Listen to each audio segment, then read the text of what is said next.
Oh, it tells me now. It tells you now. Yeah, Oh, I'm yeah. not. Yeah, apparently Zoom is fucking hashtag me too now. It doesn't want unconsensual video recording. Right. It's all this video is being recorded, and it's like, well, when I'm talking to ISIS leaders living in Carlsbad, now they're gonna know that I work for the CIA. If the Eye of Horus didn't give it away itself. Speaking of which, I'm reading a book, listening, called "The Creature from Jekyll Island." That's a good. Yep. Despite all the conspiracies I go down, I had never. I always knew I always knew what was at the top of it all. I mean, I knew it was the Fed, but part of me, I wasn't as interested in it. I was more interested in the black technology, the orbital bombers. I was like, yeah, I get it. It's all a money system, and that's how you really wreck nations. But I finally decided, kind of on a whim yesterday, I'd had it in my Audible library, and I finally decided, why don't I just start it? Why don't I just and see if it sticks? Sometimes they don't stick. Now I can't put it down. And Yeah. I've been walking around the last 24 hours just That. like a crazy person, laughing at the sky, going, it's all fucked. There's no winning. There's absolutely no winning. And I came up with a short phrase today in the shower while thinking about Don the Pleb, like I always do in the shower. Shout out, Don. How do we not think about? How did you not think about him? He's the sex symbol of our time. Fuck, I know he's the Ayatollah, man. Yeah, fuck Ayatollah Don. But I realized, best case, it's so rotted through that it's just evil through and through that best case scenario, it's not intentional and coordinated, in which case there's termites in the foundation. Worst case scenario, there's thermite in the foundation. Intentional. Either way, I realized it's all fucked. And literally, I'm like, well, I'm just going to start praying. Right. For me, I mean, that book right there is a great one. But for me, I know I've mentioned this one to you before, Dr. Mary's Monkey. And that book, I mean, it goes all the way, ties into Oswald and everything. And, it's like when I saw that book and I saw the title, and I went back at it, because I had read it and gone through it before I met you and everything. But, when we were talking to one day and it reminded me of the book, I forgot the full title of that book, and I went and I looked at it and I was just like, holy shit, it's like they wrote this just for you. It's terrifying. Yeah, it's The Creature from Jekyll Island. I mean, but God, it's also so fucking sexy. I love conspiracies. I really love like post World War II, Cold War conspiracies. But man, if I don't love me some like World War I, 1910s conspiracies, like League of Extraordinary Gentlemen kind of shit. Yeah, and man, it starts in 1913, going out to. But I did email his secretary. And I believe he's in his 80s. He now runs something called the Red Pill Expo, which is in its like third year going. I think it's down in Georgia or Florida, but it might be near Jekyll Island. But it's like apparently he has all these big speakers, kind of like band speakers out there, and it's in its like third year. But I did email his secretary, and his secretary said she'll pass it along to him. To me, that's a win. To get a response from someone is a win, even if it's a no. Yeah. To get it, I'll pass it on. That's a big win. Whether or not he's going to come on, I don't know. But God, I think it's G. Edward Griffin, I believe is his name. Yep, that's the dude. That's the guy. That's the OG. So I'm trying to get him on. And yesterday I had on Bing West, the guy I saw that wrote Mattis's book with him. And so maybe we can push that into a certain somebody. I don't know. I won't bank on it. But I know a few former Marines that would love to see that episode if it pushes into that. Well, I have been pushing for Mattis for the last year, and I've received very politely several rejections from his office. I think it's what I always call, there's a fine line between in the podcasting world. I've developed several theorems and principles, but there's one of them is there's a fine line between persistence and harassment. And the finest line I walked was probably getting on Dr. Ken Albeck. That was a fine line. I was either going to get a yes, he's coming on, or cease and desist. And hey, it worked in my favor. But that was a great interview, and I'm really looking forward to seeing what he has to say on autism. That man's going to cure autism on my God, podcast. God bless him. He's gonna cure autism on my podcast. And but so for everybody that doesn't know, this is my buddy David O'Neill, Big Dick Dave, and we we won't say which ones, but as you know, there are backup channels to this podcast. There are redundancies, and not on other platforms. There are sleeper cell channels on YouTube. Hey, if you can find one, maybe it'll be like the Charlie and the Chocolate Factory. Maybe it'll be like the Golden Ticket. There are sleeper channels on YouTube somewhere out there in the ether.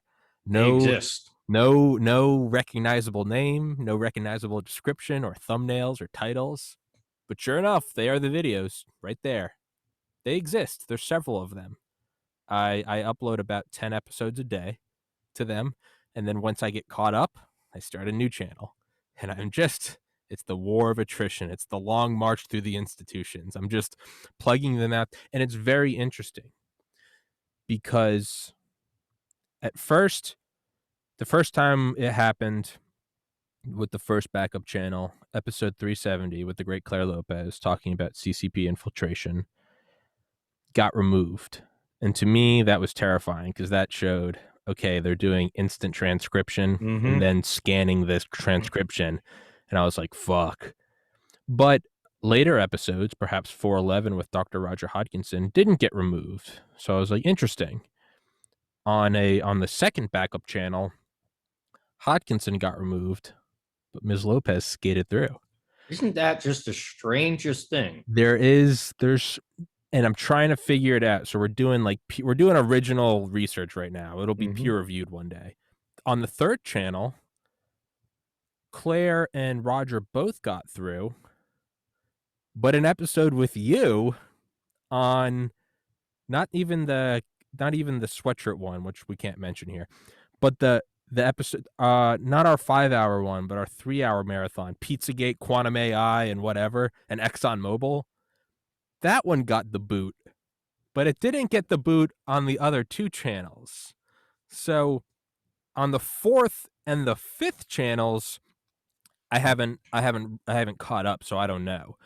But I am finding that the monolith is not a black box.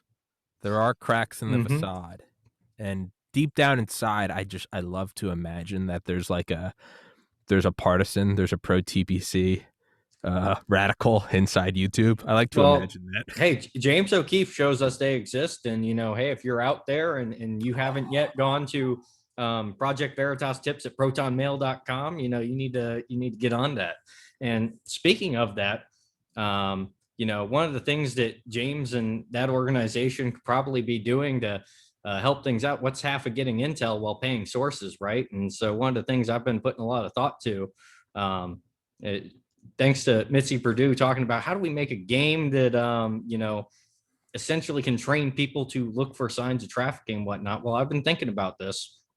And, going back to what we said in the Bitcoin Warlords episode, about essentially how skins for a video game one day could be essentially replacing a currency. Or as Tim Pool's even gone on and said, like, hey, when he was in Venezuela, you had guys holding gold, World of Warcraft gold in their shit so that they could actually use that over the dollar as their own currency collapsed. So essentially, if you created a game that was popular enough that you could drop incentives to people that provide actionable intelligence that develops targets, and that could be, say, translated to a cryptocurrency like Monero or whatever, which could then be traded for an actual currency, you're 2 steps removed from essentially being able to print your own currency and the currency's value being dependent on how popular the game is. So I've been thinking that's been rattling around in my head for a while now. Can you go? So for everybody listening, Mitzi Purdue of winthisfight.org, a anti-human trafficking organization, big distinction, anti-human trafficking organization. Funny how that one who put me in touch with Christy Wells of Safe House Project, and I recently had on just the other day Brittany Dunn of Safe House Project, and which got me into listening about the Franklin scandal by Nick Bryant. It's a 20-hour audiobook. I mean, dude, it's so what I went into with Brittany and David, as you know, you got an elbow to get in here because I'm just going to talk nonstop. Oh, I know. I'm letting you do this good. because I know where you're going with it. And what I'm going to say is, I feel like what you're saying with that, that you're talking with Brittany, it's about how do we burn this into their memory. Yes. And we need a game that, everyone that we're up against is working around the clock to convince the next generations and upcoming generations that the devil doesn't exist. And we need something that not only sears it into their mind that the devil does exist, but then we have to prepare the next generation on how to fight it. Well, so I listened to Tim Dillon, who I think is the funniest man in the world, and he has now he's gotten really big and now he's making hella money, and go for him.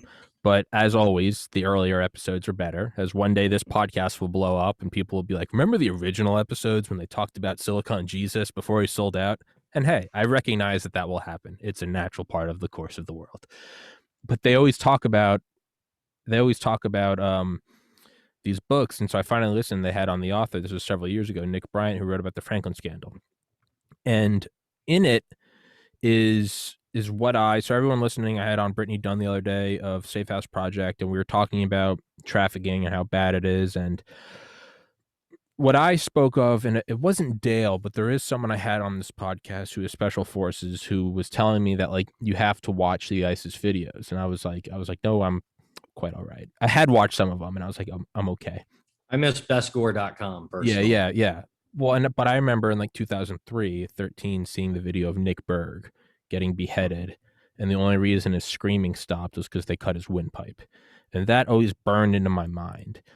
And I realized that you can't just look away from this stuff. It's the other analogy is you can't just watch the World Trade Centers collapsing from a camcorder taken out by the Statue of Liberty, because it's an abstract, and it kind of looks no different than a volcano or maybe an avalanche. What you have to watch is people jumping out of the windows, hitting terminal velocity, hitting the pavement, and literally exploding into intestines and ribs. And you have to remember that is the face of Islamic terrorism.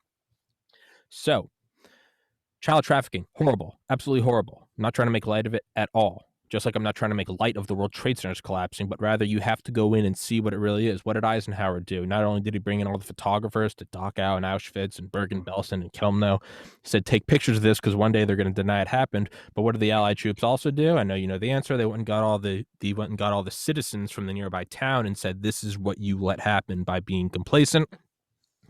Sounds terrible, but you have to burn it into your mind to know what it is you're fighting. It's like that photographer that took that picture in, I think, the first Gulf War, and it was of a U.S. bomb and it wasn't necessarily an anti-U.S. or anything. It was like a bomb. It was like an incendiary bomb that hit like a school, and there was like someone in there, and there's a picture of it was like a student or something who's sitting at a desk, and the entire building's bombed out. And they look like burned sausage. Like you can see like the caves where their eyes are, like their teeth, and they're just like, it almost looks like melted plastic. They're just like stuck to the table, but there's literally still like a pencil nearby and at a desk. And it looks just some like hellish version of it almost looks like a super metal like rock album. But like it's this, and the photographer said, I took this picture so that people like my mother will know that this is war, and war isn't what you see on the evening news.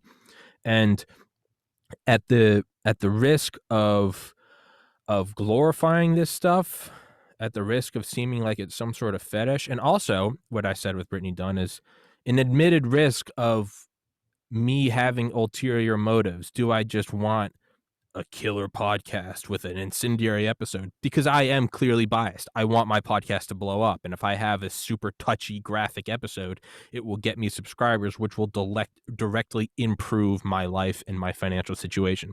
So there is that motive. It can't be said that there's not. I can say I'm as selfless as anything, but I'm driving this as a business. That being said, I do believe that we can't just say, oh, children are being trafficked. We can't just, like, one thing Tim Dillon always says is he doesn't say child trafficking. He says fucking the kids. Yeah. Like, make sure you know what it is. Or take it to the next level and make sure you say fucking the kids to death. Because fucking the kids to death. Yeah, that's what we're really talking about. You have to, right? It's like Exorcism of Emily Rose. You have to name the demons. Exactly. So, although the satanic ritual abuse and cannibalism and murder and torture is not the vast majority of cases. I know that. Just like the vast majority of bombing sorties were actually against Taliban. But some do hit a kid on a desk and melt him to the board. You have to bring up that, you have to show that part, right?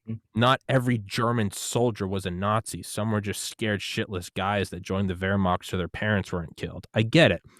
Some of them are Adolf Eichmann, who said after he moved to, I think, Argentina, when I think about, because the Argentinian government, if it's Argentina, if I'm correct, they wanted to hire him to start architecting their own sort of Holocaust. And a quote from him in the 50s is, "When I think about killing, I lick my lips." I mean, there are demons in the world. They are very real demons. They're not just bad. They're not just people in unfortunate situations, which there are. With satanic ritual abuse, it's not, you can't write it all off as Pizzagate and shape-shifting reptilians. There are actual cases of people who, it's not just enough that they fuck the kids. It's not just enough that they fuck them to death. There are cases such as is it the Founders or the Finders? The Finders cult. Yes, the Finders. I believe in the 70s, where they found all these photographs of these guys in white robes with little kids in the woods as young as 2 years old. They would fuck the kids. They would make the kids touch each other. They would make the kids slaughter a goat and then play with the bloody head. Yeah, and if you pick this up today with no context, you would think that this is some batshit crazy QAnon theory shit. But no, this is actual stuff. You can go look at the documents of this all actually happened. The Finders cult, and there is an actual DOJ memo on it, which, so they talk about, so they got, originally there was like and I'm going to butcher the city, so we're just, for the sake of simplicity, we're just going to say it was all in DC, because I know at least part of it was in DC. There was originally, they got a police warrant because I think there was actionable intelligence that kids were possibly being abused, maybe like a foster care system. They went in there and they found all this stuff. No one was there, but they found, is it a teletext machine? Is that what it was back in the day? It was almost like the stock tickers.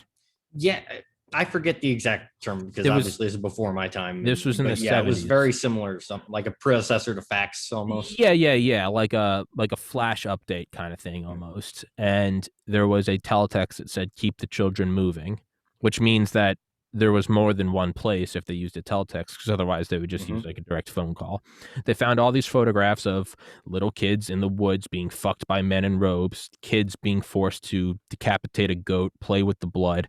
They would be in these rich, I mean, you cannot make this shit up. Black altars, sacrificing, I mean, dead kids being fucked, kids being fucked to death. I mean, insanity. Doing all sorts of mind control. This was in the age of yes. How do we fragment someone's personality and cause them to become a compartmentalized individual that you can program? So yeah, and so when you just say all this stuff up front, it's and I get it. The mind naturally goes to, oh, but why? If you were truly evil, you would just pull off the '08 financial crisis. Well, no, it's because they found DID, dissociative identity disorder, which is when a mind I remember that when I got a phone call from my parents that my brother had committed suicide. I remember I cried for about 2 minutes, and then I didn't cry for about another 9 months. I fragmented. I did not. I remember being at the funeral, like after the funeral, I was telling my brothers, I was like, "Let's go to the gym. Let's stay positive." And they were like, "Dude, what the fuck is wrong?" It's like, where do you go after Stockholm syndrome? It's just another way that that you try to protect yourself, and your brain flatlined. And I remember in hindsight, I remember my parents telling me years later, they're like, I remember us asking you, like, "Tom, are you okay?" And me going like, "I've made peace with it. It's okay." And it was like 72 hours afterwards. And they were like, "Oh no." And sure enough, about 9 months later, I imploded, followed by a much storied 7-year downward spiral, which we have covered on this podcast a lot, which ultimately birthed this podcast. So I don't know if it's at all evil. Point is, I've experienced it on a little tiny scale. My mind fracturing. It's just something you can't, your brain just goes beep and you go, it's like seeing a UFO and going, anyway, I got to go get groceries. And it's just like, what do you do? Yeah. A little red light comes on, you divide it by 0, and the computer goes syntax error, and you go, anyway. So what happens is when these kids would see other little kids being crucified upside down and burned alive or raped to death or cannibalized, their mind would just go somewhere else. And when it went to that somewhere else, this is what the CIA wanted to do, was they wanted, or this is what all this research was showing, was that, well, when you're in that somewhere else, can you program that person? And it's not programming like Black Ops, like 2134. No, it would be like right now. It'd be like right now if Tommy was actually in one of my identities. And when the podcast was over, when the lights went off, I became someone else. You're Billy now, I'm Billy, and I do graphic design, and I, whatever. But when I'm here, I'm a completely awake, alive, conscious person. You don't need to program me. I'm here to go, yeah, I want to build a podcast. Well, if you can clear someone's mind and split them, you could, I don't know, maybe have them assassinate someone. The best asset, as David said, the best asset is one that does not know they're an asset. So we'll wrap this little segment up. So the cops went in there and they found all this shit stuff that, I'm surprised the cops didn't fragment. Is this like The Ring or Medusa or Cthulhu? Or like, does it just pass? Point is they went in and saw it and were like, well, this is Jesus. So they called the FBI. FBI went in, and the memo ends with, well, the investigation was squashed because of perhaps embedded people, front groups, or other interests by the Central Intelligence Agency, and then it just died. Exactly. So when we talk about MK Ultra and all that kind of stuff, well, let's go back to like the actual history. Like, where did the assassins come from? Like there's a whole game that took off about alternate history about that. But how did you create those people? Well, right. So you have some kind of warrior like individual that you're going to take, and you're going to try to like hype them up. And so essentially you're going to give this person a religious experience where you take them to some retreat, you feed them lavishly, you make them feel as if they're in heaven, and you also give them a shit ton of drugs, right?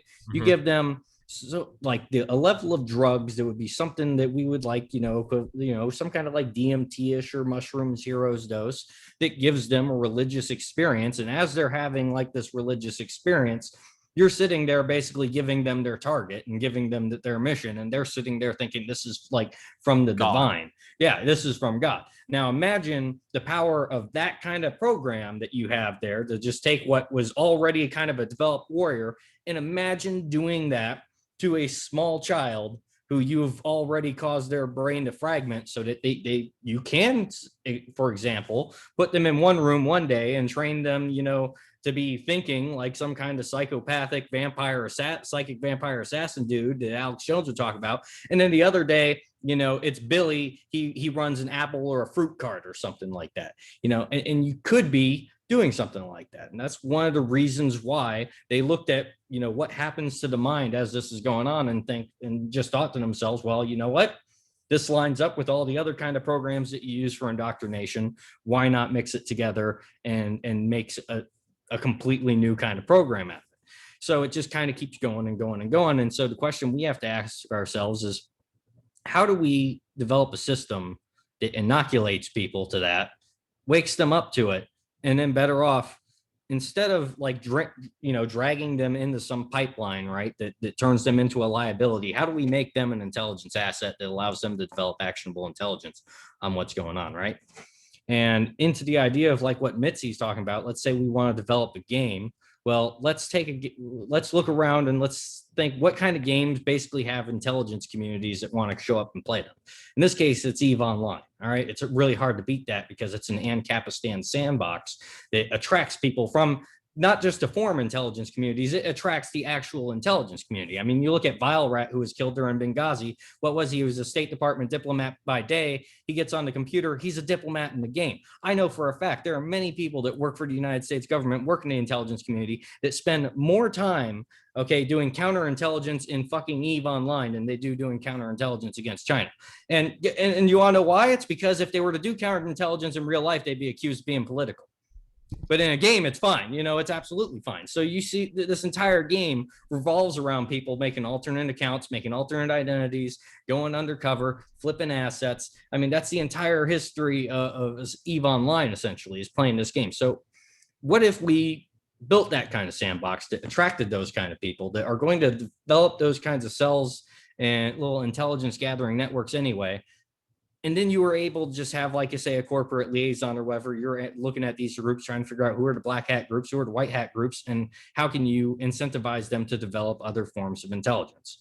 And this is something that already happens out there anyway. Like there are a lot of incestuous relations, so to speak, inside of game developing companies and whatnot that that causes, in big tech in general. It's not just game development, but this is why we see them all kind of running the same policies, acting as like a standalone complex, because they all kind of think the same way. So how do we build that alternative and get them to be useful in our ways? So there's two kind of thoughts about that. Like the first one is we go augmented reality, which is like Pokemon Go. What's the coolest thing that you could do to fog a war in a gray zone or whatever? Well, what if you convince every fucking kid to grab their phone, right, and just go walking around like this all the time, right? If you're the kind of person that actually can make use of that kind of stuff, just something like augmented reality like that, that's just anywhere you go. I mean, I've been on, third world islands in the Philippines where it's like people are living in shacks that have like corrugated metal just thrown up together. They still have a smartphone, right? So like you think about what Pokemon Go goes for that. And then the alternative is essentially, while not quite augmented reality, it's taking groups or having a sandbox that develops and trains cells that would be doing this, and then going in and teaching them how to do it in the real world and force multiplying and open source intelligence out of that. So one of the things that I'm trying to figure out kind of there is like, how do you bridge that gap, and how would you be able to pay sources essentially? Because that's half of what you're trying to do, right? It's half of it is paying sources. And so from there, going back to like the skins as a currency and trying to create a back channel there to where you could say, hey, if your group provides something that results in an arrest, something that results in anything, whether it's a skin or a exclusive weapon ship, something like that, that could be translated. You could be using something like that into Monero, into Bitcoin, and then essentially printing your own kind of essentially third world cash, so to speak, to pay out sources. So those are the kind of the two formulas I'm bouncing around and playing with inside my head. I'm not quite sure which way would be the better way to go. I think kind of like finding a replacement for EVE Online would be the way to go, just because it's proven so goddamn effective at not just harboring the kind of people that would be, doing intelligence gathering, but the people that already do it just flock to that style of game. And so the question then comes down to, well, how do we get a bunch of people that have been involved in investigating this kind of stuff, the kind of people that have been really successful at developing sources for this kind of stuff, and how do we get them to come in? And you probably have to essentially run tabletop exercises to basically build the game on paperwork and build a fleshed out, unique universe world with characters and everything that isn't going to directly relate to the real world, but serves as a training ground that you can expose people to the dark stuff that we're talking about here, and slowly give them the tools to deal with it. One of the games that recently came out that was big hit, well, flop technically, but everyone was hyped for it, Cyberpunk, for example. Was it a flop? Well, I mean, it came out all janked and busted, but actually probably still sold all right. So I guess it depends on whether or not you actually like the gameplay. But I mean, business wise, it still probably made money. Are you a gamer or an investor? It's a flop depending on your stance. That's essentially the way it came out. But one of the first missions in that game, I remember, did a really good way of doing this, and then this kind of went into just crazy land dystopia. Was you're going to find some girl who had been kidnapped, and she's about to have all of her organs and bionics and shit ripped out. Okay. That's pretty fucking horrific. Like you find her, she's in the bathtub, iced down. It's not, it's hard to compare that to the stuff that we're just talking about, but it's up there. Right. And then it just kind of, it smacks you in the face with that kind of horror stuff, and then kind of drags it back away. So the question is, how do you make a system like that that encourages people to develop the skills needed to actually go out and find, what's going on in their local communities. Yeah. FYI, the reason why I'm fucking with this microphone is because I've had you on a lot and you're my friend and I can be informal. I don't want to be like prototyping new mic locations while I'm talking to Bing West or Alabama. Oh, it's understandable. I mean, I just have this heavy boy over here. Yeah. So I'm just trying to, but yeah, a couple notes on that. One, everything we're talking about is hypothetical and in Minecraft. So yeah, for future legislative purposes. That being said, for number two, it seems in like what I've learned, and again that quote from Mattis, if you have not read hundreds of books, you're functionally illiterate, which what I've learned from the number of books I've listened to, which is still in its infancy, I hope in 10 years to be looking back at and being point is it seems that whenever a developed system, whether it's the resistance in World War II or whether it's an OSS turning into a CIA, the thing, an organization, no matter great intentions, the road to hell is paved with good intentions. Whenever a complex system is made, it ends up getting infiltrated and then negated. So it almost seems like you have to, it's like the fear of a decapitation strike in the Cold War was that they're just going to hit DC with a 500 megaton thermonuclear boy and chop off the head. And then, as which the purpose of, or the intent of, Dr. Strangelove was to show this whole decentralized command wing attack plan R, and that you can't chop off the head, you can't infiltrate it, you can't take it over. It seems like, and this is just, as you know, me being devil's advocate, it seems like we would want to take a new approach with this and try to learn from history, like Mattis. How do we keep this thing? It's like the idea of currency.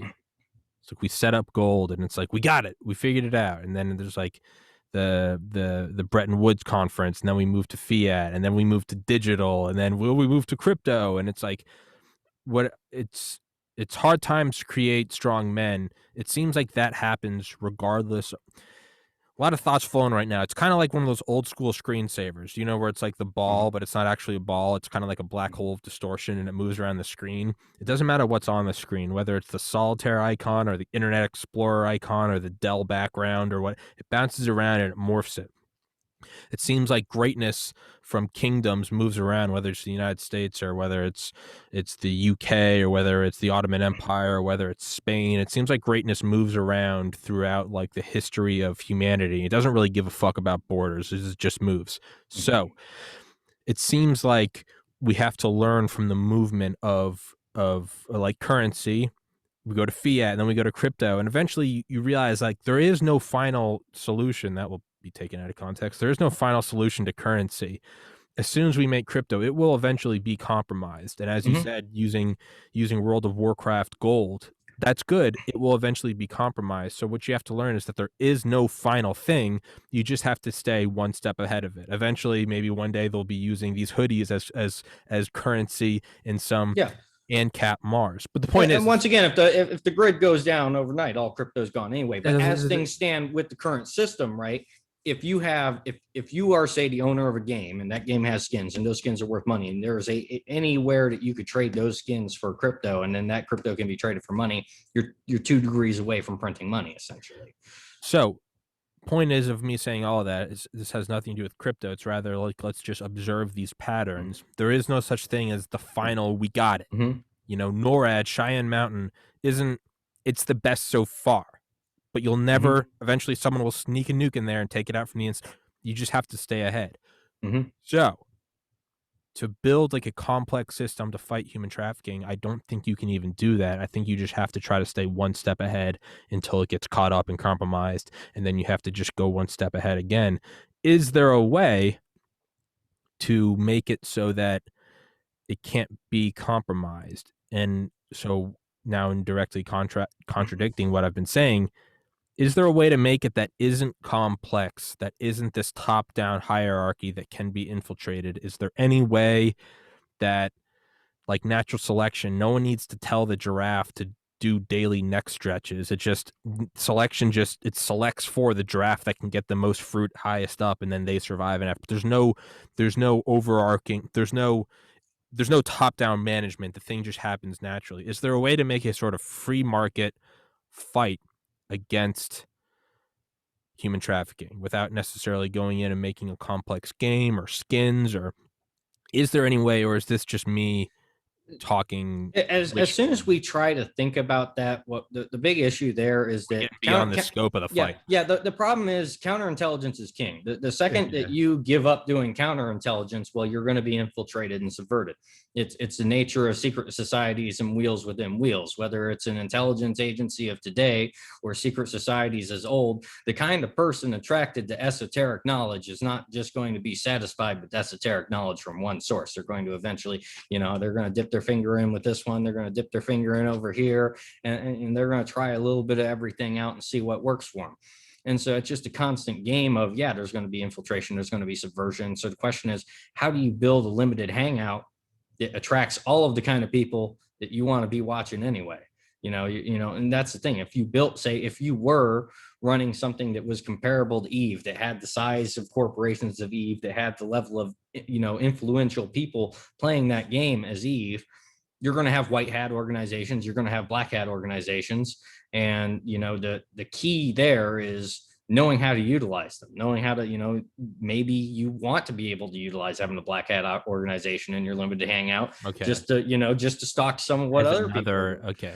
Yeah, why why wouldn't you play them off of each other too? Okay. Right. So it might be what I was saying. That might be beyond the scope of what we're talking. That might have been a philosophical doc. Yeah, it's like the problem is we're getting into a fight. We're fighting human nature itself. Yeah, and at that point, it's like at that point, it's not like an actionable plan. It's just like a highbrow ivory tower smoking Egyptian cigarettes. Like, sure, it's great to banter, but it has no real effect. At the end of the day, was it the chicken or the egg? To keep the system, and to keep the idea of, say, like, if we're going to make a game about this as easy as possible, it's less about do we make a game that is going to solve all the problems, or do we just make a game that attracts the kind of people that we want to develop and recruit anyway, right? Just make a change in your immediate world and not try to perfect. Let's not worry about developing a system that lasts for 1 million years. It's like we have like 80 years on this planet. Let's just try to do a little bit. And eventually, the servers are going to get old, and they're going to, the same reason why I would say, like, it's a good idea to probably come up with a replacement to Eve, not just to capture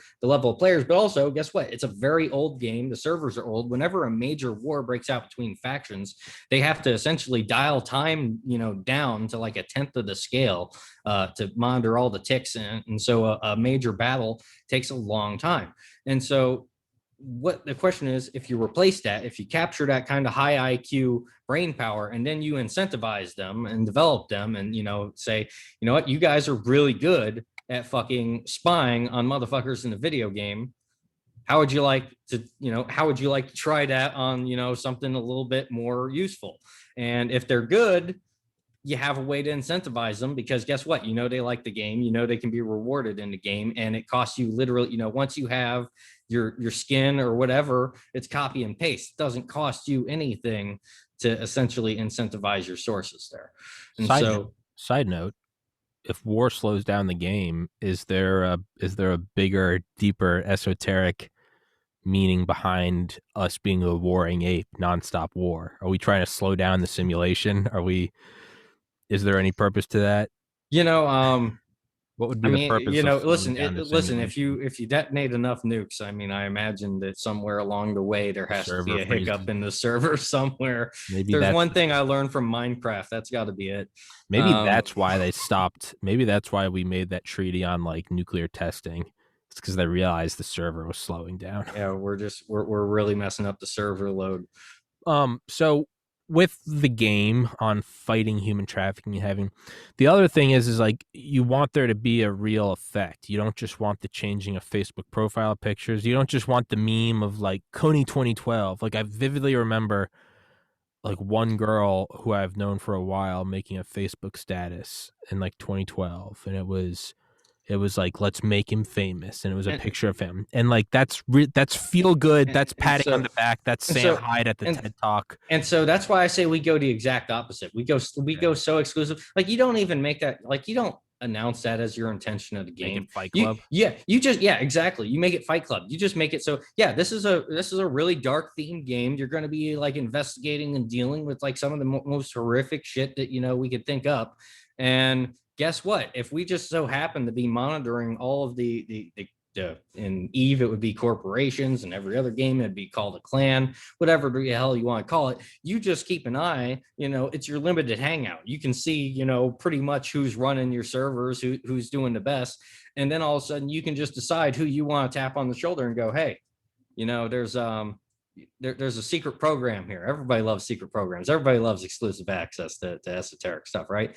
And if you were to be providing intelligence or whatever, we're going to give you some. So you basically, you make that like the behind the scenes kind of secret level that they didn't even realize they were getting into. And unless you're someone that is shown that you can run an organization that can function and operate well in a cutthroat environment, that would be the game environment you're creating, that's the kind of person you're going to want to develop, because that person's going to have demonstrated leadership skills. They're going to have demonstrated their ability to deal with intrigue, not just from within their own internal politics, but from external threats as well. I mean, that, if you set up a game essentially that rewards that kind of player and creates that kind of atmosphere, you're going to create little compartmentalized groups that you could decide whether or not, let's take this guy into the next level. Let's take this group into the next level, and then develop them as assets in a whole nother way, with ways to incentivize them that is essentially, from your perspective, you're just you can print your own cash. FYI, I was just making a note on my phone. I don't want you to think I was texting, because that would be rude. Yeah, I did. It would be. Yeah, every once in a while I'll have a guest on, maybe every 50 episodes, and the guest they will think somehow I don't know what their eyes going off the screen is. It's like, dude, I know you're on your phone. I would much rather you just leave the podcast than it's just, to me, it's like a smack in the dick. Point is, with the game, the idea of fighting it, to me, it's like, I want to make sure that I'm not going down some route of like, it's a bunch of detached celebrities, like, we got to stand, it's like the celebrities. Yes, the solidarity, yes. Well, it's like the celebrities cheering on the Antifa riots and saying, like, go get the rich people. And but what are you actually doing? They're saying it from their pen. Well, no, it's like that one great tweet. There was some former, I forget what it is, some former actor, some rich as fuck black guy, and it was last summer. Actually, I think today's the 1-year anniversary of George Floyd, so it was probably right around now. He was tweeting from some like penthouse in LA, and he was like, fight, don't listen to authority, fight. And then like 2 hours later, his tweet was, and then he tweeted after that, there's a picture of a police station burning, and he was like, fight, fight, fight. And then 2 hours after that, there was a tweet saying, where are the cops, because the crowd had come to his building. And it's these people that are just detached, right? It's Leonardo DiCaprio going, we got to save the polar bears. Sure, noble, I get it. They're God's creatures. We got to help them all. But at the same time, it's like, dude, the motherfucker whose 401k has vanished and job's been outsourced to Hanoi is not going to really give a fuck about the polar bears. And then you understand why Trump won, right? I get it, sure. I want to make sure that we're not going down this, like, patting each other on the back going, we're going to fight human trafficking. We're going to make a game and it's going to be like EVE Online. Because we're saying all these great ideas and I love it and I love your enthusiasm. What can we actually make come of this? What is more than just us jerking each other off and saying we had a productive conversation today? What will actually come of this? How do you make an actual game that people want to play? Anyone can say, it's great to do this, that, and the other thing. But ultimately, like Call of Duty or Fortnite or Hitman, like no one needs to make people play those games. They're enticed to go to them naturally. So what is like a free market drive what will make people play beyond a sudden burst of inspiration to do the right thing? It's like we donate to the Salvation Army because the Santa's there ringing the bell. How do we change something to where people are playing and there is an effect? Is it people just calling trying to SWAT random houses that they think are human traffickers. Well, and that right there is also the other reason why I would say Inciting violence, which we're not talking about. Exactly, which is why I say you don't even advertise that as your intention of the game. As a matter of fact, the idea, once again, going back into like, can you bring the opposition or even the worst into your limited hangout? Because guess what? That's one way of catching them too. Why do people pick up EVE Online? Well, it's because it's a Ancapistan sandbox where, guess what? If you have the desire to, go into intrigue and espionage and spend, 19 hours trying to, do network analysis and figure out how to disrupt some other dude's network. It's the fact that this is a game that allows you to sit down there and go through all that. Now, obviously, if we want to say we want to fight human trafficking, and we just want to, go straight to that. Well, what's the better way to do that? It'd be sending, actually taking real classes, going out to the real world and actually learning about surveillance and whatnot. And, but again, learning from the people to actually track down pimps in circles. But we can't do that right away. So how do we create essentially a sandbox that just encourages people to do that anyway? Naturally. And exactly. And you don't tell them that's the objective. It's just that's what they're doing when you get into something, that is like that type of game. And that's what draws people back, is that it's literally anyone that just is involved in intrigue and politics and, espionage. They just enjoy that sort of shit. Mm-hmm. Yeah. I mean, it's kind of like the beautiful idea of socialism. Like, sure, like, yeah, it's a great idea. No one can say it's not, where we all take care of each other. Yeah, it's a great idea. I get it. But it's like, you're not going to get out of bed. What drove me to do this podcast wasn't, I'm going to do this podcast so I can put money back into the system and then we raise all. No, it was like, dude, I want to be able to not go to work, wear weird hoodies and talk to whoever. Right now, I'm getting paid by this podcast and we're talking about satanic pedophiles. Like, I don't know, man. Pretty sure this is the American dream, right? However, there has to be like a real, like, no one needs to incent, like, capitalism is like the system just goes out and makes the money. Like, it just, it's a self-dangling carrot. 2 questions though. One, and off topic, I got a haircut last week and I really like it, but the more I look at it from this angle and then this angle, do I have a mohawk? It kind of, it almost kind of, I used to have a mohawk as a teenager, and so I just kind of started growing it out from there. So it's hard to tell, but I actually, my hair is what used to be a mohawk, just grown way the hell out. So I approve. Okay, well, I like it. But I was looking at like a video of me the other day on one of the podcasts, and I was like, it looks like I have a mohawk. And then I realized, I was like, no, well, I have very like fair hair, fair skin, and there's a light. I was like, oh, it's just shining, so it looks like a mohawk. And then I went and looked at that side. I'm like, but that side doesn't look like a mohawk. That side just looks like like a high and tight or something. This actually kind of looks like I got some mohawk shit going on. So now I don't know. And furthermore, I don't really care. To me, it's just kind of like another flex of like, I'm my own boss. It doesn't matter. I can just shave half my head and wear a Pharaoh hoodie. It doesn't matter. I'm my own boss. Not important though. What about, again, it's kind of like what Duncan Trussell said about like, he's like, the mind is egoic. It always wants to be messianic. So even if your mind is in the right place and you're like, I want to solve world hunger, it's still this like, I want to give clean drinking water to 1 billion Africans. Great idea, but what are you actually going to do? And it's like, you need to start smaller. Like, can you bring ramen noodle to your local homeless shelter? Exactly. And that's why I say don't go over the top. Don't try to build that from the ground up. Just if you build it, they will come sort of thing, and just build a platform that you want to. It will attract the people that you want to recruit anyway.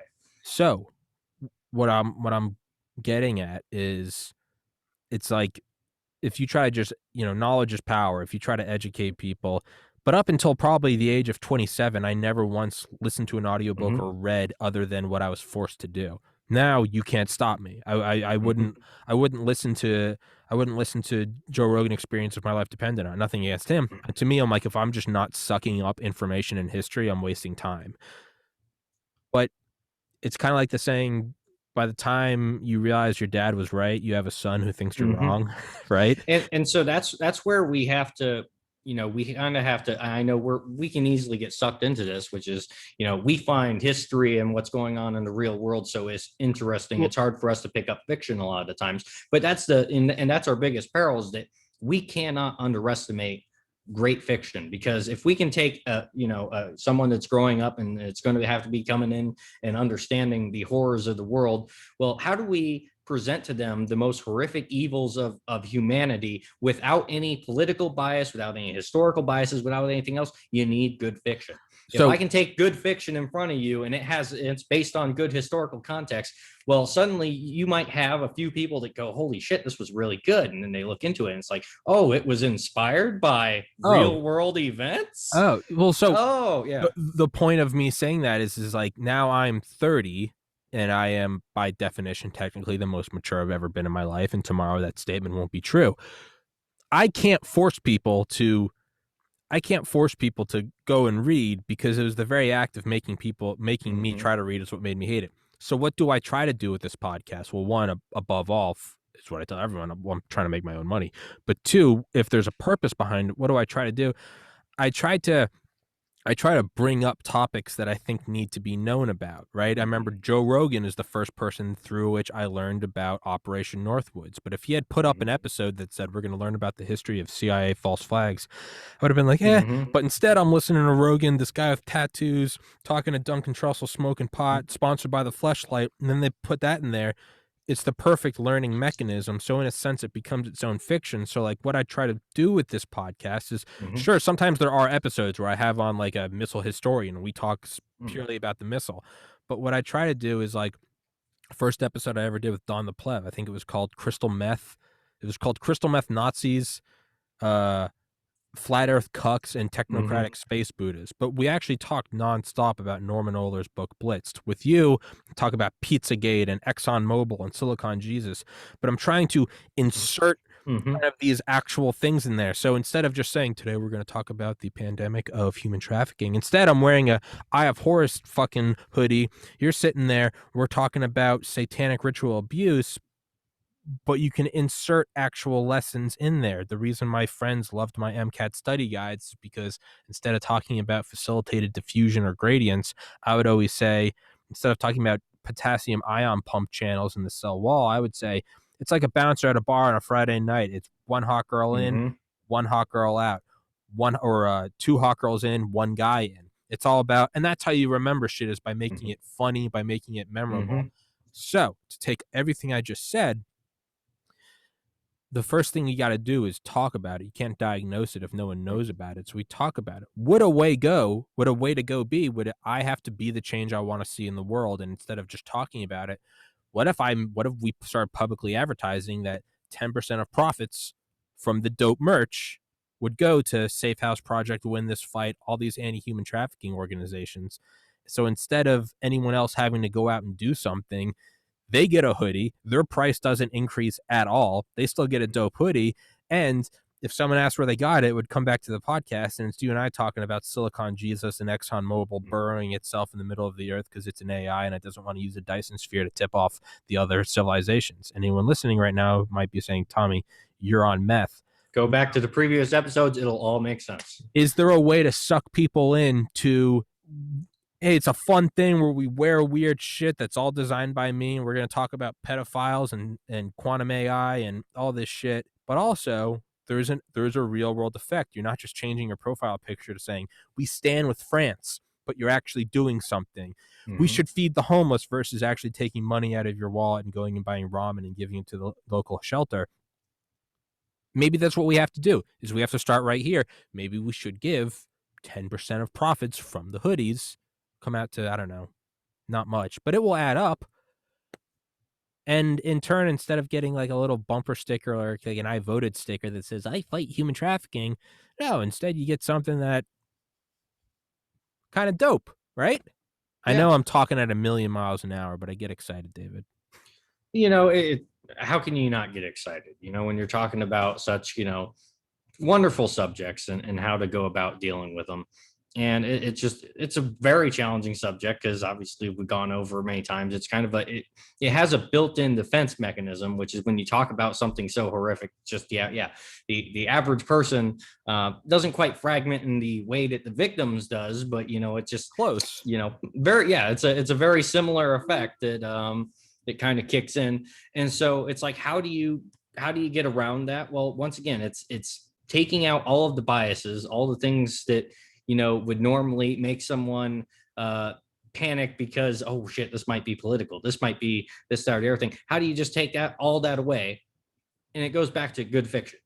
Okay, you have to have good fiction. I mean, where does the allegories of the vampire and everything come from? Well, I mean, it kind of, it's meant to teach us something about a certain group of humanity that operate as psychopaths, and that's just their standard operating procedure. And if we don't, at the very least, take some time. And I'm not saying everyone should sit around and become a criminal profiler and put themselves in the head of a psychopath every day, because that's I spend a lot of time trying to think like a psychopath, and I can tell you it's not exactly a fun thing to do. Yeah. But if you can't put yourself into that headspace, you can't. It's like it's like not being able to. It's like being a prey and not being able to think about what would the predator, what's the hawk up there seeing when I'm walking through, and if I'm a rabbit going through an open field, how easy is that to spot from the air, right? It's just thinking, what are predators doing? What do they want to do? What are their goals, and how do they accomplish them? It's a simple mindset. And if we don't place ourselves in that, then we don't learn about that. And the best way to do that is fiction. It's just because, you can't accuse someone of being political if, you're talking about a fantasy world, right? Yeah. It just, it's really hard to say, oh yeah, that's satanic abuse and or whatever, in a system where it's like, guess what, Satan doesn't even exist there, but psychopathy does. Sure. So I think maybe it's like the Michael Jordan stance, Mr. Jordan, why don't you come out pro-Republican or pro-Democrat? And it's because conservatives and liberals both buy basketball shoes, which is just OG baller. Yeah. Maybe we need to be the change we want to see in the world and just start it ourselves. It's very easy to say what others must do. We must tax the rich so that we can feed. It's like, what are you doing? Anyone can say what we should do. What are you doing? One thing I really like about this podcast is Joe Rogan. Again, I love Rogan. I think he's the OG. He also started the podcast Already Set for Life from Fear Factor. I like mine because it literally starts with a shitty built-in webcam, terrible audio in a big room above a garage, just talking with my friend Doran about Hong Kong. And it's now led to this. So it's like, you can go back to the beginning and see it progress. Maybe I think we do need to put our money where our mouth is. And when I say we, I mean me, because even now I can't kick it off to you. I got to do it myself because I can't tell anyone to do anything that I myself can't or am not willing to do. I think that we'll just say 10% of profits from the merch will go to, we can just choose Safe House Project with Christy Wells and Brittany Dunn. We'll choose that. We can say that we start today on Tuesday, May 25th. Tuesday, May 25th, 2021 at 3:21 p.m. All right. I'm going to go in, and I know I've shown you, and I know I've shown everyone that watches this podcast, right? I have that Excel spreadsheet where I track data every single day from the podcast. And today we are on entry 501. So now I'm showing you all the columns of different things I track because I'm a psychopath. Now let's go and make the newest column, and it will be, what should we call it? Just donated? Yeah, you call it donations, or your 10% paying it forward kind of system. What is that called? 10% tithing? Tithing, yeah, that's actually. We'll just call it. I'll make the column tithe. And now I'll go down to the newest day, today, 501. Our total tithing is at $0. So now, because some of the columns, like subscribers, that goes back to day one. Other columns, maybe like Spotify views, that only starts like 300 days in. I start new columns when I want to track new things. So let's be the change we want to see in the world. There's now a column that will be tracked every day. And just like that, we'll be on the 1-year anniversary. For every sale, 10% of profits will go to safehouseproject.org or any other one. It doesn't matter. But let's start being the change we want to see in the world. And every time you and I do an episode, we can go back and look at it. And it will be $2 and $5 and $7. Eventually, down the road, it will be Joe Rogan, and we'll say, we just donated our billionth dollar to fighting human trafficking. So now, instead of saying someone else should make a video game, or we should have more funding towards it, or we need a way that can't be infiltrated, we can cut out all of the middlemen. We can use designs by me. There's no copyright problems. Sell them on the podcast, built by me, and we can donate money to anti-human trafficking funds.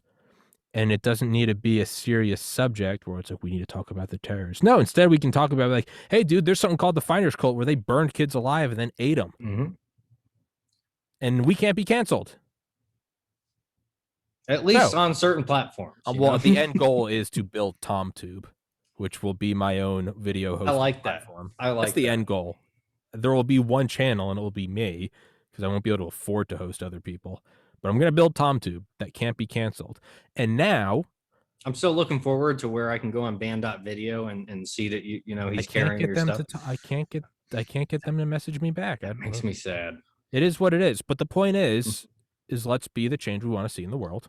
And so now we can do this whole episode now and continue to talk about shit because now we've officially started to do change. We can't just say everyone should fight human trafficking and then I go to the next episode. Today we have on blah blah blah and nothing happens. So now we can fight human trafficking. We are by selling dope merch, talking about Silicon Jesus, which one day is coming whether we like it or not. The basilisk is coming. Listen, man. Rocco's was it Rocco's Rocco. He's what? I'm just gonna go with Roscoe because I like that better. I know it's inaccurate, but I like it. Wasn't that the name of the first CIA director? Roscoe Hillenkoetter? Dulles, actually. I think no. The very first one was Hillenkoetter. Wait, he was a Roscoe? I think his name was Roscoe. Let's look at it. Roscoe. Yeah, I know. Look, okay, that might be wrong. We need to look that. I need to know. I was gonna be like, wait, the Roscoe? Like, really? I feel like I would know. Roscoe H. Hillenkoetter, RS. Fuck, he really is a ROSCOE. Not the same as I think that basilisk is like Rocco. It's Rocco's, yeah. It doesn't matter, but I like Roscoe. Roscoe H. Hill. What a name! ROSCOE HILLENKOETTER was never mind. The third director. You're right. No. He was the third director of the United States Central Intelligence Group, the third director of Central Intelligence, and the first director of the Central Intelligence Agency. Checkmate. Okay. Okay. I got my history right. All right. So am I wrong because it wasn't man. God damn it! Now I gotta look this up. Yeah. Now we're both. Now the fight continues. I know. It's the battle of the big brains. I got right. I gotta have my phone here. I'm actually texting. So real time example. Look what we're doing right now. Okay, Okay, I'm wrong because Alan Dulles is the first civilian director. That's okay. You're right. Now look what we're doing. Everybody listening to this podcast, what did they just learn? They just learned about the first CIA director. So you can you believe his name was fucking Roscoe? Can you believe his name was Roscoe H. Hillenkoetter? I mean, it sounds like a made up name. Give him a name. I mean, probably. Probably fucking is. Touche. Give him a name, and it's like Schwarzenberger and Tyven. Give him what's his name be? I don't know, just something simple. Roscoe Hillenkoetter. Fuck it. Write it down. Maybe this is like that's the oldest running like in joke among the CIA that we just like stumbled into by accident. we just stumbled into the inner temples of the in the know, and they're like, oh, they found out about. It's like, did you actually think his name was Admiral Roscoe Hillenkoetter? No, it was Kevin O'Malley. He's from Boston. Exactly. It's like, what the fuck's wrong with you, man? Roscoe Hillenkoetter? Yeah. Hey, let me guess. You think 19 men took down the World Trade Centers? Yeah. All right. Hey guys, get a load of this guy. Huh? Right. Yeah, Lee Harvey, huh? Real sharpshooter. Fucking morons. fucking cards. Yeah. It's that fun stuff about history that it always surprises you. But you slip it in there, and now people know about it. That's it's guerrilla tutoring. That's what we're gonna call it. Guerrilla tutoring. Guerrilla tutor. I like that. I like that term. That's we need a Shea Guevara hoodie that says guerrilla tutoring. Right. We're taking a note from James O'Keefe's guerrilla journalism. Now we're going into tutoring, and then once again going back to and once again to why we should consider maybe replacing the Eve Online model is because it's not just about fighting human trafficking. It's about developing open source intelligence assets in general. The name of this episode is Guerrilla Tutoring. Guerrilla Tutoring. Because let's face it, like who else is doing counterintelligence in our country right now other than James O'Keefe? Who's doing it? I would like to meet them. Well, Angleton's dead, so not him. Yeah, I mean, it's sure as shit wasn't Peter Strzok. I mean, I know he wasn't doing our main man, James Jesus Angleton, JJA. Yeah, can you do that one more time? I need to. Yeah, just I think it's doing this. I think it's like an L with one hand and then just like A town, right? And then it's, what are you laughing? Am I doing like some racist thing? I don't know. I like where this is going. It just looks like I don't know if the camera's mirrored, right? Yeah, I know. That's the question I had. Like, is it mirrored here for you or James? So it would be I don't think it's mirrored, in which case it would be James Angleton, right? What WWJD CIA hand signs, people? We're doing gang signs over here. WWJJAD. What would James Jesus Angleton do? He would compromise them. He would apply pressure at the weak points, and he would take control of the situation and overthrow the enemy from within. That's what he would do. Mm-hmm. So how do we do that? Well, I think we start with what we're doing. We're guerrilla tutoring. Yeah, guerrilla tutoring. And so what do we got to do? We need to prepare the next generation for the shit that we've encountered. And preferably shit that we haven't encountered yet. So what I think is, like, we might not even need to prepare. I think so. Like, where are you and I coming from? We're coming from, you read more of like reports and briefings and studies. I'm more of an audiobook guy. But what are we doing? We're both these vacuum cleaners of information. We're both our own bosses. We have free time to do whatever we like. And then we can disseminate kind of the important themes that we see. I would say, let's sidestep the entire hierarchy from the get-go. Just show people what they need to do. Just read, just take in information about anything. Well, one thing I truly believe is that these themes exist. You don't need to learn about the CIA. If you study the MLB enough, I think you'll discover the same themes that you can discover from reading about the OSS. So what do we need to push for? And I think it's guerrilla tutoring. Just read. You don't need a top-down order. Just read, and you will see these themes. You will learn about fiat currency. You will learn about blackmail and counterintelligence and DID and all of this shit. I think we just have to push people to read. We got to make reading cool. Exactly. And going back to what you said, which is like, how do we get someone that, you tell them to read and their first response is, fuck off, right? So like, how do we get to that person? And then part two is, like you just said, there's only so many archetypes of humanity. There's only so much out there that you can learn. Original scripts. Yeah, if you look into every institution or sport or anything, it's like you just said, you're going to find a blackmail, you're going to find you're going to find the same themes. And that's why I always say good fiction, and if we can't get them to read, then we got to make a game, because they'll play the game. And if the game has good fiction, if the game teaches you things to recognize through all those common themes in a way that you're not biased towards it from the get-go, well, then you're going to recognize those things as you see them elsewhere. And then hopefully that encourages them, the next generation to go, wait a second, everything I'm seeing here kind of reminds me of this game I played, and it's fiction, right? But it's not. It's based on something, right? It's based on, something inspired that. And that's really the only way we can kind of go there, is like, how do we make reading cool? Well, it's like, even you and I don't necessarily like to just sit down and read. We like to do what? We like to play a game while we listen to something, or like at the very least, if I'm not reading something, hell, I'll have text to speech, run it through if I really have to. So it's like, how do we create a game that is like that? And for me, that's not quite going into creating a replacement to EVE Online. I know I've talked about like Morrowind and stuff before, but like going back to like the RPG and the stuff that encourages you, hey, there's libraries of books within the game. that you might read. And even that might be a little bit too much to try to get the average person into now, but how do we create those same lessons that we would get just looking into MLB or anywhere else in a way that does carry over into real life? And how do we make that something that is going to stick with you? And that's searing it into the brain. You need something. I'm trying to grab onto an idea. It's kind of like one volunteer soldier is worth 20 conscripted mercenaries or something. Like, you're never going to get the same.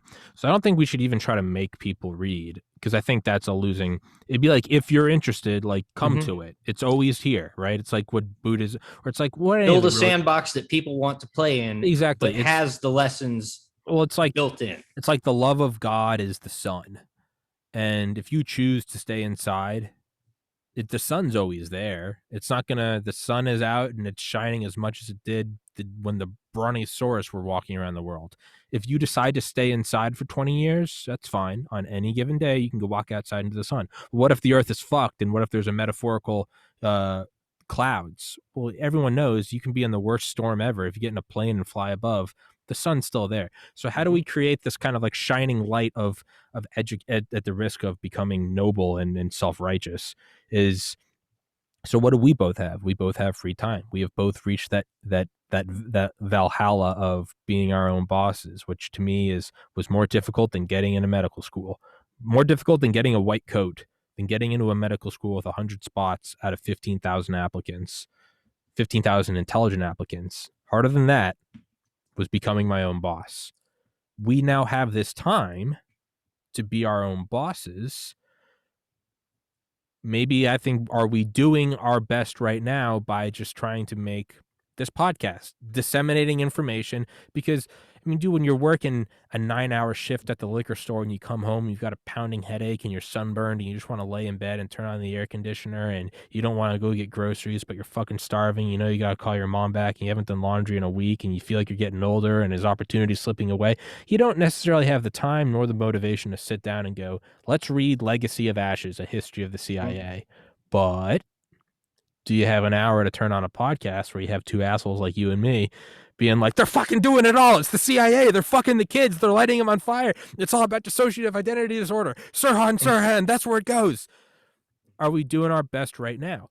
And on another thought, I've been thinking about this a lot, and you planted the seed in my mind, is like, one thing I've always been told whenever I'd have roommates was that, like, I'm entertaining to watch game.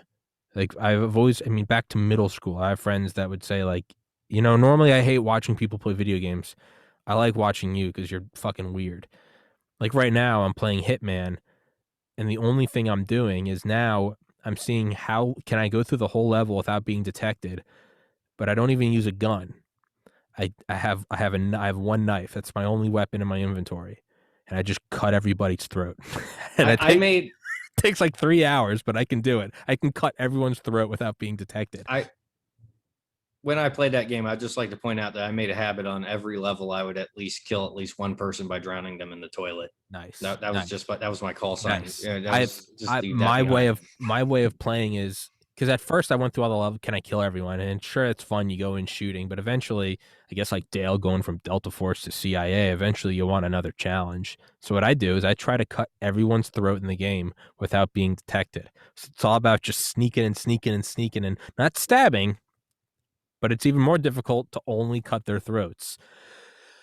Is there a way, like, I'm too stupid to figure it out, but is there a way to like set up like a Twitch channel or something where it's that, but instead of audio, it's talking about like a history of the CIA and military procurement? Well, yeah, you could be playing any, and that's one way to, you know, like, if you're going to reach out to the next generation, like, you know, like I was educational. Yeah, exactly. You know, like, how do you know, there's a lot of younger folks out there that don't know to look for any of this stuff because they've never heard it before. And well, what do they know? They know streamers, they know their video games. And, you know, if you just happen to be playing or streaming Hitman or whatever, and you're spouting off, you know, history of counterintelligence and CIA assassinations and whatnot, guess what? They're going to learn something. You know, that's an avenue to go at it. You know, when I was you know, playing Counter-Strike with my friends back in the day, one of my favorite things to do is if there was like only 4 of us or whatever, and there was one rando on our team, I would just yell at that rando nonstop. Not just, I mean, sometimes they're an asshole and I'd be, and we'd just be abusive because they were an asshole and they deserve it. But a lot of times I'd just be doing an Alex Jones impression. I'd just straight up be screaming like Alex Jones and just like laying down facts on them. Listen up to me, ladies and gentlemen. And my friends find it amusing and they're joining in. And it's like, and occasionally, you just have this kid that's just like, wait a second, I didn't even like know half of this shit. And, sometimes, I like to think of it as, probably of all the times I've done that to some asshole in Counter-Strike, let's say maybe 10% of them, something about that stuck with them and made them, actually go and look into, Alex Jones or go on to Band.video. If 10% of those people even make that one step, I consider that a success. It's a win. So, in theory, if you started up a Twitch channel or any other, game stream channel, and you have people that wouldn't normally find your podcast because, they don't know to look up this content, and they just find you because you're playing their favorite game, and you just so happen to, give them the download right there and then, why not? I've been hesitating to start doing that because I don't know how, but then I remember that I wanted to start a podcast in 2013. I really gave it a second thought around 2015. I actually did 2 episodes with a friend in 2017, and I kept kicking it down the road because I was like, I don't know how to do it. There's so much stuff. I got to learn to record. And then I finally started it in 2019, and I just stuck with it and figured I'd learn it as I go. And there's been little baby steps of improvement, but if we look at it now, there's been no one day where the improvement happens, but now it's like we're sitting here on episode 458 with like good quality video, not the best. I would say pretty good audio, pretty fucking good audio. Yeah, and like a lot of authors, and there's been no one day where all of a sudden it made it. It just kind of feels like it's moving in that direction. I'm hesitant to start doing like Twitch or something because I think I tried once before and I failed miserably. I don't know how to I tried to screen record last night on my Xbox. It's baby steps. It's the ape using the tool in 2001: A Space Odyssey. It's bum bum. So maybe again, be the change I want to see in the world. Instead of saying someone else should do it, maybe I'll record myself playing Hitman tonight and I'll just start talking about the CIA. And see if it doesn't work, and I'll upload it here, and we'll see. It'll be very shitty quality, but we'll start somewhere and see if it can't turn into something, because that might be the way to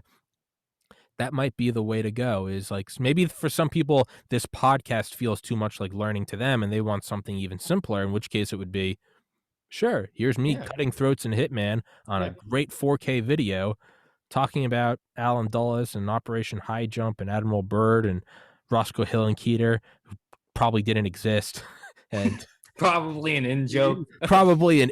Didn't actually exist. Manhattan, Oppenheimer, are you kidding me? No, we fucking built a nuke. There's no, maybe that's the way to go. And I'll start, and in a year from now, the quality will be much better. But the hardest step is the first step. But that's where we got to go. One of my favorite channels to watch, because he does a lot of crossover between like Space Station 13 and BattleTech, is the Black Pants Legion, and the guy that runs that channel, his name is Tex. It almost amazes me how he doesn't ever bring up politics ever, and I mean, like, he's just so good about it. And it's like, if you pay attention, you follow along, he's somewhat of a libertarian. I mean, he's a huge gun guy, but he's a super fucking intelligent goddamn historian. And like, he'll upload, some, like, a lot of stuff that I watch is him playing Space Station 13, which I don't have the time to get back into, where I like his lore videos where he's talking about the history of BattleTech and basically fictional books that I don't have the time to get into anymore. But it's just absolutely amazing how he just, he's just rattling off all these, wonderful, cool historical facts and everything. And there's an entire demographic of people. And he does a lot of charity stuff too. I think that, a lot of like veterans charities and stuff like that too.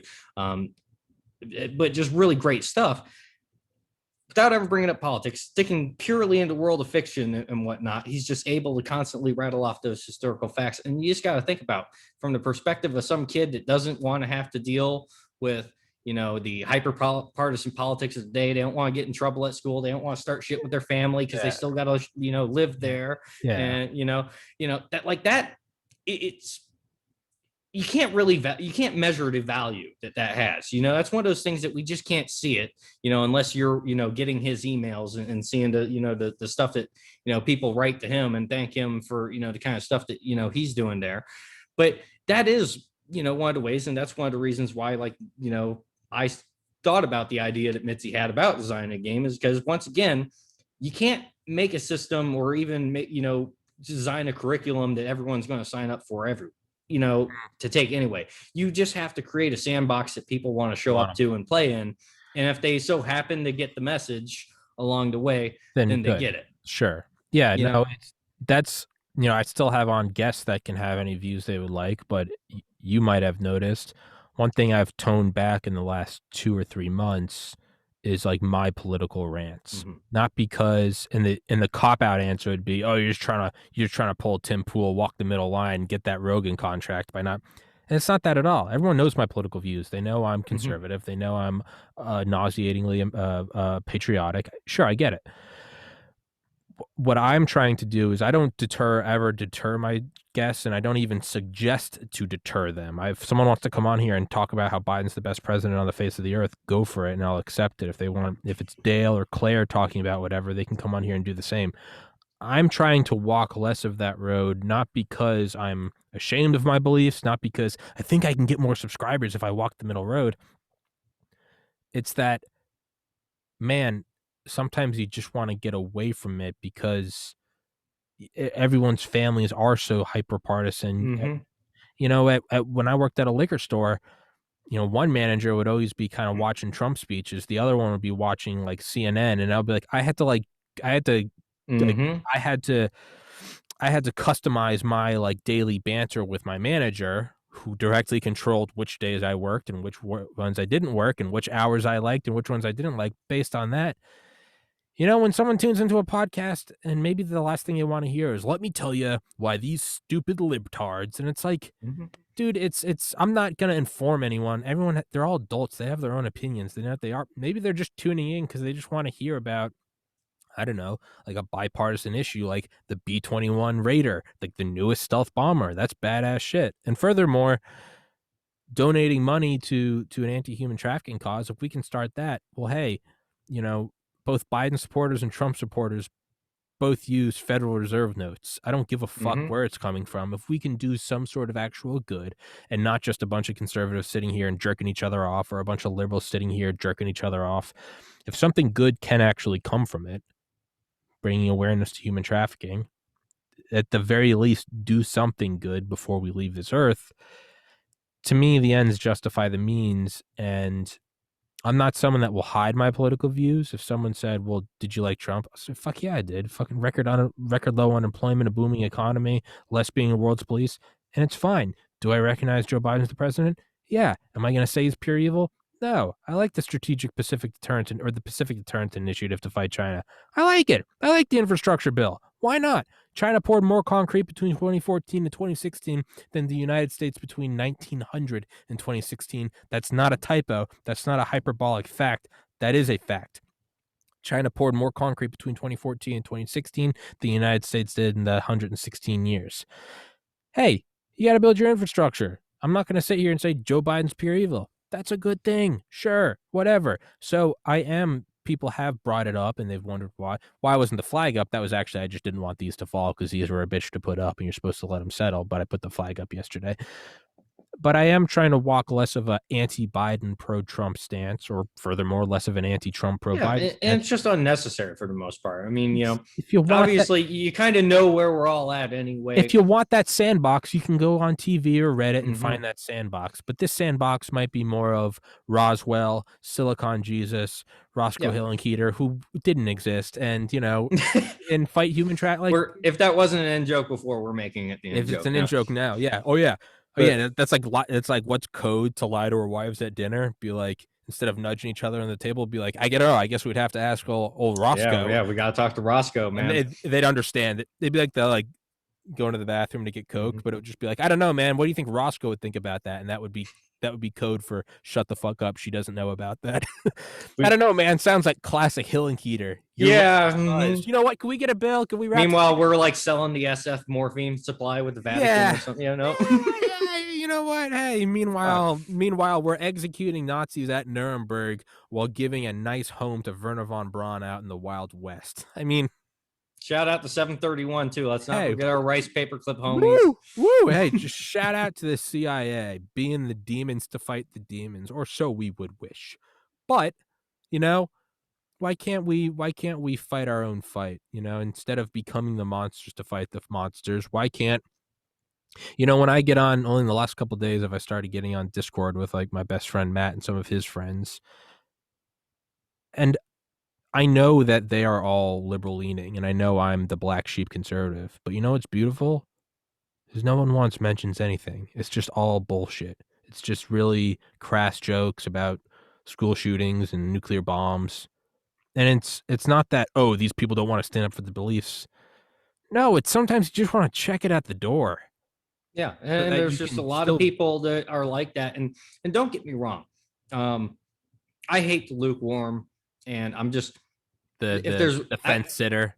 yeah, I get it, and I can't be around for long periods of time. It Like, just take it a drives stance, it. bitch. Yes, it drives me up the wall.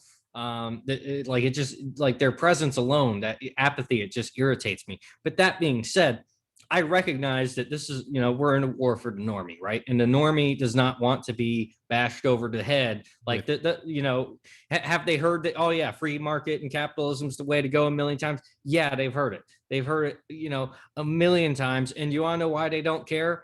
Because whether it's the Republicans or the Democrats, the Republicans are socialists for infrastructure, the Democrats are just socialists. And even if they are on the team of free market capitalism, deep down they know that no one's coming to fight for them anyway. So why the fuck even worry about it? And that's the way a lot of these people think. And so how do we make good fiction? And that's what it comes down to.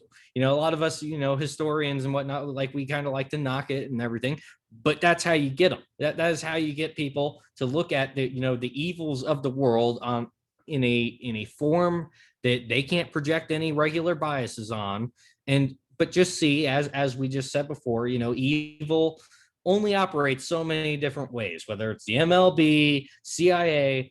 The same themes occur no matter what. And if you can learn to recognize it in one system, if you can learn to spot an abusive person one way, you're probably going to learn how to spot abusive people just about everywhere else you go. Mm-hmm. So how do we do that? Yeah. Well, and I think the way to do that is, I think you have put into words so beautifully what I haven't been able to, is how do we make the most enticing sandbox? How do we make them, it's like the example I gave to you a couple months ago about rushing fraternities in Valdosta, Georgia. I had all these different fraternities. Some were like, we're all about working out. Some were like, we're all about hunting. Some were like, we are the cleanest, crispest guys on campus, or we have all the Greek Week trophies. And then the other house I went to was a bunch of guys who didn't even acknowledge you were there. And you're like, is this a fraternity? They'd be like, oh yeah. You guys rushing? They'd be like, sure thing. But there was no like, hey, welcome to us. We're Pi Kappa Phi Beta. They were just these dudes hanging out with the hottest chicks on campus with a pool table, and just talking shit. By being the coolest sandbox, they didn't have to give you a pamphlet. They didn't have to give you their numbers and be like, hey guys, this is how we do it. They didn't even have like official rush parties. You would just find out through like word of mouth that there was a party there. And that's what brought us all there. Now, granted that chapter has since been removed from campus because of several things, least of which was like someone brandishing a weapon at a party. But hey, you know what? They had a good run. Point being is they were just the coolest sandbox. So how do we make this the coolest sandbox? I think we make this the coolest sandbox by actively being, like I try to be, less bashing people over the head with my political views. Because if you're conservative, you don't need me to confirm your conservative views. Have them on your own. You don't need me. And if you're liberal, hey, it's not that I have to convert you, right? We've seen that before in human history. The white guys being like, we have to convert the savages from ways of no loincloths and not knowing about the good word of Christ. And it's like, that was a weird JFK voice, but I like it though. we don't need that. We don't need to beat the savages and, Mr. Livingston, I presume. We don't need that because, hey, if you're here and you're an adult and you have your liberal viewpoints, you're an intelligent individual. You've had your viewpoints, and who's to say yours are wrong and mine are right? You might teach me something. So I am trying more and more to check my political views at the door not in some I'm a fence sitter, I don't want to piss off anybody, I would just like to have a nice lukewarm podcast. Like, to me, because that's a death worse than hell. That's Mhm. that's a torture worse than death. That's being the Colbert Report or the Night Show. Trevor, no, I don't want that. How do we build the best sandbox? I would say by, look, when I have Dale on and Claire on and you see me smiling and agreeing, yeah, I'm Mhm. conservative. When you have me having on Roger and, I'm kind of giving him a questioning look, you can tell maybe I don't agree with what he's saying. But I think we can build the most fun sandbox, the most fun frat house by kind of checking it at the door. Hopefully that will inspire other people to check it at the door. And instead we can talk about things that are bipartisanly interesting, like a stealth bomber. Or what could we do? Can we raise money, not for the DNC or the RNC? Can we start pushing money towards raising awareness about human trafficking, and Safe House Project, which actually does things like I believe they find homes, or at the very least, they find like safe houses for victims to go to. That's a real world change, right? Just Mhm. like Instagram influencers who post pictures of them giving food to homeless people, and people are like, you're just doing that for Instagram. One, yes, they are. Two, I don't think that homeless guy gives a fuck whether or not it's from an Instagram influencer or whether it's from Mother Teresa. He's getting food in his stomach. I don't think it matters how we get people here and how we get people to perhaps donate.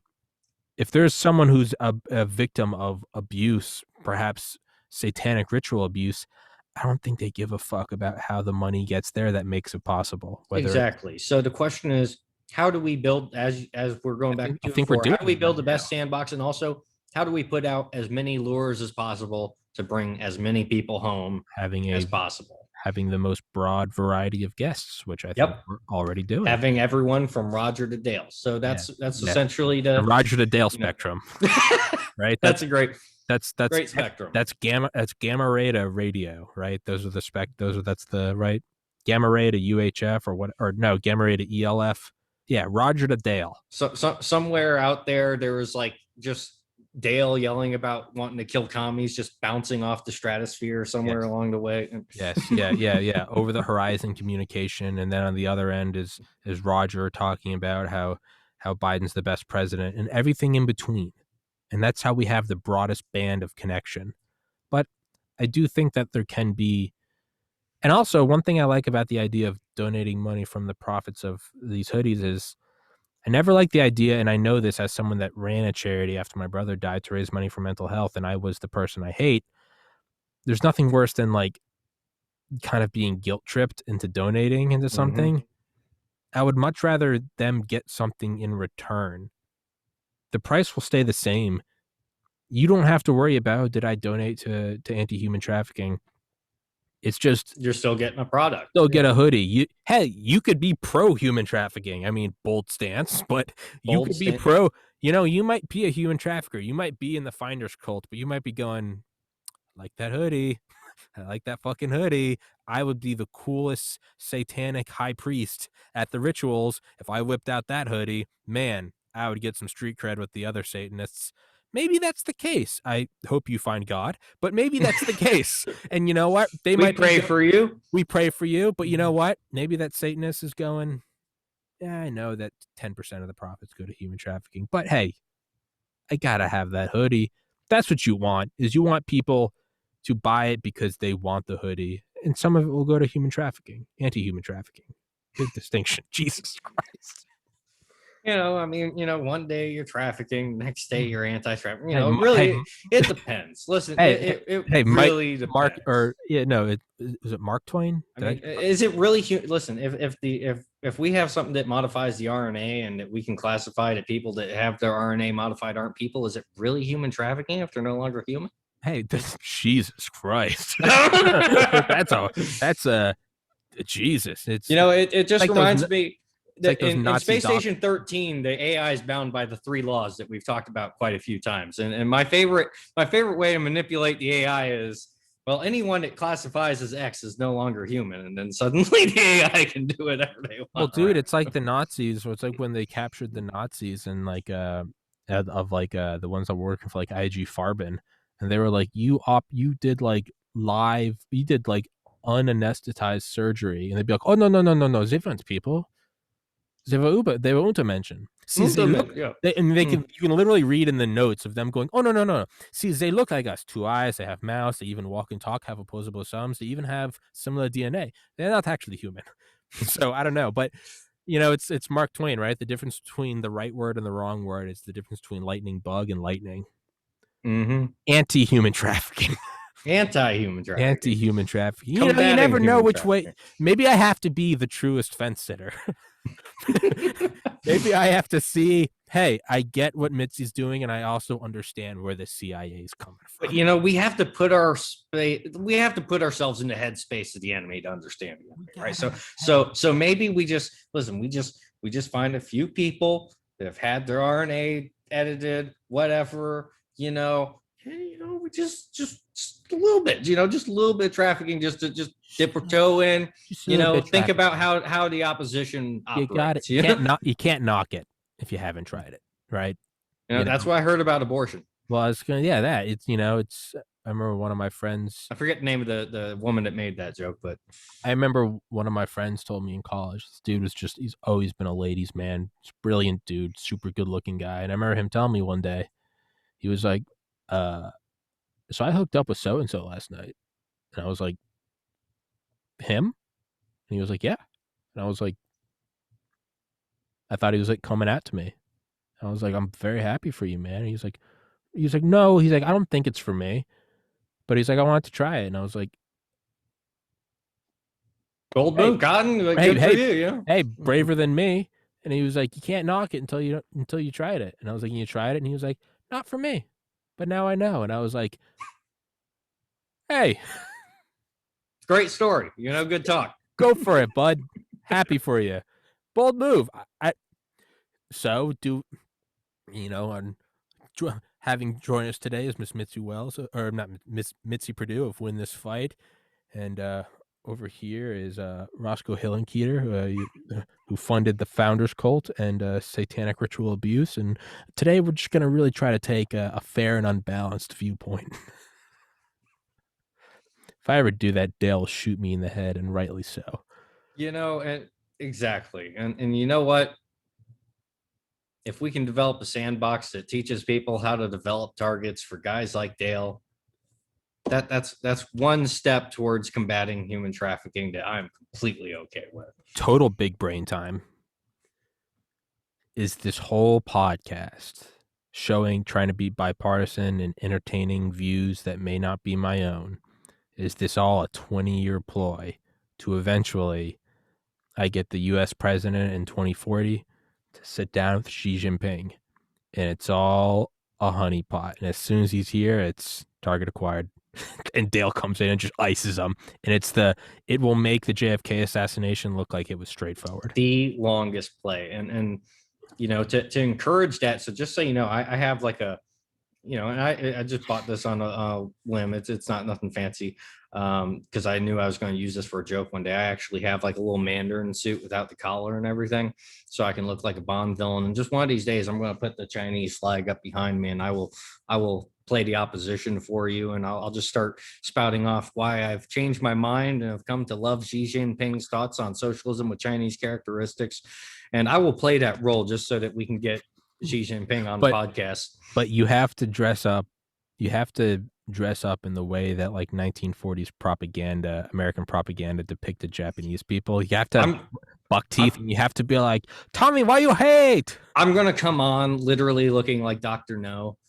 That's essentially what it's going to be like. I'm going to have the gloves on and everything, and the little Mandarin suit, and I'll even have my haircut. American hegemony, and I'll just be like, it'll be a total dog and pony show. I'll be like, gee, why do you hate America? You'll be like, you are untermenschen. That won't get us anywhere. That won't get us, gee. Maybe it will draw him out of the cracks. I'll have to be a lot more subtle. I'll just have to come on here and I'll be like, Tommy, have you ever heard about like state-sponsored capitalism? You ever heard about state capitalism? It's like, it's not socialism. It's like, just, Tommy, you're a the big fan of the state military industrial influencing. complex, right? Yeah, Right? why wouldn't you want to like regulate the market or anything, or Why like wouldn't you invest run in an unstoppable infrastructure? machine just like the military industrial complex? The layman doesn't need to know. You're already a fan of special access programs. What if we had a Groom Lake of economic central control?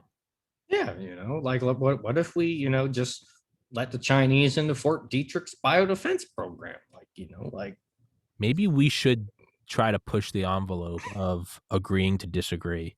Maybe I should actually get on like satanic pedophile serial killers and being like, I'm more of a Christian guy. I grew up in a Catholic household. Now you commune with the Dark Lord through the suffering of children. Is that correct? And he'd be like, yes, that's correct. And I'll be like, now agree to disagree, but let's just play the devil's advocate. I know you're his friend. Do you actually chant Latin backwards as you're skinning the child? And he'll be like, well, funny story. So maybe that's how it starts. I was trying to do, Latin backwards, but it just came out as Pig Latin. It was so embarrassing. Yeah, The guys back at the Black Temple that night were busting my chops. I mean, I had the nickname forever. They called me Piggy. And it's just, man, there's going to be headlines about us normalizing satanic abusers.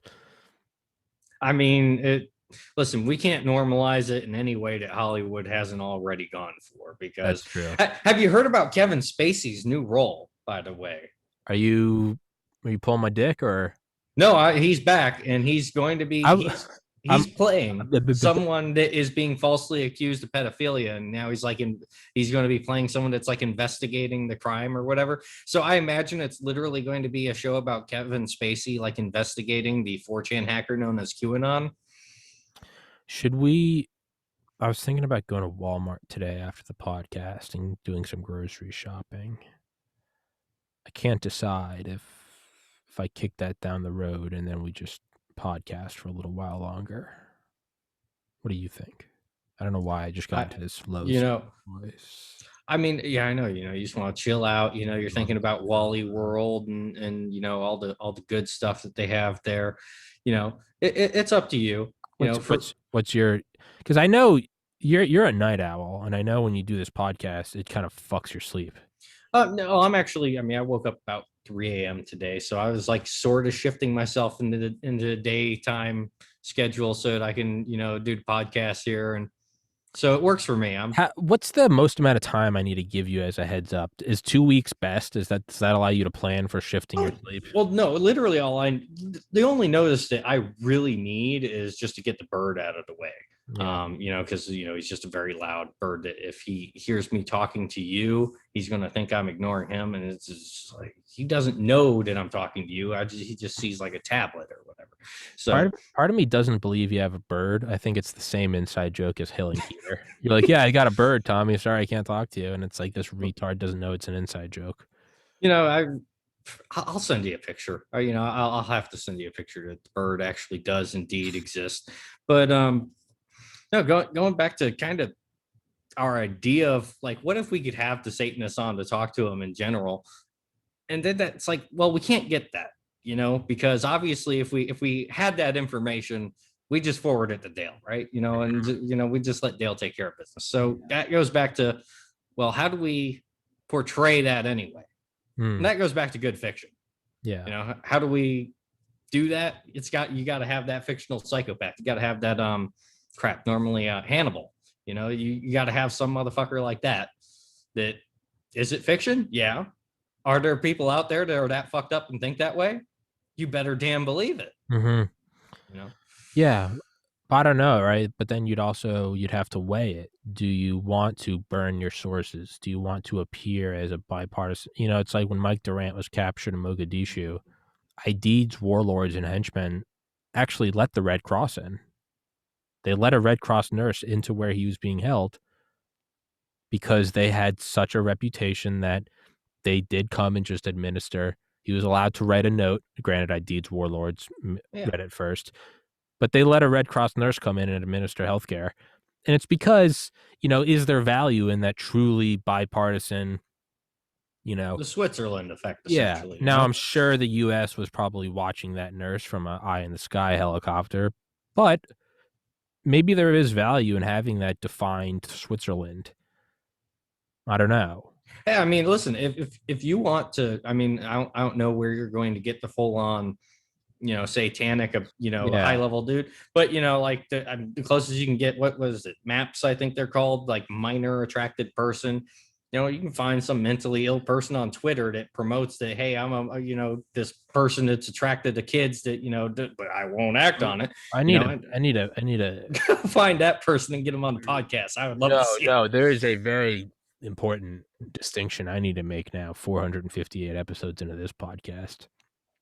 I always talk about how I'm like Elon Musk built Zip2 and then PayPal and then Tesla, and he's using all of it to fund SpaceX. None of the last has no similarity to the first. It's just this completely moving it to bigger and bigger poker tables. And I always say I want to build a massive amount of money on this podcast so I can affect mental health therapy in the United States through the use of psychedelics. And there is an association run by Dr. Rick Doblin called the Multidisciplinary Association for Psychedelic Studies, MAPS. And I always talk about how I want to raise enough money to donate a bunch of money to MAPS. I didn't know that there is a minor attracted persons organization. So you did okay. Big difference between human trafficking and anti-human trafficking. There's two maps apparently. Jesus Christ! Oh, so I didn't know I was going to be the person to inform you about this. I thought this has been a meme for a little while, but yeah. So you can actually go on Twitter, and just like people put their pronouns in their bio, or their mental illness in their bio, or all that fun stuff that mentally ill people like to do, airing their laundry in public. Some of these people you'll see. At first I thought this was a meme. I was like, this has to be like some black propaganda. Like this has to be our own guys like going undercover and doing the. No, these people are real. They're MAPS is the term for it, minor attracted person, and you will see these people. They will have that shit in their fucking bio on Twitter. And then they'll be all, but I would never act on it. I just think about it. Yeah. And it's like, they're just out there. Like, that's normal. That's absolutely completely normal. And then, and yeah, you think about that. And then the context with like Twitter not wanting to take down the abusive content that gets put up, that even the victim of said abusive content was like, hey, can you take this down? They're like, maybe. Like, it's free speech. Yeah. The president said there's Chinese infiltration. Take him out. Remove him. Right. Amazing what kind of stuff just passes for acceptable behavior nowadays. And it's Orange Man gets censored on Twitter for inciting violence. But I just saw the Ayatollah frickin' Iran, basically spouting the same free Palestine from the river to the sea, essentially. That's fine. Maps are fine. All that's fine. But welcome to Sodom and Gomorrah, pillars of salt. That's pretty much the way I just view it at this point. God needs to rain fire. There is no saving this. Maybe that's our plausible deniability, though, is so in 20 years when you and I are being tried for the crime of being white, I can say, no, I was deep undercover as a conservative. I was supporting MAPS. Oh, fuck. God nuked the planet. Just nuke the planet. At that point, if that's what we got to do to avoid the hanging, I take the nuke. I have found peace in knowing that this world, that this life is temporary, that evil may exist and flourish here, but it's like what Dr. Eben Alexander said. 1% of 1% of the universe is pure evil, and it's so the other 99.99% can learn from it. Because if it was 100% good, it wouldn't be able to learn anything. And 1% of 1% is evil, so that the rest can learn. It's an incredibly important learning experience, and I would like to say that I'm at peace with the fact that eventually this will just all be over, and we'll all be chilling at the bar in the next level, and we'll be laughing about the good times. But as I sit here and I have to wake up every day remembering that people like MAPS exist and publicly exist, it's like, if God didn't want me to be an angry motherfucker, he wouldn't have put me in a target rich environment, because like, god damn, it's he put us here to learn. to learn something. That's one thing you have to remember is you're like none of this is all temporary. It's in the world, not of the world. This is just a lesson. But eventually you got to be like, God didn't put me in like crochet class. Yeah, put me on a planet of satanic communist pedophiles. Yeah, it's like, studies and applications. I don't know what. He wants me to study something, right? But there's also you study something, you apply what you study. And that's why we have to say we want to build a video game that teaches people how to do this. Because if I were to say I want to open a school that trains people to kick down the doors of pedophiles and shoot them in the face, can't do that. That's calling for violence, and I don't want anyone on here pulling that would be incitement. I don't want anyone to pull some Comet ping pong shit and go shoot up a pizza parlor. Please don't do that from my podcast. Exactly. So instead, play a game that encourages you to do network analysis, study, psychopaths and how they operate, and then go completely separately, delete everything, especially if you ever had communication with me, delete that. I don't want to be tied into it. Don't do this. And then go to a school where you can learn how to do the physical applications somewhere else. It's completely unassociated. It's kind of like what Alan Watts said. Alan Watts said, a seed turns into a tree, and therefore a seed is a tree. Even if it looks like a seed, it's a tree. It said, just like an apple tree apples or an ocean waves, said the earth peoples. Come here 2 billion years ago, and it looks like rock. You'd be like, hold on, it's gonna start peopling. I almost don't think we even need to train anyone or direct them. I think you just have to point them to learn. Like we said about anything, there's only so many archetypes, right? The heroes provide the sandbox, provide the materials, and let them learn. Whether it's Harry Potter or Star Wars or Star Trek or whatever, Game of Thrones, it's all Joseph Campbell's The Hero's Journey, the 17 steps, right? That's all it is. It's dressed up as different shit. Whether you learn about a history of the MLB or a history of box fans or AC versus DC current or the history of the CIA or how to weave or how to make watercolors or how to turn ash into soap like fucking pioneers did, no matter what you learn, if you learn enough of it, eventually you learn that there's an abusive power structure. Do with that what you will. David and I don't need to direct you. We don't even need to give you Minecraft hypotheticals. Just learn about anything. Learn it well. Exactly. Studies and applications. And you do what you need to do. You need to do it with a ferocity. Listen, God will tell you what to do. Don't. Jesus. And then that clip freezes and it zooms out and it's on the projector. Would the defendant like to talk about it? And it's me saying, thank you, Your Honor. Senator and Congresswoman, I'd like to talk about what that actually meant. It's me, you, and Dale in hand and foot chains. Just like...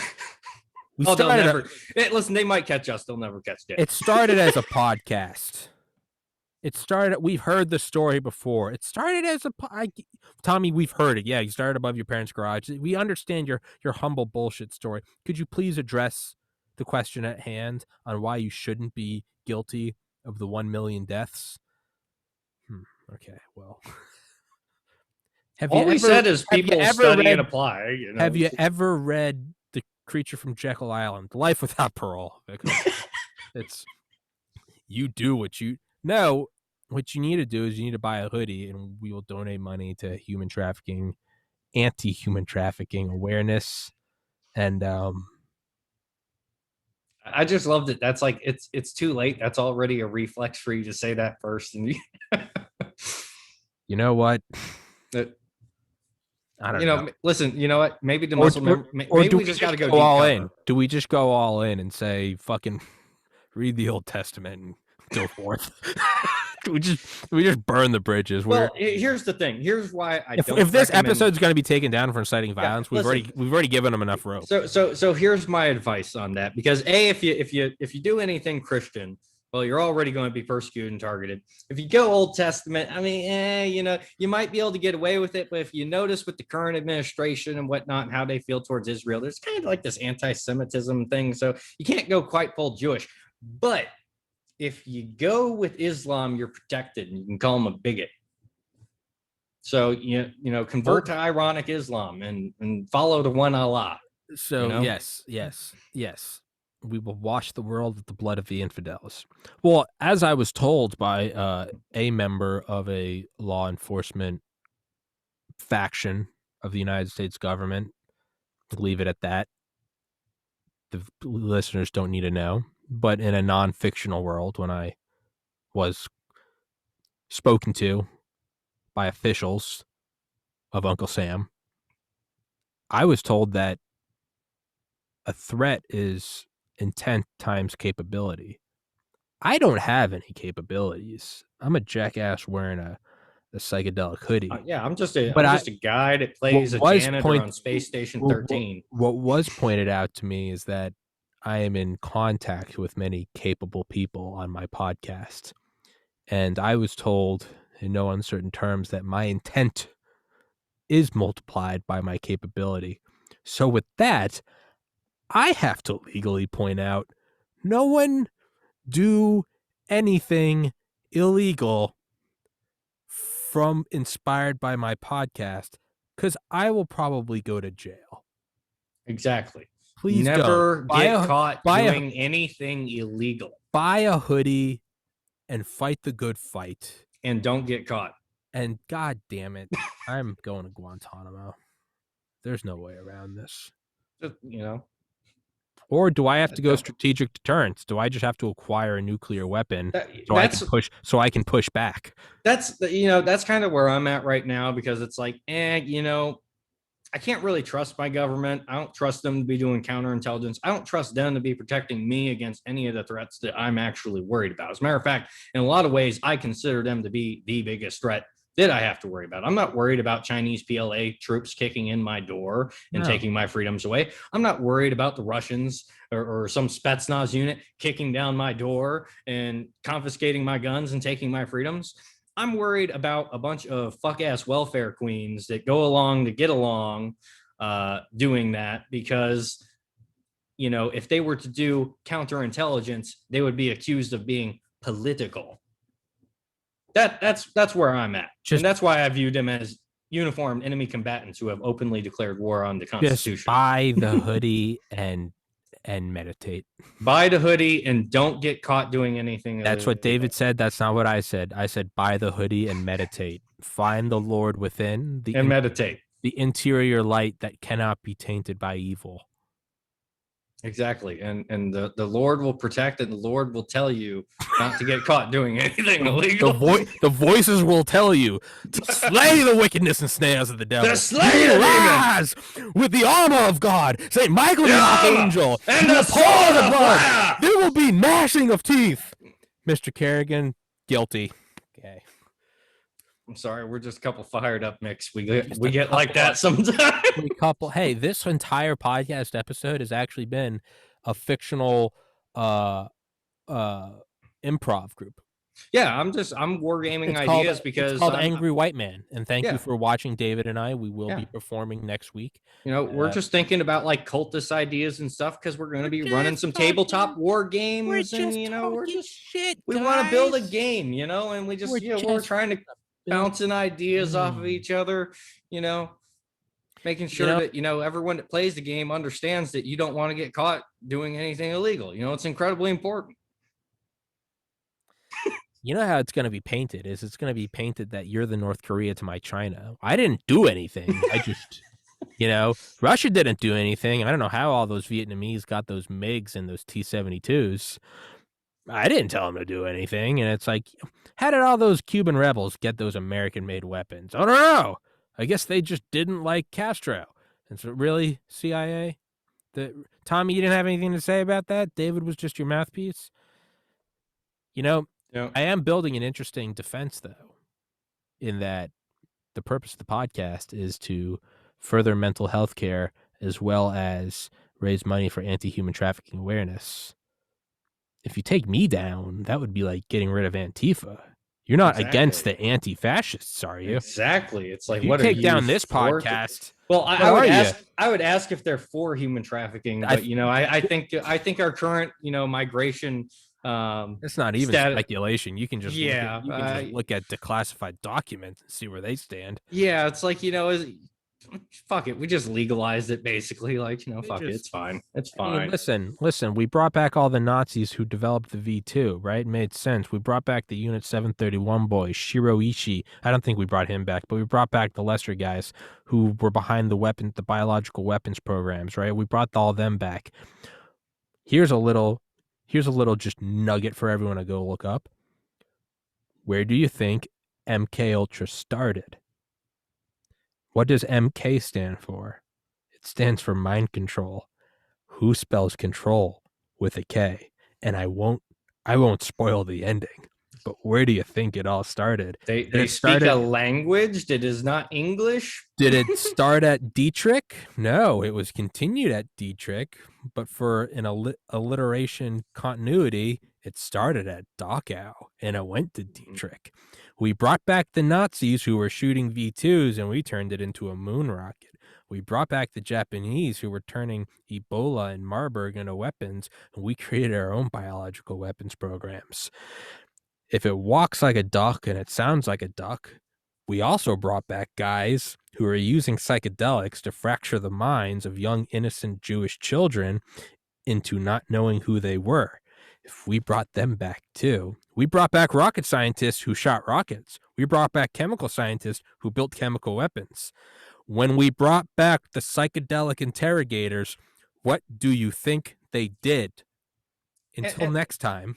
And so that's why when I look at like law enforcement and I look at people who actually believe we're a republic of laws and order, I laugh and I'm like, oh, you're so naive. You're very naive. One of these days you're gonna meet some senior executive service person that's gonna walk in, tell you to drop everything that you think you know, and they're gonna tell you that you got to decapitate these kids in a field for national security. So I would like to thank Charlie Duke for turning me back towards the light, as I have now found that pure evil does exist. Exactly, and in all seriousness, the government is not coming to help us. In all seriousness, there is a certain beauty, and I discovered that in like the depths of grieving for the loss of my brother, was that when you're at being at the depths of the ocean implies the highest mountain. Mm-hmm. Being in a dark room implies a light room. One color can imply the other. White implies black. When you discover the depths of evil, it only implies one thing: that there is a pure, forgiving light. Is that Jesus? Is that Buddha? Is that equal and opposite? Is that universe? Is that Taoism? Is it Taoism? I don't know.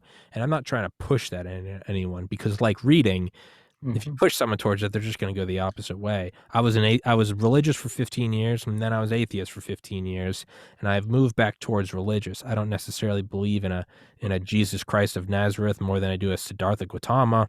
I do believe, though, that there is, much like the themes in the MLB or the history of the CIA, all of the religions kind of have one theme.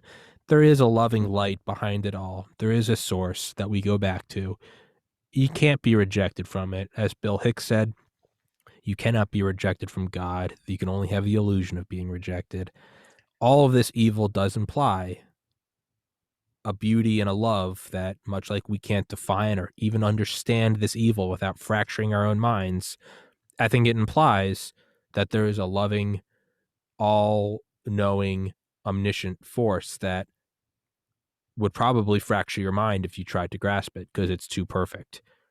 And that, I do think, is, on a serious note, I do think there is some beauty when you learn about the Holocaust or human trafficking or satanic ritual abuse. To me, that applies. It kind of comes back to there's no atheist in the foxhole, so to speak. Mm-hmm. At a certain point, you see something so horrific that you're just like, the opposites imply. Yeah, you just have to be, what else are you going to do? Like, if I've met someone that can look at that kind of stuff and still be an atheist, like I would have a lot of respect for that person, Be because like, that's, damn. that's some highly integrable, I don't even know the right word to describe that. Like just the ability to hold on to that kind of, oh yeah, everything's science. This is just normal. This is just absolutely normal. It's just scientific. We can just explain this away. No, I can't quite go there. I have to, maybe it's just my own way of like fragmenting and protecting, It but might be. but at the end of the day, as someone that I consider, I explain it as I tried as hard as humanly possible to remain an atheist. So did And I. I ended up, yeah, and I ended up coming to the conclusion there's no atheist in the foxhole. Yeah, hey, I tried as a student of science. I tried very hard, and when I realized Charlie Duke went from being, if I think I'm a scientist because I was pre-med, that motherfucker, that gentleman walked on the moon, and he came back and realized, and it's like his line. He goes, I did walk on the moon, and that was nice, but now I walk with the Lord. And I was like, dude, what a big dick statement. Right. Whap. And it's,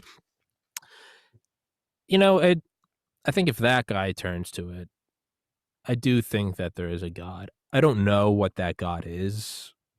I don't think it's limited to a Jewish carpenter or a fat Buddhist. I don't think it's limited to just like the MLB or the CIA, the archetypes exist beneath the Yeah. behind the curtain. I Yeah, don't the think archetypes are there, and it's like, what is Jesus? Well, Jesus is a guy that we know went it's an through the archetype cycle. of, Yeah, he yes. went through that cycle. So And when you did look at the Buddha. Buddha, So yeah, it's I tend to think it's they all tell the same story, and what they're telling the story is as someone who actively tried to be atheist as it was waning, eventually you just have to you observe everything, and you're like, I mean, the data just it points to something, and through direct experience, just meditation, sober as a bird, not on psychedelics. I mean, through meditation, experiencing just a state of like samadhi, of just pure love and peace. So, samadhi, satori, whatever you want to call it. It's eventually I just concluded. I was like, yeah, I do. I think that there is a God. I do, and I'm not trying to force that on anyone, but I just, and who knows? It could and I also entertain that it could very well be the opposite end of the satanic ritual abuse. My mind might just be fracturing in the presence of pure evil, and if that's the case, I don't give a shit, because there's no subjective difference between me believing in God and God being real, or me believing in God and God not being real. Experience is the same. Exactly. And that's the way I look at it. Like, if I have to, even if we're all full of shit completely, if I just completely accept it, as long as that's there in my head, I can confront whatever I view as the evil with no fear. Yes. And yes. that's all I really need there. And so I'm willing to accept it for that alone. Yeah. It's when you wake up in a dream and there's a 1,000-foot tall tidal wave coming at you. The knowledge that you're in a dream allows you to stand up and just look at it and be like, bring it on, fucker. And you know it's going to hit you with the force of 1,000 nuclear bombs and vaporize you. Whether or not you're in a dream or you're in Jakarta in 2004 and it's real, the bravery and the peace of mind is the same. And is that not equally as powerful as God? What if there is no God and you have the ability to conjure up pure peace in your own mind? Yeah. That's equally insane. And knowing that now, it's like, I remember when I was a punk atheist with the mohawk and everything. And like, I remember, people coming up and saying, oh, like, I'll pray for you. I'm praying for you and everything. And it's like, I didn't understand why. Now I get it. Like, now I totally get it. It's just one of those things that if you don't have that peace of mind, you're really at a disadvantage. It's just one of those things. It's a tactical advantage to be at peace. Yeah, right? It's going to reduce your hesitation, and you're just going to see a target, and you're just going to go for the target because you don't give a fuck what happens to you. You give a fuck about what is going to be said about you when you're on the next level. Did you go for it or not? It's like what Patton said before those big battles. He would write letters to God, and he would be like, Lord, give me the strength and the tactical know-how to increase the ranks in heaven. For if there are innocent crowds, I apologize, but I will send them up to you nonetheless. He was like, Just give me what I need. But I think it's a Mark Twain quote, and it's, I pray for the devil, I pray for Lucifer. Who in 1800 years has ever prayed for he who needs it most? I do find myself, as I've been meditating every day for 13 years, and it's slowly morphing into prayer. I do find myself praying for those who I think probably need it most. I'll pray for a Stalin or a Mao or a Hitler. Well, yeah, because we know how they're essentially created. I mean, you study a guy like Hitler, what is it? It's PTSD plus OCD, fucking cranked to the absolute extreme, to the point that he views a certain subset of humanity as a virus. Yeah, PTSD from World War I, PTSD from his dad beating the shit out of him. That too, yeah. People don't know that his dad beat the ever living shit out of him. Like me, he tried to get into art. Unlike me, when it didn't work, I took a different. Actually, did I take a different path? Screaming really loud to an audience? I don't know. But he went an evil path, and I'm not doing that. But this doesn't justify anything he did. And if he was alive, I think he should probably be killed. But I think, because once you draw the line at this person shouldn't be prayed for, it's no different than saying everyone gets free speech except Alex Jones.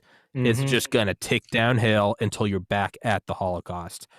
I think you have to pray for everyone. No exactly. And once again, and I don't like to preach on about this too much, because it's just, I'm normally a very aggressive asshole, but it's like, you kind of have to have that Christ forgiveness, especially, when we talk about subjects like, human trafficking. I know you talked about this, went into detail with Brittany and whatnot. It's like, guess what? A lot of the people that are doing horrific shit had horrific shit done to them. Yeah. And it's, that's where we get the allegory of the vampire from, essentially. And so it's like, do I, and what you said about, the Israeli guy you had on, where he fully understands what's going on. It's like, at a certain point, you have to just, and in the back of your head, for, at least for your own sanity, so you're not grinding your teeth and thrashing about, wanting to go and get every single one of them. You have to be able to sit there and put yourself in that place, in their shoes, think like that level of psychopath, and understand that there might not be a cure for it other than putting them on the high velocity ventilator, unfortunately. But it's still an incredibly fucked up series of events that created that person was not entirely in control of. Obviously, they could have made better choices. I mean, but could they? But could they? Yeah, no. What were even if they could make the best choices possible, and they did, what were the best choices they had? Yeah, and who the fuck are we to scoff at they grew up illiterate without health care. They never once brushed their teeth in their life, and someone offers them an RPG and says you can make more money in the next 30 minutes than you have in the last 30 years and the next 30 years. Who are we to say, put it down, do the right thing? Have we not built a world that has put them in that situation? Now, I'm not saying that they don't need the high velocity ventilator treatment, but know what you're doing. Yeah.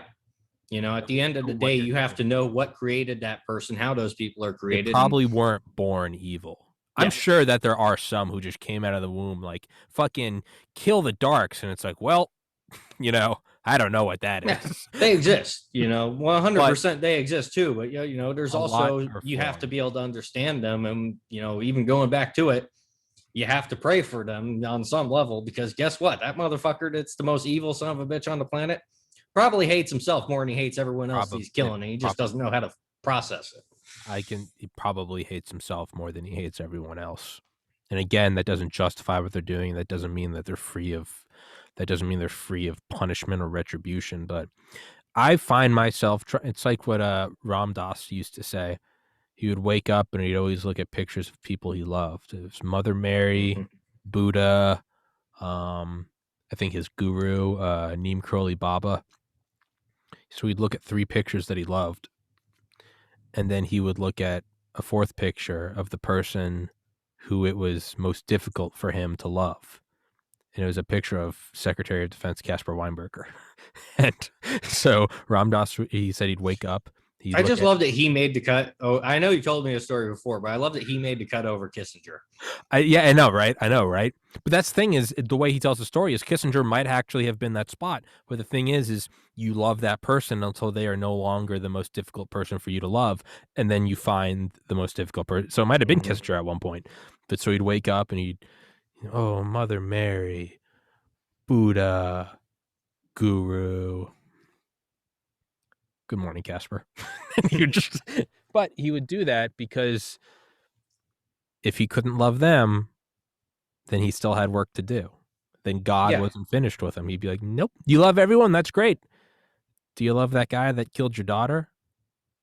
You still got work to do.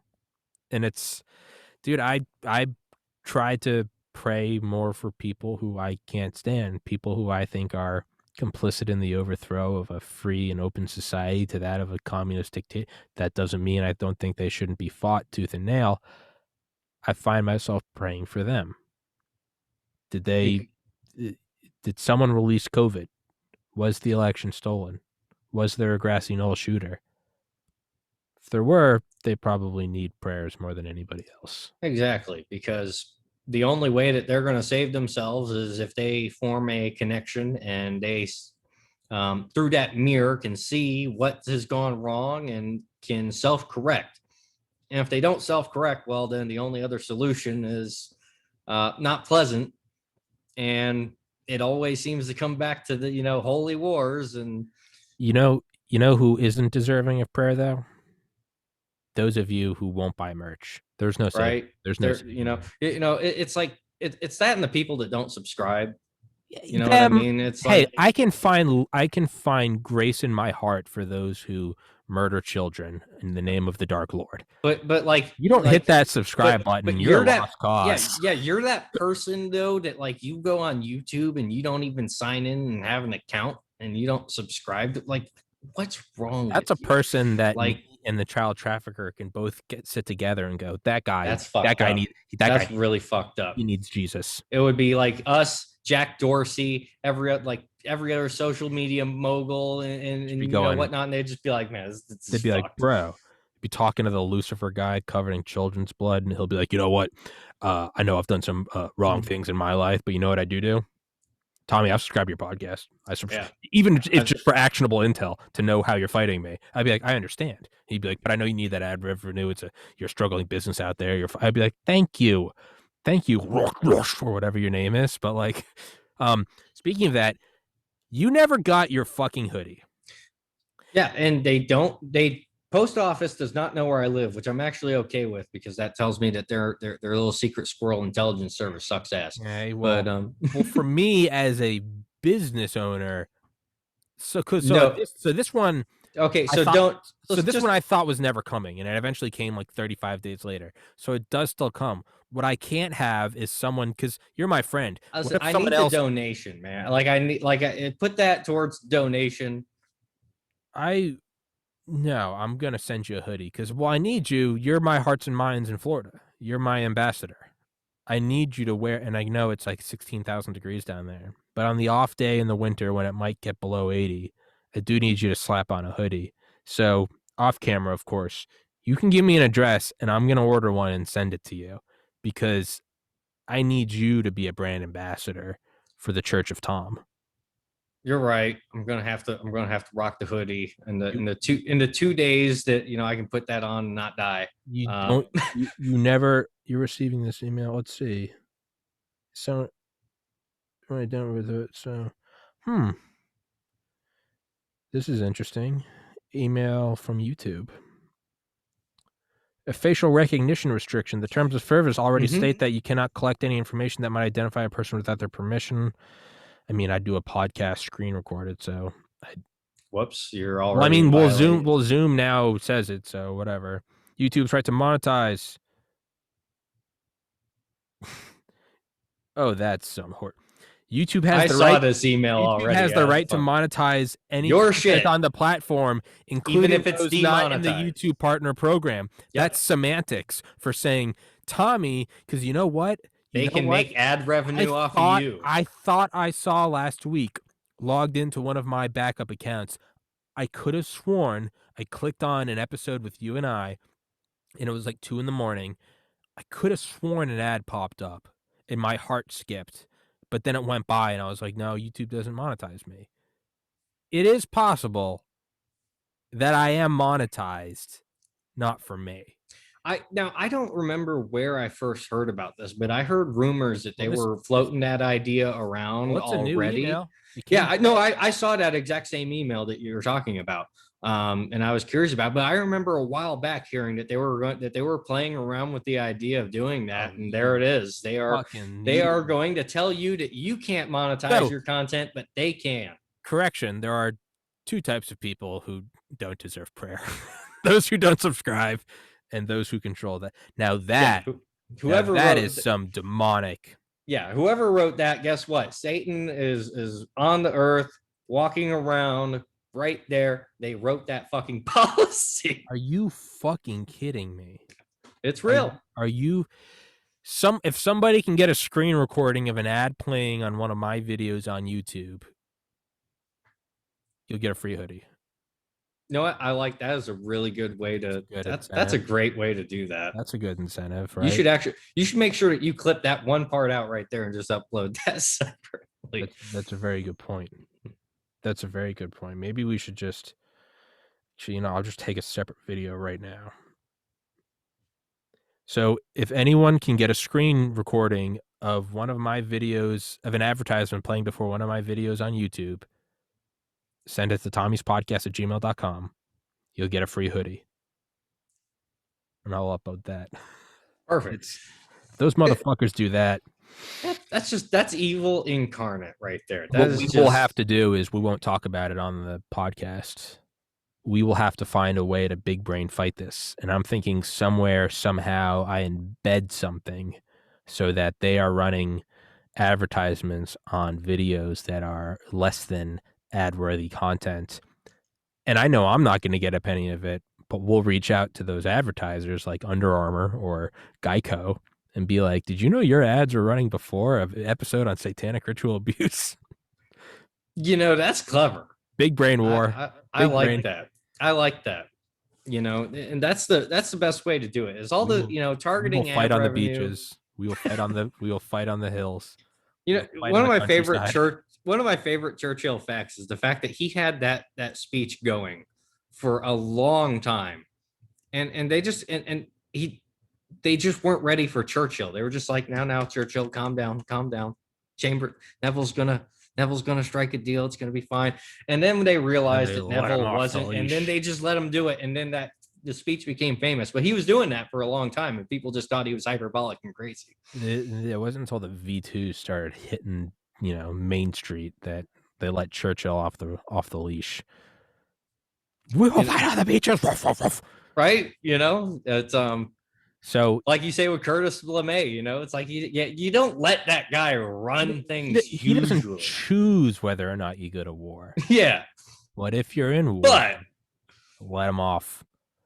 Dale doesn't choose whether or not we go kinetic with China. But if we are going kinetic with China, you take the leash off and you say, Dale, who? Go exactly. Dark. When Dale goes dark,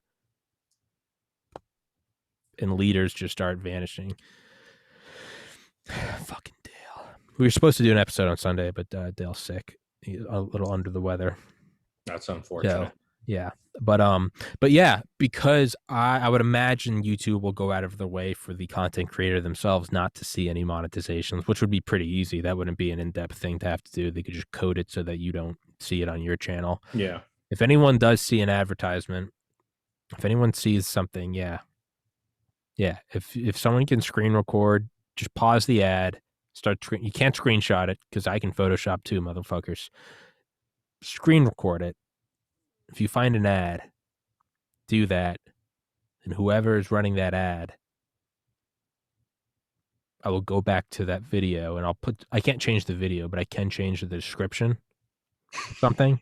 That's what I can do. And I can be like, tell you this much, it wasn't 6 million. Put that in there and be like, did you know that you're running an ad on a Holocaust denier? What was the shit? I remember watching a long time. Full disclosure, that's a pirated line from Tim Dillon. He goes, David Dobrik needs to kick it up a notch. He needs to go on Tucker Carlson. It's the greatest story never told. But he goes, David Dobrik needs to stop apologizing. Tim Dillon has this great bit. He goes, he needs to stop apologizing. And instead, he needs to dig deeper. He needs to go on Tucker Carlson And unprompted, when he says, David is in the studio today, David, how you doing? He goes, David needs to look at the camera and say, Kamala Harris is an N-word. Beep. David, do you have anything else? He goes, there's a lot of complex things in the world, but I'll tell you what wasn't complex is the fact that it wasn't 6 million. And then when he finally goes, David, what's on your mind lately? He goes, IQ, crime statistics, and the shapes of skulls. That's not my line, but if there's an advertisement on one of my videos, I will take that transcript and put it in the description. I will 100% do that.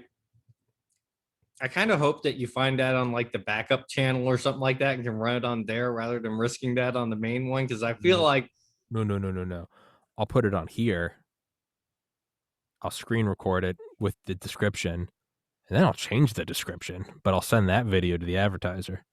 I like where your head's at. Hey, man, right. If they want to go like war, it. What WWJJA do? WWJJAD. What would James Jesus Angleton do? That's exactly what he would do. That's fucking beautiful. He'd light the wells on fire until the enemy retreats, and then he'd put out the fire. That's what I'm going to do. I'm going to spike the garden with salt, and then I'm going to remove it. So now Google's going to have to tell the advertiser that they're lying. Just set the infighting off. He said this. He said, rah, rah, rah, rah. This could all be avoided, YouTube, if you just gave me a pittance of monetization. This could all be avoided. It reminds me of one of my favorite Rock Hudson movies, To Brook. I think it came out in 1967. Yeah. And how it kind of ends towards the battle and everything, it's a little bit fictionalized.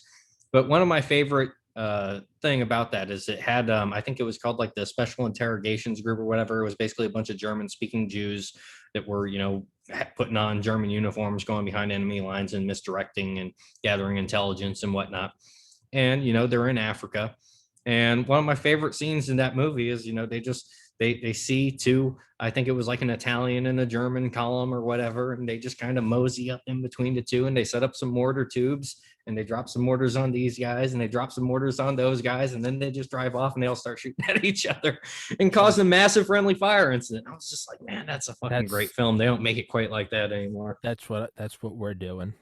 We're just, and the thing is it could all, this isn't even an ideological war. They could buy me off by just giving me, because they could just let you make money off your own shit, right? When you hit 1,000 subscribers and 4,000 view hours in the last 365 days, you are allowed to be monetized. You apply for the YouTube Partner Program, the YPP. They should get back to you within 7 days. There is a chance it might take up to 30 days. I applied for the YPP on October 1st, 2020. Today is May 25th, 2021. I do say they have forced me to cross the Rubicon. What drives me absolutely nuts about this, and I need to go and I don't know if I subbed the channel, and if I did, I got to find it again and send it to you. But just the other day, a freaking QAnon channel popped up on like my recommended or whatever. Like, and I don't just mean like a little bit QAnon. I mean, this was like a full on QAnon, like all of the full on shit that I've heard watching the Q stuff. And it had a fucking check mark next to it. Yeah. Well, that's controlled opposition. Yeah, that's my first thought. I'm sitting there, I'm like, what the fuck? Exactly, like, how the fuck did this get recommended to me? Well, it's like everyone else I know it got like, recommended too. Yeah. It was basically recommended. Like I wasn't subbed to it. I wasn't even watching anything related. It was just there. And you have to subscribe to my podcast and be actively engaged in the comments for it to pop up in your recommended. Yeah, and like I notice like your community posts, like when you post the Don the Pleb Photoshop images that you made. Yeah, like I don't like if you didn't send me those images on Telegram, like I don't see your community posts until probably about 3 days later. Does it pop up naturally for me to see? It's probably like 3 days later. Fuck these motherfuckers. Yeah, but you know what? All I think that's doing is I think that's just forcing me to sharpen the blade more. That just means my content has to be that much better because I can't rely on clickbait thumbnails, and I can't rely. If you log into YouTube without an account, I mean, what's the front page? It's always like Mr. Beast. It's always the Colbert Show. It's just a bunch of lukewarm, brain dead horse shit that isn't fit to be served to POWs. It's forcing me to have to become so good that the only way it exists is by people passing the links outside of YouTube through text or through word of mouth. So, so how do you get there? You basically have your own elite capture program. You pray not for easier lives. Pray to be stronger men. That's just what we're doing. We're just going to take the JFK approach, and that's we have to build the best sandbox. And then, what's that does? It attracts the best people who share it to the fellow best people who other people aspire to want to be. And so what do? Well, you go watch Tommy's podcast, because that's where you learn from all of the ballers of the world that have come on to what is now turned on to I believe it was Don the Pleb that referred to your podcast as like the nexus of the world, and you don't get credit for it yet because I didn't know that. Thank you, Don the Pleb, jacking up my ego. Yeah, I mean, it really is. Ken Albeck. I mean, you really have just about everyone on the fucking planet coming on here. I got the highest level Soviet defector in the history. You are going to replace CFR. Like, Council on Foreign Relations doesn't have shit next to this. We are CF. But you know what? It's kind of like conscription versus volunteer. Yeah, I would take one volunteer subscriber over 1,000 conscripted. Tonight on the Tonight Show, Orange Man bad, vaccine good. White people, how do we get rid of them? I got this vaccine, and I got a scratch off with it, and I got a scratch off, and I got a donut. A comorbidity is obesity. Get the vaccine, you stupid sheep. I'm gonna burn you in a furnace. Is what they're thinking. But I think I'd rather take one volunteer subscriber who volunteers and it's like, I love this channel, rather than the clickbait thumbnails. I bought 1,000 Big Macs and then face fucked a dead puppy. It's just that's what I see when I see those thumbnails. The open mouths, the saturations turned up with the white outline and the rainbow background. I bought 100 MacBooks. Some big and red arrow. And my dad's angry because I maxed out the credit card, and it's the dad like, and it's the mom like, and that's a hot girl with like cleavage, and she's like, and it's like, just, remember when we were kids and we just watched Viva La Bam, just fuck with his Uncle Vito? Post pictures of the train cars from Kelmno while you're at it. You want real clickbait thumbnails? Maybe that's what we'll do, is we'll start posting pictures of the finders, burning kids alive, screaming in Latin. Hey, you see there? See how that kid, see how their second row of teeth hasn't come in yet? And see, that's a really nice contrast to the goat blood all over their little prepubescent hands. Is that what we got to do? Is YouTube forcing my hands? I think so. We're just trying to make sure that they get used to the smell of the iron in the blood and the burning hair. Let's be honest. The smell of burning hair is very fucking unique. It's acquired, and the average, and you got it's like scotch. It's very much an acquired taste. You just kind of have to. Or the blood of the innocent that we drink. My investor is watching this video right now going, I didn't put this in the contract that he couldn't do this, but there might need to be an amendment. To which case I say, don't you dare, you pussy. Nut up. This is what's taking us to the moon or Guantanamo. Either or, nothing in between. There's no gray. Or you know what? I want to be in Guantanamo 2, Moon Edition. Like that's... Ooh, with Charlie Duke. Right? Who's walked on the moon. Joe Rogan hasn't had an Apollo astronaut on to walk the moon. The goddamn moon people! There's 4 living today. I've had on one of them 2 times. Had on Ken Albeck, Mike Durant, the Black Hawk Down guy. I mean, what the fuck is Joe Rogan even doing with his life? I mean, what is he doing? In charge of the rover program of NASA. Tomorrow, I'm having on for the second time Dr. Lawrence Byrne, who, after he was the VP of R&D of GM for 20 years, he went and worked for a little-known organization called DARPA. He's coming back on for the second time. You know how much the first video has? 37 views, because this world is brain dead. What the fuck? What the fuck? This guy spearheaded autonomous driving. Dr. Lawrence Burns coming on tomorrow. And so I think what you just once again. See, I know you like. I love yelling and getting. It's the Old Testament. Yeah, love. But listen up, ladies and gentlemen. You got to put on the full armor of God, because they are drinking the blood of the kids. You just made the perfect example of why you have to basically. I don't know if Twitch is even the best place to do this. I'm sure there's an alternative. I tried to get on last summer. Yeah, you'd probably. I know D. Because I'm not an e-girl. Yeah, I know. Whole alternative VTuber. We could make you a VTuber. I don't even know what that is. Okay. So people thought I was crazy at first, and I thought this was crazy too. So there's like they're called VTubers, and it's basically like some chick that has an anime avatar, and it moves and everything. It has a little camera, it tracks them, moves with them, and I was like, oh, that's cute or whatever. And then I saw how much they make in like one fucking stream. You would not fucking believe how much these fucking bitches make. All right, it's absolutely, and a lot of them, they work for some company. It's, basically, whores, and there's a pimp. It's basically the same thing. But and they get a cut. But holy fucking shit, these channels blow the fuck up, and they are making bank. I mean, we're talking like 10, 20K a stream sometimes. It's like some really retard fucking figures. So that's what we do. We make you an anime princess. Okay. All right. We get you a Twitch channel or what the fuck ever. Or maybe we put it on DLive. Everyone hates DLive too, but you know what? You might survive a little bit longer on there. You're a VTuber now. Everyone's coming in just because they think anime princess. They don't know. They have no fucking idea that you're about to lay on God knows how many decades worth of DARPA fucking knowledge on their ass. And then they're going to have to find out that, this anime princess that I've been watching, slit motherfuckers' throats in Hitman while talking about DARPA. Yeah. You know what? That's actually a crazy Irish dude, a fucking, Irish American dude that like talks to, astronauts and DARPA motherfucker. I just got to get a voice modulator and then an avatar so they don't see me. And it's just me with big tits, like Instagram filter skin. And I'm like, oh, okay, welcome to TPC. But the actual, if you pay attention to the text, it's like, if you pay attention to the text, it's like, it's like, did you know Admiral Byrd took down 3 aircraft carriers to Antarctica in 1947 to take over New Schwabia?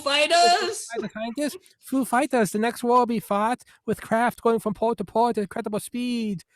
Flying saucers, given that they exist, are not from any power constructed on Earth. Harry S. Truman. Meanwhile, it's just me with big old tits and like, if you I gotta donated 10 David monologue, I gotta pay. All right. So if Tommy here, and this is why, you the fans, you'd have stuck through this digital schizophrenia long enough to get here.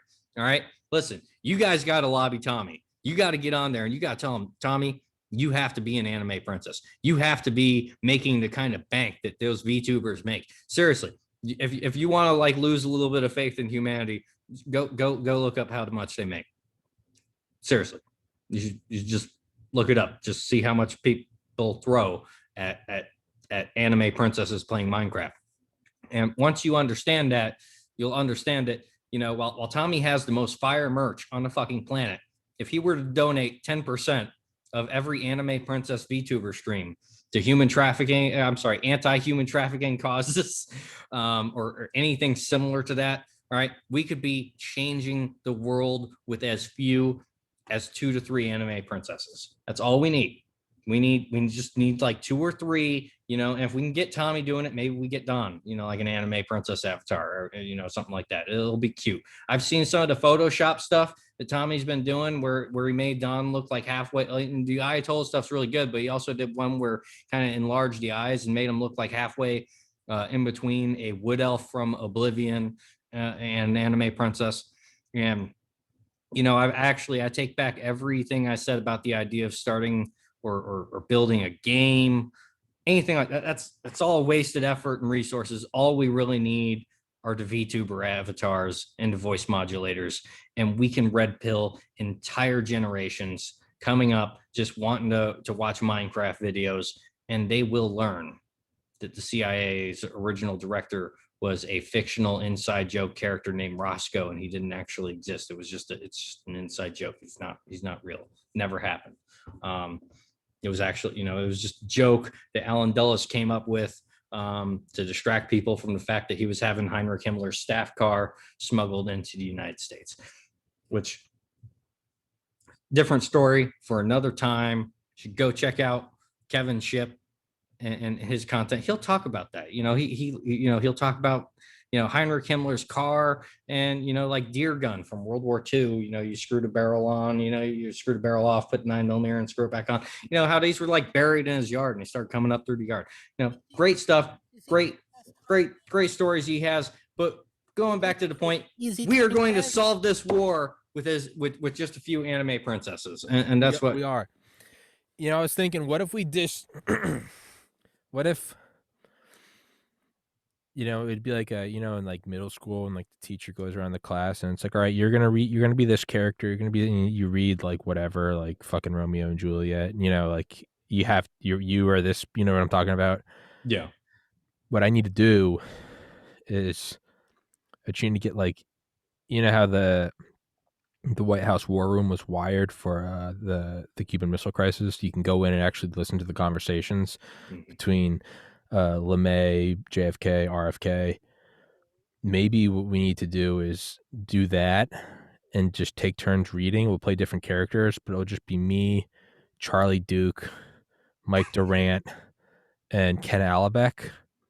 And then behind me will just be a picture of like the Finders cult, like holding a goat head up with a bunch of kids covered in blood. And what we'll do is we'll just sit around taking turns. I'll be like, I'll be JFK, you be LeMay, and we'll just take turns reading. It'll just be us reading the transcript of finding nukes on Cuba, while in the background there's just a picture of men in white robes who just raped some kids to death. Thoughts? It's out there. It's one of those things that it's so far out there we can do it, and That's all why we we need, don't invite Tommy to the board meetings anymore. and that's why we made Tommy a VTuber, avatar, so that he can soften his look and appear like a beautiful anime princess as he spouts off the most psychopathic shit that like I come on here sometimes and I think I'm gonna reel in my psychopathy just a little bit, and then like the 5-hour podcast, you just go straight and want to nuke people. And that's why I think the solution to this is we adopt that anime VTuber avatars, and that'll be like our version of the pink sweater. We're like, you know what, Bill Gates, Yes. I see your pink sweater game through it. I respect it. I'm going to the next level. I respect it for what it is. I'm an anime princess now. I don't like him, but I respect it. You put on that Argyle sweater and you can go up there and talk about, there are a lot of people on this world, and do we need all of them? And you can talk about the most insane shit. Okay, game respects game. Take it up a notch. Let's take it up. Big tits, a 2-inch diameter waist, a puppy with big eyes, and I'm thinking what's the background? Are we just like in like Whoville or like the Keebler Elf tree or something? Just like, hey, thank you for coming today. I do like the Keebler Elf tree. That's it. Maybe we have an intro like Mr. Rogers will be like, will you be my friend? Welcome to the neighborhood. General Lemnitzer said that if we just blew up a couple planes over Miami and shot up some schools, we could blame it on the Cubans, and thus we'd have a pretext for war. Why don't you have a seat and just talk about shit? And it can't be opinion or speculation. We just have to read declassified documents and be like, this is from them. Did you know a bunch of wealthy movers and shakers got together on Jekyll Island in 1913? What did they want to do? What were they putting together? Who knows? Let's go into it. When everything the American populace believes is fake, our mission will be complete. CIA Director William Casey. It's like, right? I mean, if that isn't the, going back to Thomas Jefferson and, enslaving the mind of man itself, the idea that we are going to falsify everything to the point that there is no truth in it. Yeah. Or even better, you go to the absolute extreme of that. You subvert the language to the point where you don't even have words to express like a concept of time. What if we reduced language to like a bunch of grunts and Swahili, really rural Swahili clicks. Yeah. Like, I mean, like, what would that do to a culture after a while? If what you would just that do to their brains if we fed them Soylent Green? If they didn't even have the words to describe the tyranny we do to them, then they wouldn't be able to complain, right?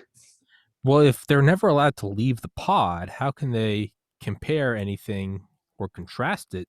They can't. My tummy's gurgling. We wouldn't let the slaves read, right? No, Massa. I wouldn't need to read. I wouldn't need to read no right. No, I understand, Massa Jefferson Davis. I do understand. There's an interview like a voice recording I listened to, and it's of a former slave to Jefferson Davis talking, and you realize just how bad it is. It's bad enough that slavery existed. My stomach is making a lot of noises. It's bad enough, or it's even worse when you realize that it's like Stockholm syndrome. They're like, Jefferson Davis was a good man. He allowed us to read. He allowed us to write. And you realize, like, dude, that's your God-given right. You don't need man to give it to you. That is you were endowed with that power by the Creator. You don't. That's the and going back to saying, like, you need to be able to put yourself into the mindset of the psychopath. And I don't mean just the low level psychopath either. And that's important because, those are the ones that are going to be a more immediate threat. They can't control themselves as well. They might just lunge out at you and like actually attack you. But the ones you really need to worry about are the ones that have their shit together. And the ones that have their shit together and think things through, think about it at that level of, well, what if we just, what if we get rid of people's ability to read and write and reduce their language to a bunch of Swahili grunts? Well, then guess what? They can't even express that this is tyranny. They have no idea. They would, that right there is the kind of the knowledge of evil that we lost. And it's like, I remember, when I was being taught about, how evil slavery was in school. I mean, yeah, you were starting to see the social justice and the progressivism creep in, but that was still an incredibly important point that they would stress. It wasn't, that it was all some racial game, this, that, and the other thing. It was the fact that there was an elite educated class that looked down, and it wasn't just blacks. There were Irish, we were the potato nigs. We're out there getting told the same stuff. And that's one of the reasons why they ended up liking the blacks so much. Because guess what? The Irish, well, they kind of speak enough English. They can kind of read some English and they kind of figure it out and they become some unruly fucking assholes after a while. Yeah. It just becomes easier to get somebody that, doesn't know how to read and write. It's just that mindset. Yeah, it's pure demonic. And it's one of those things that like the average person is never even going to be in a position where they will ever contemplate that grand strategic level of evil and total control. Yeah. But there are people out there that have always thought that way, and they still exist today. Yeah, which is why you need to buy the hoodies to fight them. Exactly. Buy the hoodies, subscribe, and remember to tell Tommy that if he were to become a VTuber anime princess, that the 10% that he would make every stream would, unfortunately, and it's a sad side effect, that would make more than the hoodies, when the hoodies are clearly superior in every way as an artistic form. But you know what? This is the world we live in, and we got to fight this war with goddamn anime VTuber princess. When I send you a hoodie, do you want this one or the other one? This one. I'm actually, I like that one. That's pretty. Check out the inside. Got that blue. Blue. The contrast on that one's just perfect, man. I think it's pretty good. Right? I like it, man. Like the colors, they just work, and it reminds me, and the other one reminded me of this too, but it reminds me of my 40K. I'm a 40K nerd. I'm not going to say Magnus did nothing wrong, because Magnus did a whole lot wrong. And one day you'll understand what I mean by that. Okay. But, they have a legion called the Thousand Sons, and they're the wizards. They're esoteric, guys that are talking about, you read the book and they're talking about as above, so below. And, there's a lot of 40K books where it's like, you read it and you're like, yeah, there's some Masonic, there's like some Masonic shit going on in here. That one's like full on. They like the guys that wrote that shit, they're occult. Like they're all into the occult. They know what the fuck they're doing. And it's one of the reasons I love 40K is it's just, you can tell that the people that wrote it are the people that are into shit. It might become a meme that as I get bigger guests, it might become a meme that the channel isn't bigger. Like if I can get on like a former president or something and I have like 7,000 subscribers, if I have on like Jim Mattis and it sits at like 94 views or something, that might become the meme in itself. It already kind of is. That was the meme that popped in my head when I started looking through, all the people you'd had on when I first discovered your channel through Donna's. I'm just like, how the fuck motherfuckers. And then and then they monetize your shit on. Mike, if they do that, I hope they do. They are walking into the trap. If they do that, because guess what? I will capitalize on that PR. Hey, they're the one. They notified you that they're doing it. I'll start a parallel channel, being like, "Did you know Geico supports satanic ritual abuse? Did you know Geico is concerned with the shape of your skull?" I'll fucking start that because I can't be faulted for that. What am I going to do? Be demonetized? How many I know there was Adpocalypse 1. There was Adpocalypse. I don't know how many Adpocalypses there have been. We've always been at war with Eurasia. Yeah, exactly. Doesn't matter. It doesn't matter. You know, but you know, that aside though, every time there is one of those that pops off, the beauty of it is every fucking creator feels it.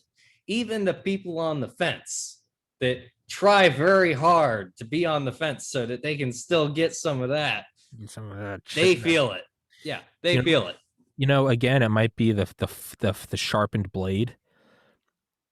By not being monetized and being forced to go out, find a private investor, by being forced to put forward my original designs and sell, I have forced to be independent from them. There is no welfare teat that I suck. Yeah. It doesn't matter what content I put out. I'll always get those Geico ads and those Wawa ads. Well, if I never had those to be, you know, like, oh, you adopted the dog. Yeah, I was born in the shadows. They belong to me. Yeah, I mean, you look at the average creator, they don't have to build a network the way that you're building a fucking network, essentially. They're giving it. They're just you have to actively ask YouTube to not recommend Mr. Beast to you. It's just him with, I bought 11 pizzas and then skull fucked a homeless man. And it's just red arrow as it shows him putting his dick into the eye socket of a homeless man named Scat. And it's just like, that gets put on the front page. Here's a man who walked on the moon talking about what it's like to sit on top of a Saturn V as it goes Mach 30. Best I can do is 87 views. Best case scenario. Ken Albeck talking about putting Ebola in ICBMs. You know, let's see what that's at. No, let's see what it's at. I'm sorry, get a little passionate. And the best part too is that one of these days, those guests are going to return, and they're going to be like, Tommy, where the fuck did you go, and why is there this anime princess here? And the anime princess is just going to be like, don't worry, the views on this is going to be insane compared to the sales are great. It's been up for 5 days and 18 hours. We're sitting at 80 views with Dr. Ken Albeck, the highest level defector from the Soviet Union in the history of the Cold War. I mean, listen. I don't know what else to do other than get you a VTuber avatar. Like that's the only way I can think of that we punch them in the face and we make them have to deal with it. Do you think I can get on Chauvin before you go to jail? What if I had Chauvin on today, the 1 year anniversary of George Floyd's death? Oh, did you hear? I don't know. He's just on here in chains. This was kind of a developing thing. I don't know how far this has gone, but apparently in George Floyd Square or whatever, someone's been shot. Jesus. Yeah, I think it was like a journalist or something. Wait, David, is George Floyd the guy who pistol whipped a pregnant woman after breaking and entering into her house? Are we talking about the same George Floyd? You mean Saint George Floyd, a guy from Don's server? There was a meme posted of, it was like a medieval George Floyd as a knight, and one of the guys on Don's server just said the order of the false opioid or something like that, because it was fentanyl Floyd. The Floyd. And it is important to point out that just because he was a criminal. No, I mean, I think Chauvin should go to jail, because what if it wasn't Floyd? What if it was me? What if it was you? What if it was someone that didn't? I want to see Kim Potter on, because let's not forget that guy literally pistol whipped a pregnant woman and then held a gun to her stomach and said, "If you yell, I'll shoot," and then robbed her home.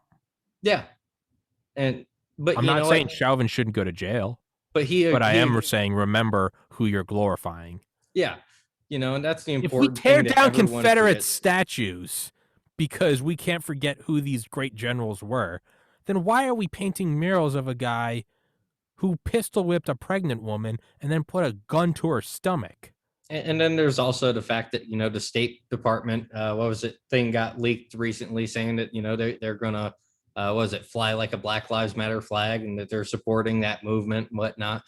It's like, going back to what I just said, all the people that should be doing counterintelligence can't do counterintelligence because it would be political. What you can do is you can come onto this podcast and do an interview, and we can talk about theoretical Minecraft servers. Yeah, come on, cover your face, get a VTuber avatar and a voice modulator. Hoodie. That too. Wear it backwards. Just pull it up over your face. That too, or contact VeritasTips@protonmail.com. Do literally anything, because for the love of fucking Christ, I'm running out of options outside of Minecraft here, and it's just more and more. I know. You hear Tommy, it's like Tommy's not. He's going to stop having me on because I can. There's a million ways that I can explain this. Don't get me in a video game. Don't get me, David. Please don't get me removed. Don't exactly. Get me. So and that's why let your love for me trump your hatred for them. Exactly, and that's why, like, I'm trying my best to be a good boy here, and that's why you, as the spooks that are watching this, need to do your fucking job, because we're doing our job. And clearly I'm on the podcast and just talk not as a CIA officer. Just come on here and you can be Kevin. Exactly. Hey, I've had on guys like Dale who didn't work for the CIA. They worked for OGA. You can do the same. Exactly. NRO, DIA, it can all be OGA. Motherfuckers. Don't be a bitch. Don't be a bitch. Don't be. What I really want. This is how I view, like, the apex of my career when we take back the national security complex and industry. I want to get one of those, like, hover around scooters that, like, fat people at the grocery store get, and I want to put in the essentially robot brain from, like, a Gen 1 Roomba, and the little bumpers on it. And I just want to ride that. And I also want to have, like, police lights and a little siren on it. And I just want to ride around on the 7th floor of some intelligence community building. And I just want to come into some dude's office and just bump up against his fucking desk like 9,000 times as I just sit there. So, like, what are you doing? Where are you doing to fight the Chinese today? What are you doing to fight the communists today? Gum. What are you doing? Yeah. Mm-hmm. Yeah. What are you doing today? You're not like, you're anti-human trafficking, right? You're not accidentally trafficking, because I know there's been some there's been some complications. There have been some mistakes in the past, and just constantly just bumping into his shit. And then, like, I don't even decide when I leave. The Roomba brain decides when I leave his office and go to the next motherfucker. That's my ideal job. That's like what popcorn. I want to do. Yeah. I'll have a little microwave on the back. It's like one of those little scooters. What are those called? The hover around. No. They're they have a name. Rascals. Yeah, that's it. Rascals. Yeah. No, but we'll make the Roscoes. The Hillenkeeter model, as it just bumps around and it's like just we're like 600 pounds and it's like, what are you doing? And whoop whoop whoop whoop. I want to ride that through, like, the CIA library with that fat ass fucking librarian that cut that fucking ad. It has a super knock over all of his books. It has a super annoying, like, Adam Sandler soundboard. It's like, what are you doing? Oh no, that's perfect. That is absolutely torturing people with Adam Sandler. That is the way to do it. That's the way we go. We don't even choose. The Roomba chooses. The Roomba chooses when I leave this room. The Roomba sent me to make sure that this CIA isn't trafficking kids. This Roomba was coded by a black Muslim, so don't you dare dislike its trajectory or algorithms.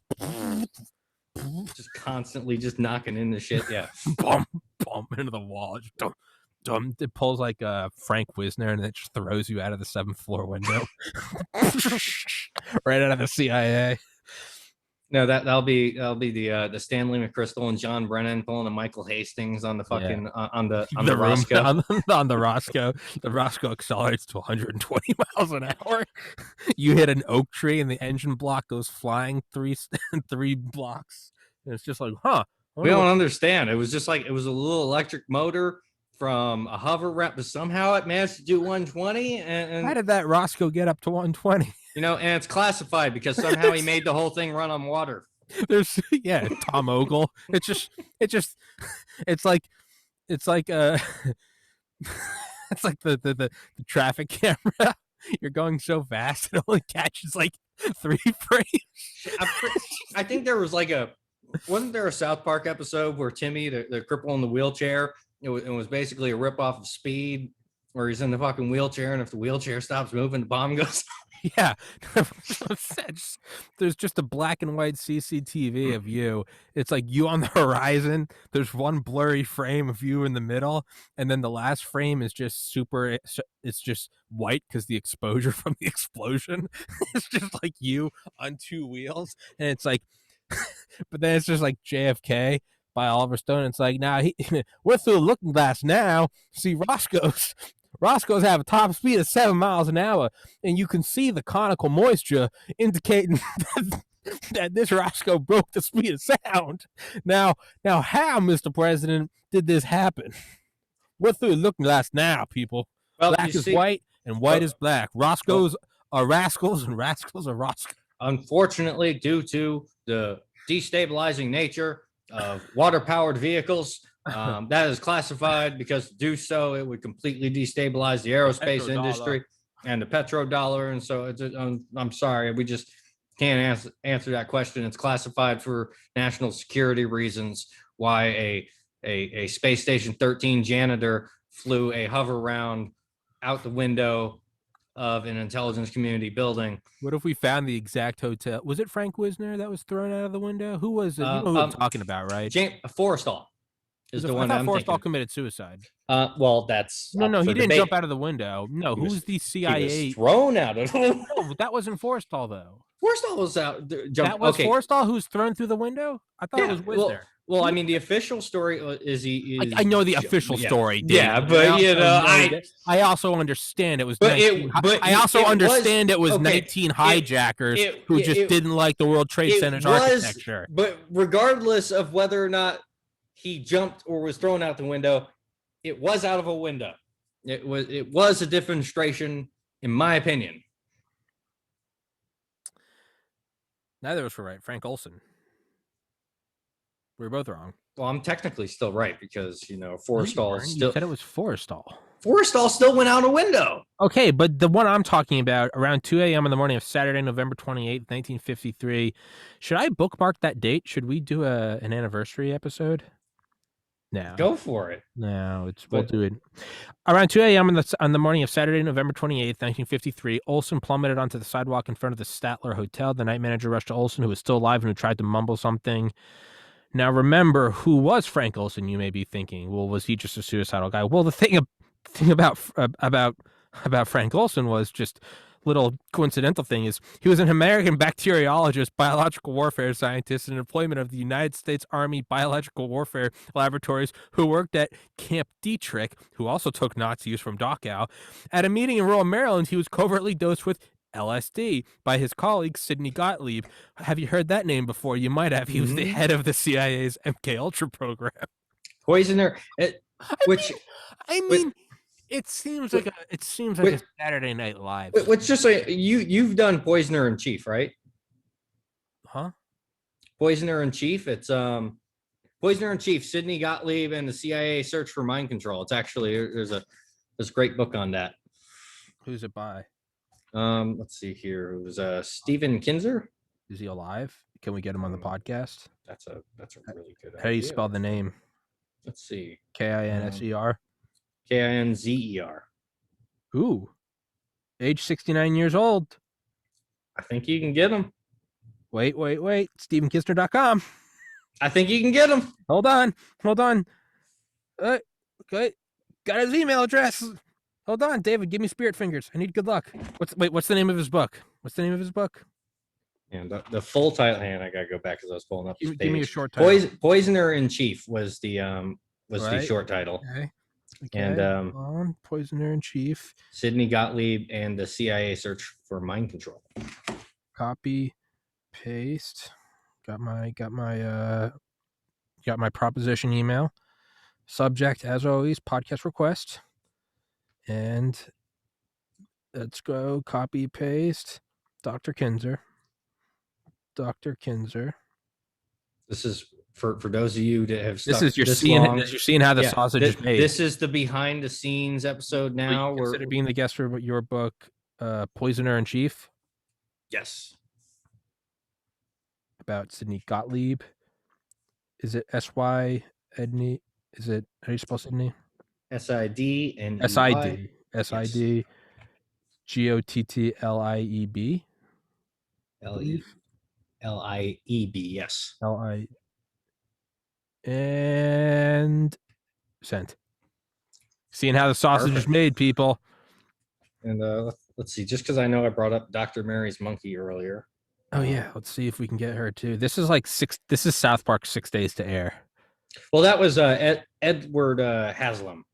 So Edward Haslam. And here's the full title of this book. And it's been a while. Like when I went back and saw this, Dr. Mary's monkey: How the unsolved murder of a doctor, a secret laboratory in New Orleans, and a cancer-causing monkey viruses are linked to Lee Harvey Oswald, the JFK assassination, and emerging global epidemics. If that isn't the most Tommy title for a fucking book on the planet, I don't know what the fuck is. It's like the title alone is a love letter for you. Was born in Kansas, so you can always tell with the. I don't see any death date, because sometimes you find these authors and it's like born and you're like, oh shit, and then you see, but they're still alive. So let's see. I think he was born in I think he's still alive. Wait. I don't think I've seen any. Any interviews. No. When he died. No, this is someone he interviewed died. 19. He published. Okay. Haslam has continued his research through 2007. So the expanded out of the blue fence. Has to believe Sherman was involved in the SV-40. This work. This was being run. I don't see any death date. Okay, so let's see. Spartacus, contact. Spartacus, please, if you're interested, contact historian John Simkin. Oh man. Did I just get another email address? Uh-oh. We going twofer. He's making it happen. We're going 2 in 1 day. David's covering the corners, making sure nobody flanks me. There was some really good stuff that terrified me in that book, and I came across that book through basically following George Webb's thread, which George Webb is an investigative journalist who did a lot of good stuff. And now his books are. He wrote when all of his channel stuff got deleted. He basically when he said that he was going to like start writing a book now, I was like, oh great, now we're not going to hear from him forever. No, he just started cranking them out. He started putting the data down, getting it out there. And of course, you've had Jeffrey Prather on, who I discovered Jeffrey Prather once again through George Webb's kind of stuff. And I know one of the guys, Dr. Paul Cottrell, that he's talked to, has also been like really fucking big brained on the subject. And at some point you got to get George Webb on, man, because like he has like I wouldn't do it justice if I tried. Like his brain, the way his brain works at just taking a red thread and just autistically following that one thread. He doesn't get fucking sidetracked. He's like a goddamn Alabama tick when he gets dug in on something. It's fucking beautiful. To discuss Edward T. And if you can touch with him. Sent. And George Webb. George Webb, man. Can we pull it off? Can we pull off a three-peat? I mean, not that any of these people have said yes, but half the battle is just sending him the email. The great That's George Webb Restaurants. That's not what no, it's I could probably, if I know I sent you a screenshot that has his Twitter in it. I don't know if that's a great way to reach him, but I do know if you have Jeffrey Prather's contact information, he could probably set that up, because I know he's done work with and content with George in the past. Prather is going to try to put me in touch with a former commander of Delta Force, Boykin. I couldn't actually, that would be a great one. Yeah. I knew that there were going to be some points of contact with, that you guys, I didn't know how many. Oh man. I had no idea. Oh man. Next Wednesday, a week from, is today Tuesday? A week from tomorrow, Prather's coming back on. To be full disclosure, by the way, my original goal, okay, when talking to you after, you had Claire on, whatnot, and, I just, kind of wanted you to ask about the Club K missiles and everything. And then from there, I was like, you know what, if I could get Tommy to be talking with George and crew, that'd be some fire ass conversations. And now you got Prather. So, it's like you're basically, you're talking to those folks anyway. And it's just fucking beautiful. Like watching that episode and just seeing you guys figure out that you guys know all the same people already. It's like, we're all one big happy family over here. He was like, I worked with a guy named Vince Sheffield. And I was like, yeah, rat snakes, Vince Sheffield. Fuck yeah. It's a small fucking world after a while, man. Sent off 3 emails in the last 5 minutes. So that's a win. It's there's another guy that watches this podcast. Brandon. Actually, he did the podcast. We talked about it being digital pilgrims, about paving our own path. And he's my accountability buddy. I have to provide him a screenshot every day that I emailed a new guest. Not an old guest, because that's easy. I have to send him an email of a new guest every day, or I owe him a hoodie. Not that I don't want him to have a hoodie, but for me, I'm a competitive asshole. Yeah, so, I know, and that's a really motivating way to just make sure that you're always doing something. That also knocks me out $60. These are not cheap. Yeah, they are the highest quality. By the way, I wash these. I wear them once, and I purposely wash them on like the most difficult shit I can do just to make sure they survive. And right now, I think this one's about 20 washes in, and it's still holding up. But the point is I have to send him an email, or I have to send him a text every day of a screenshot of a guest. So I just got a couple screenshots. But if we can get George Webb, that would be good. Dude, that dude's brain, man. When I first discovered his content, what has he written? I know you brought him up earlier, and I tuned out when I was trying to email him. He has a lot of fucking books out now. Like, it actually blows me away. It's hard to keep up with, because so much of his stuff, and it was really hard. Like, if you didn't know, already kind of what he was into, it was just really weird, because he was like doing on the ground. And I want to say what inspired him. I think he was talking with like Seymour Hersh and everything. And he's like Seymour Hersh, the guy that said the CIA has videos of U.S. soldiers fucking kids in front of their parents to get information. Yeah, and and I guess he heard from Hershey's like, well, you know what? You either have to write a book or you got to get on the road. And so George did the whole get up, like he skipped the book thing until literally banned from, YouTube and everything else. And so he was just on the road every day, just going to courthouses, going and interviewing people, and, just pulling on bread threads. And for him, it was all, do you know who Jason Goodman is? No. At all. So he's someone that he runs a channel and everything. And, he's, he can be a little bit of a spurg at times, but most of the time he's, he means well. And he used to work with George Webb a little bit. And the point is, they ended up getting what were essentially special access program BlackBerries that were encrypted. And this kind of ties into the Imran Awan ring a pack ISI running thing. Yeah, that kind of stuff. And so he just started pulling on that thread, essentially. And whoo, that thread runs deep. That thread, like you want to talk about going all the way down, like it goes all the way down. And there's just, like, you and I, we kind of have some of the similarities where we like to just kind of go all over the place and everything. What I really respect about George is he's just on that one thread. Put up, It, get a big old yeah, handful and just yeah, he just keeps going and keeps going and keeps going, and he's gotten death threats and everything else. I mean, they killed his partner, Jenny Moore. It's like what Nick Bryan's, like his wife. No, his like actual partner he's working with. Her name was Jenny Moore, and everyone called her Task Force. Just because when she showed up, like she had like people didn't think it was one person. They thought it was an actual task force coming in, because George was he's more thinking of things more of like a journalist and like a systems analysis person. He hadn't really thought about kind of the way someone in intelligence and more of a law enforcement kind of background would. And it goes all the way into fucking bioweapons, man. It just starts out where you think it's just running Ukrainian audio parts and doing some. I wonder if we could get someone who's maybe somehow tangentially loosely related to bioweapons to comment on it. Right? Yeah, who could we get? Well, funny thing about that.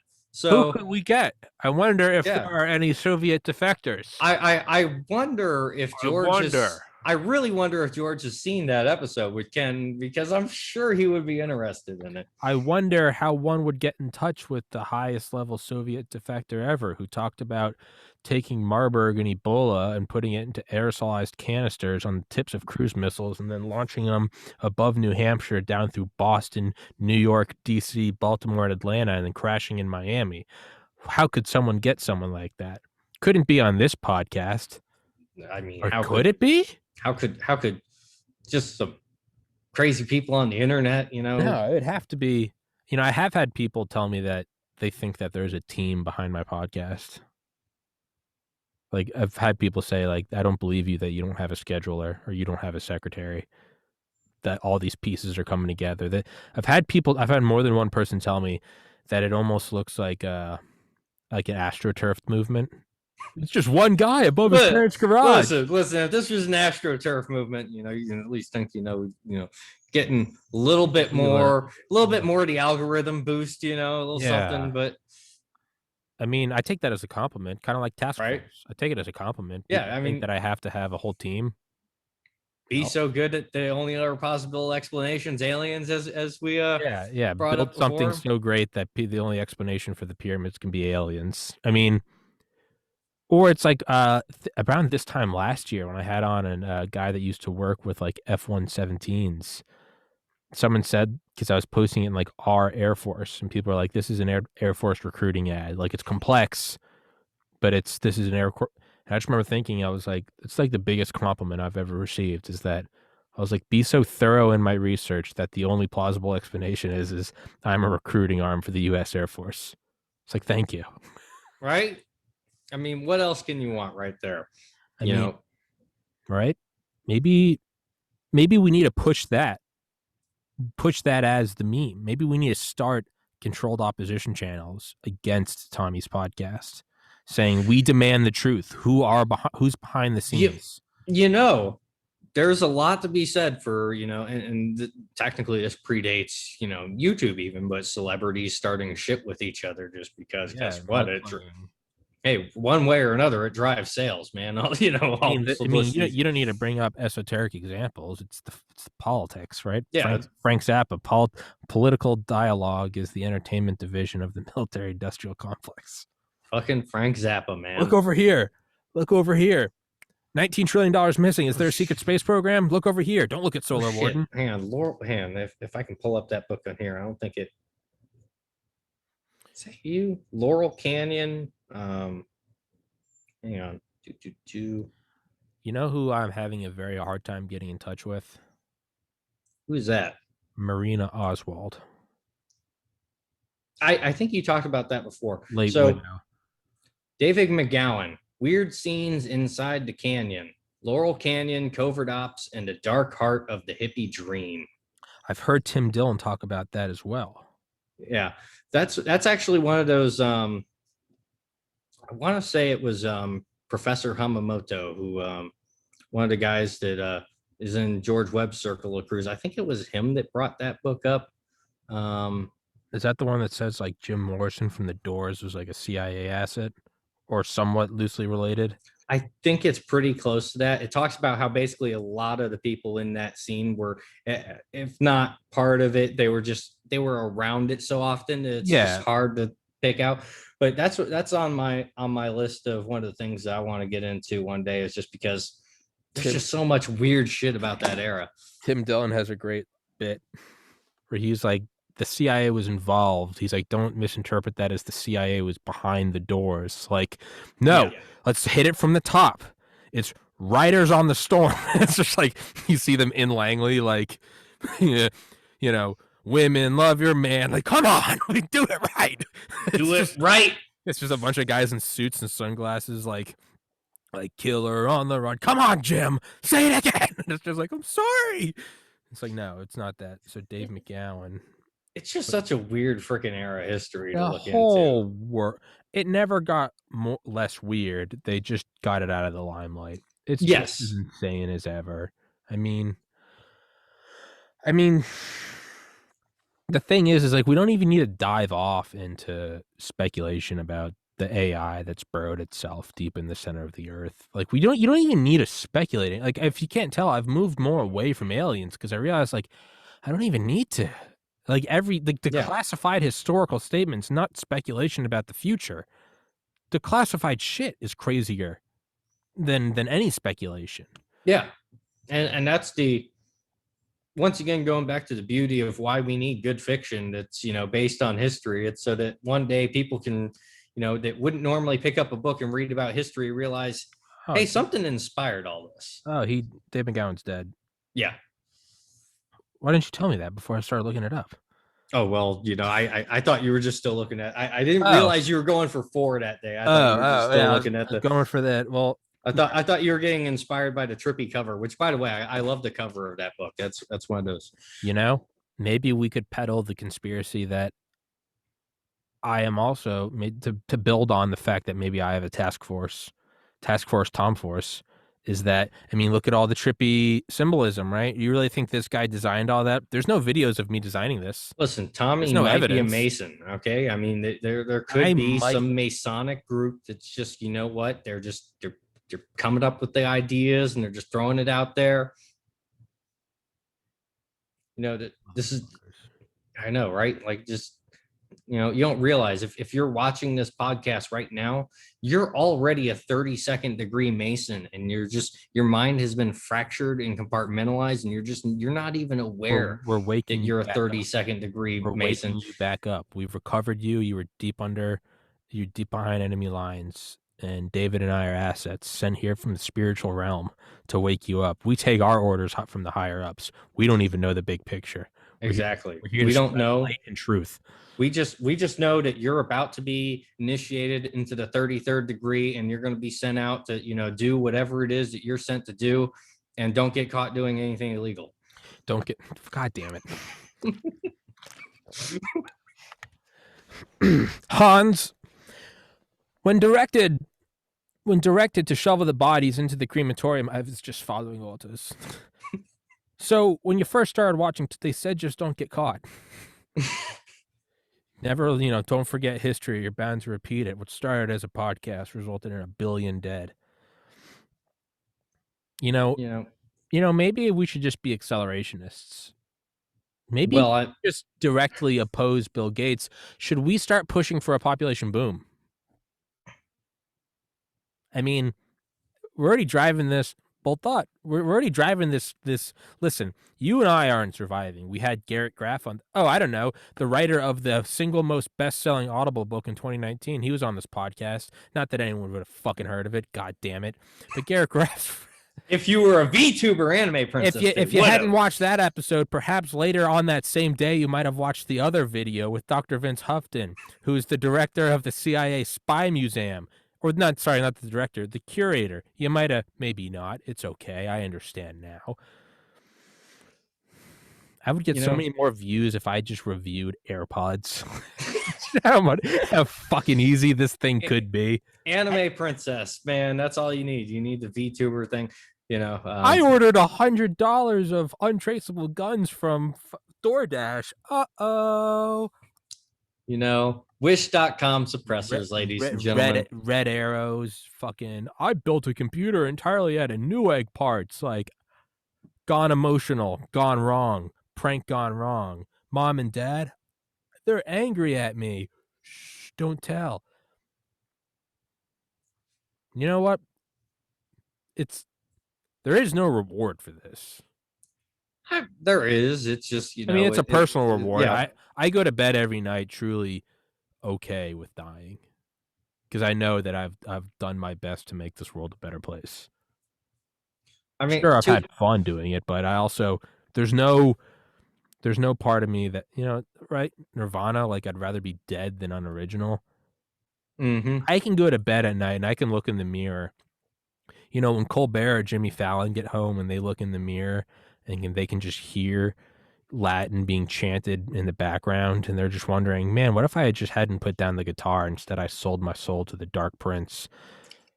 And every night they got to get coked up and take a bunch of pet pills and be like, so your new song about tits and ass, which is on the radios now.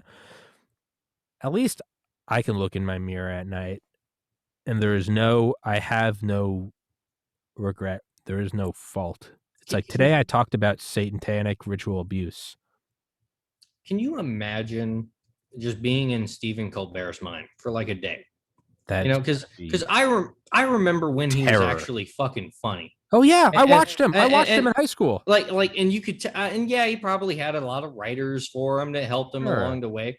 But he had delivery. He had the capacity to actually be a funny dude. Tear apart the left and right. I remember. He did both, and he did both, and he did it well. He wasn't a fence sitter. He just equally shot them both. Yeah, it was beautiful, and it's like, imagine having the capacity to do that, knowing you can do that, and having to pedal Orange Man bad, get your vaccine.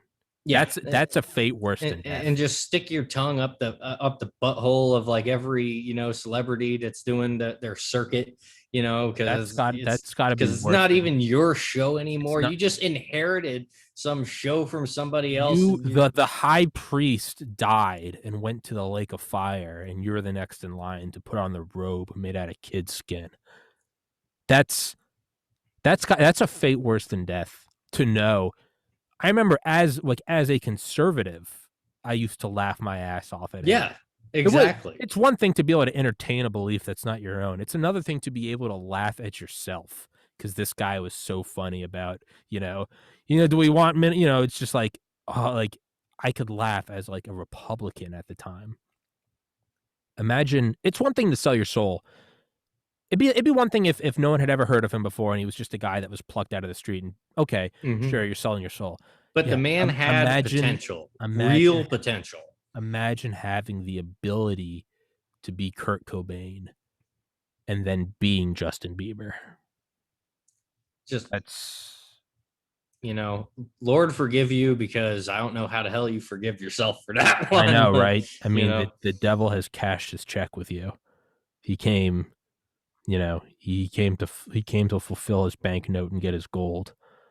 That is a fate worse than death. Like does Stephen Colbert even remember what it's like to be funny, or is it just like some foggy, hazy, like an other life dream? Slowly waking up, and he's like, "Was that me?" Yeah, it's like the old, like, it's like when Clarence Kelly Johnson, the first director of Skunk Works of Lockheed Martin, who his crowning achievement was the SR-71 Blackbird, and then his successor, Ben Rich, F-117 Nighthawk. When Clarence was towards the end of his life, he was dying. He was really dying a terrible death, dementia, cancer. But on the CIA's SR-71 final flight, when it flew over the fucking warehouse where it was built, and I think it's a Barksdale or I think it's Barksdale, somewhere out there in California. They had to do a final pass, and they brought Kelly Johnson from the hospital. He was in a limo. They didn't want people to see him in his state. He was, again, dementia, didn't really know where he was, colostomy bag. He didn't want to see him like that. So he was in a tinted limo, so people couldn't see who he was, but he was there with his like nurses, and he didn't know where he was, and he couldn't remember his name.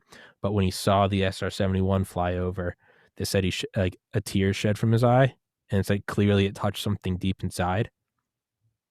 That's what Stephen Colbert does on a nightly basis when he sees an old meme from him from 2008, and he's got a colostomy bag, and they're feeding him fucking fentanyl and Adderall, and they're some like, lizard part of his brain is like actually trying to give him a joke that's legitimately funny, and he just can't even do it. As they're injecting the Botox into his face, and they're making it plump, and they're doing his hair and turning the lights on, and they have the YouTube executives there who are, there under pseudonym and under cover of darkness, and they're like, listen, you average about 30 views per video. We're gonna jack it up to 30 million. Like, we're just gonna put that on the title. You actually have 17 subscribers. We're just gonna astroturf. We're gonna say it's 25 mil. And he's like, okay. And they're like, you're gonna be the funniest guy ever. Tonight, got an idea. It's just a bunch of writing people all with multicolored hairs and two dicks and a clit. And they're like, we're thinking Orange Man bad. We got the CEO from Pfizer, and he's like, yeah. And then like he sees a meme somewhere on someone's phone, and it's like, I used to warn the populace about bears. And you see him in 2007. He's like, is that me? Is that me? And they're like, shh. And they put the mask on, and just like Michael Jackson, he goes to sleep with the propofol because it's the only way the screams stop. And then in the pod next to him is Trevor Noah. And in the pod next to that is Jimmy Fallon. And Jimmy's in a straitjacket, and he's like, and they're like, shh. Well, I don't think they need to drug Trevor Noah. I don't think. No, not Trevor Noah. Funny, but yeah. No, not Trevor Noah. Trevor Noah's off the streets. They have him in there, and they attach a mechanical fleshlight to his dick, and he's just sitting there in a VR, and he's just like, oh yeah. And then he's got a weird thing where as long as he's fucking like little goats, he's just like, I'm Trevor Noah, and like they leave him there. Colbert and Fallon, those take a lot of work. They have a whole ICU team from Walter Reed, Trauma One Level, and Jimmy Kimmel. I mean, Jimmy Kimmel's there too. What's the guy from the Man Show? What's Jimmy Kimmel? The Man Show. So Colbert, they have to spruce him up again because he's so dead inside. Fallon's different. They got to bring him back down. Yeah. What do you do for the guy that used to have women jumping on trampolines? Is just like that. Like that's just the standard. What does he need? I think they put him in a pod. I think they put him in a pod, and he puts on a VR helmet. And there's so much anger inside because he knows deep down inside he just wants to be a bro, that they put a VR pod on him, and every day. It's 1998. I was about to say no. Yeah, it's 1994. He's in a frat house at Ohio State University, and he gets to beat the shit out of a pledge before fucking a drunk 19-year-old sorority girl during rush, and he does that. And every morning he gets to initiate. Then they bury the body of a blue tinted pledge who died from an overdose of Admiral Nelson's. They hide his body, and you hear him screaming Sigma Chi as he beats a goat to Admiral death. Nelson's. Now and then they wake him up, and he has to be PC, but he can only be PC. It's the opposite of solitary confinement. He gets 23 hours a day of being in a VR world, beating the shit out of suburban crew cut kids named Bill and Tim and Cal. And then they bring him back for 1 hour a day. That's like his 1 hour of recreation. He has to be politically correct. And he goes on stage and he cries about, there was a school shooting today, but in the back of his mind, it's just getting his dick hard, thinking about beating the shit out of a dead sorority girl as he fucks her with his brothers. That's exactly how I picture Kimmel, actually. Like I don't think Stephen Colbert even has the ability to process it anymore. Yeah, his brain's cooked. But Kimmel, I do feel like he has that seething rage. He remembers that he used to be funny. He used to be allowed to be funny. He used to be allowed to host something called the Man Show. They drank beer and looked at tits, and they loved America. And here's the thing: can you imagine what he had to do to get forgiven for that? Like, I mean, he went out into the woods with the finders. That's what he did. I mean, yeah. The teletext was sent by him. Kevin Spacey showed up, and he's like, "Listen, all right, listen. I came out as gay just to get around this. I'm going to teach you how to. You got to go a little deeper because he made the ultimate sin of drinking beer and loving tits. It wasn't enough that he had to actually be deprogrammed from the West. They had quite literally deprogrammed. I think Jimmy Fallon is just pure. It's rage. I think Jimmy Fallon is like racist and just he hates everyone. You fucking cocks, you right? fucking just, and they have to hit him with propofol and Thorazine every night, and some Depakote, and he just and they just rests. But there's an armed guard outside Fallon's pod because he has broken through the glass before and he killed a previous guard, which is why they've jumped up and they actually have Eric Prince now provides security around Fallon's pod. Colbert, they just have to wake up because he's dead inside. Kimmel, they realize they're never going to break Kimmel's brain, so every night they let him for 23 hours. They let him be a white male. Yeah, they just buy him off and they put him in a pocket dimension, and it's fine. He's an odd one because they don't have to drug him up. He willingly goes out and cries and talks about how Black Lives Matter isn't tattooed on the forehead of every senator. He's especially evil because they don't have to drug him. Yeah, I mean that's a certain level of like beyond mercenary. Even that's just Kissinger has an eye on him because he's like, that is an operator. He's like, yes, I mean that is a man who can move the pawns. I know when you hate it and you still do it like that, that's some next level shit. Kissinger got an eye on him. And speaking of comedians and their greatness, we all should have learned a lesson when Dave Chappelle like somehow saw it all coming and like from like you remember Chappelle's show. Okay, we're like you're like 30, I'm 28. That's like our generation. Like when we were growing up, that was like the fucking greatest, the epitome of like I would say Chappelle's show and It's Always Sunny in Philadelphia. Like that's where American comedy just like apex. Nothing's gonna go past it, and somehow like Chappelle, after like hitting the apex, being like the defining comedian of our time, was just like he didn't explain it. He just off the grid. He went to Africa with Charlie Murphy because they took him to the back room. They showed him his pod. Yeah, and they said you're gonna be a new you're gonna be a Republican correspondent for CNN. And he said, I'm out. He vanished. And they're like, we got your pod. Got the whole thing and everything. We got the bugs for you. We got the cicadas. It's going to be great. It's going to be great. They're going to, when he dressed up as a white guy, they were actually going to make him a white guy. And they're like, it's going to be, they showed him his pod. And next to it was Trevor Noah with the automatic fleshlight jacked to his dick. And then does Trevor does he like a fleshlight or does he like actual goats? It's hard to tell. I mean, he is kind of a communist from South Africa. So, I mean, what's the term? What the old Dutch rudder? What was the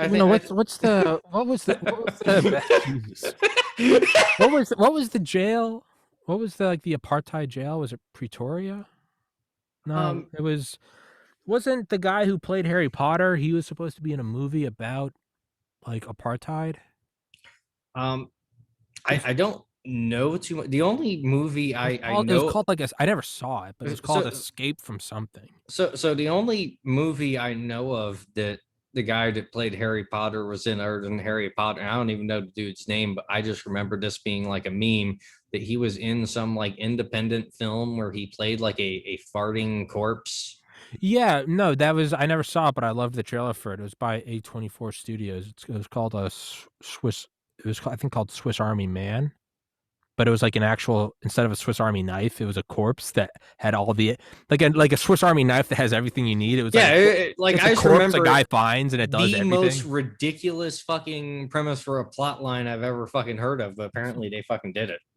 Apparently I've watched the trailer for that like 100 times. Yeah, no, it's the idea of like a dude who's stranded on an island and he's about to commit suicide. All his hair's growing out and he sees a corpse wash up, but it has everything he needs. And it's like, if he just believes, and it's clearly like a delusion from like salt water and sun, but it's like the corpse can like act as a light. The corpse has like a gun in its mouth and he can like shoot animals with it. I mean, it's a fever dream of a movie, but Escape from Pretoria. Yeah. 2020. Ooh, it only made 2 million at the box office. Well, it's about a white guy being in jail. So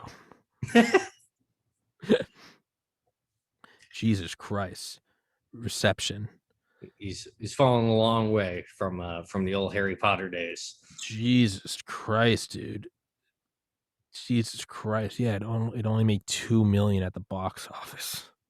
How Jeez. much did it cost to make? What was the Well, I mean, if production it budget? has Radcliffe in it, I would imagine that alone is it's right. I mean, but seriously, wouldn't that be that much money?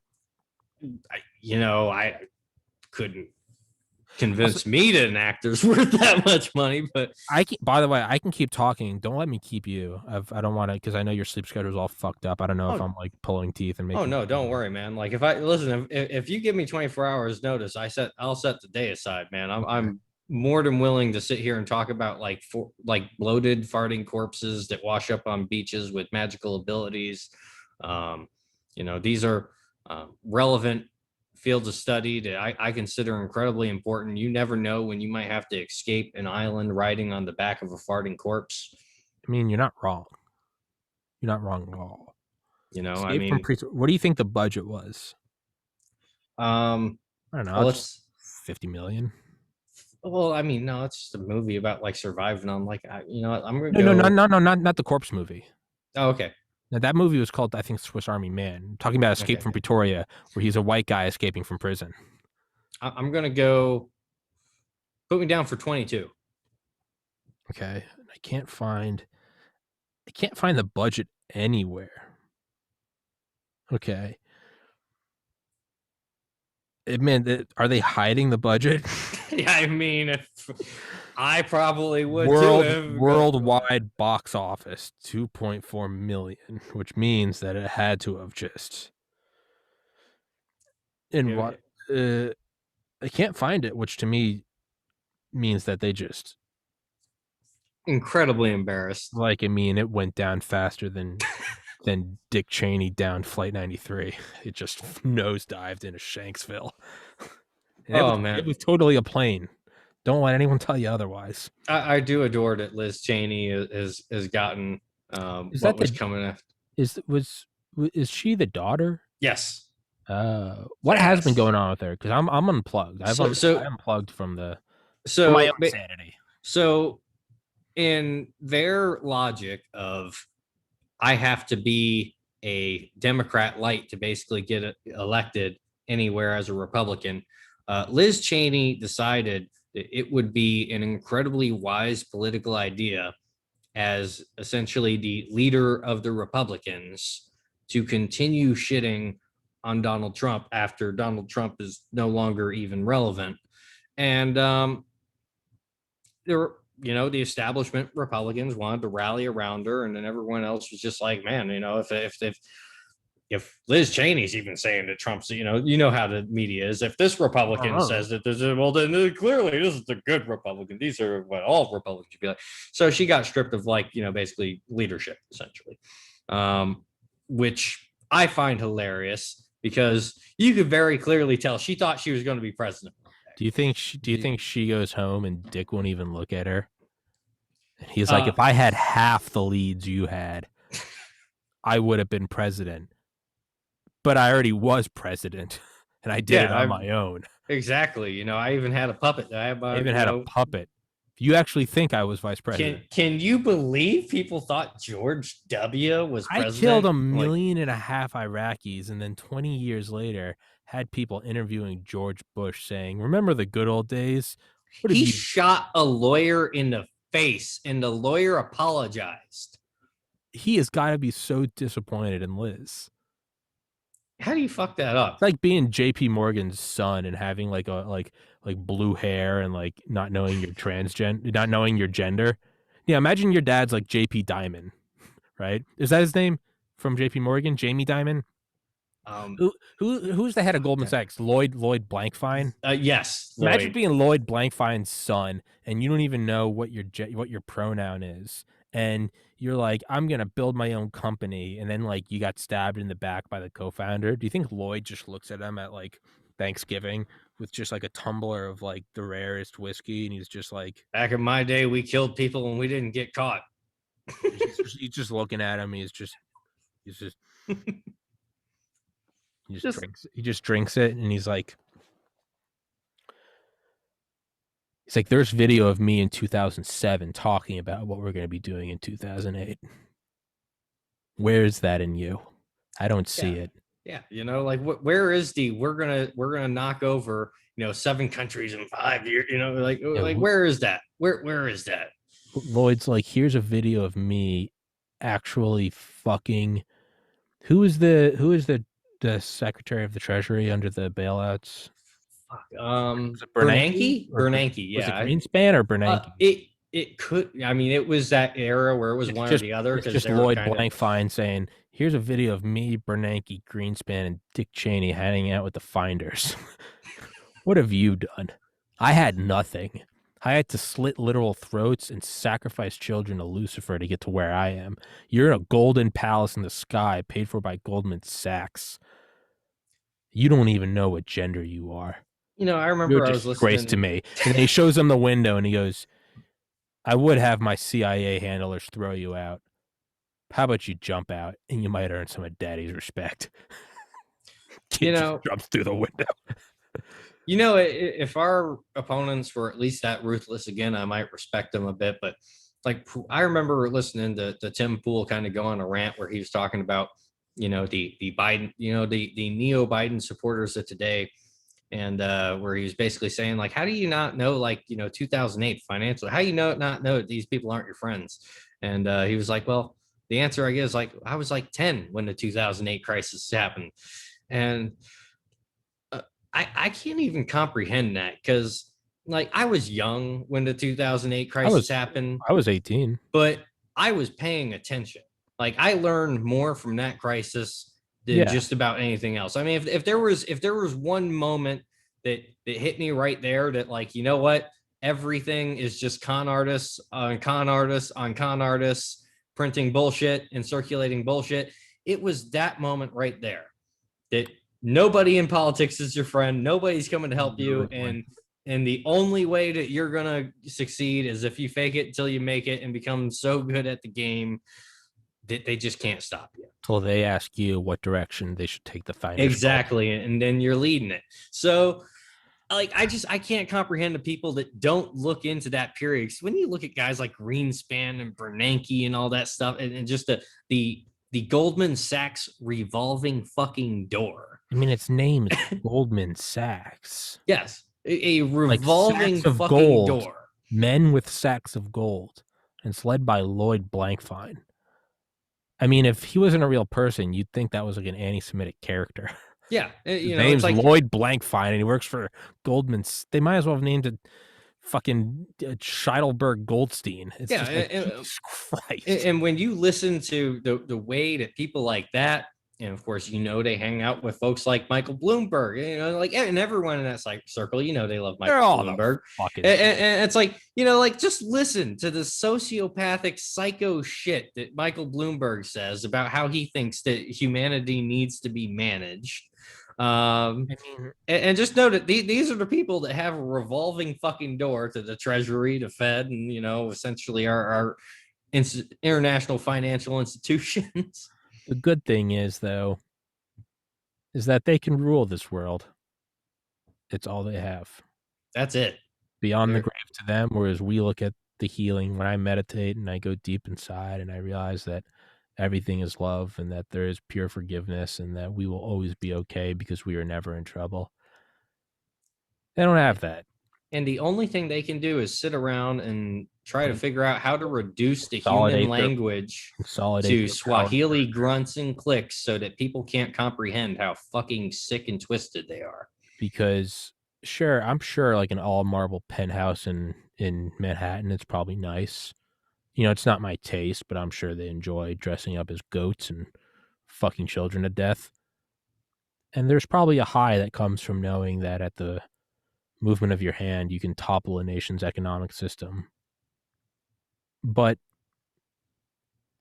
it's like when you have that mindset of like the last days of spring break and you're down to like $100 and you're like, fuck it, we're living for the day. You buy another handle of booze and good. It's fun. I've been there. It's fun to throw it into the wind and just say, fuck it, let's live.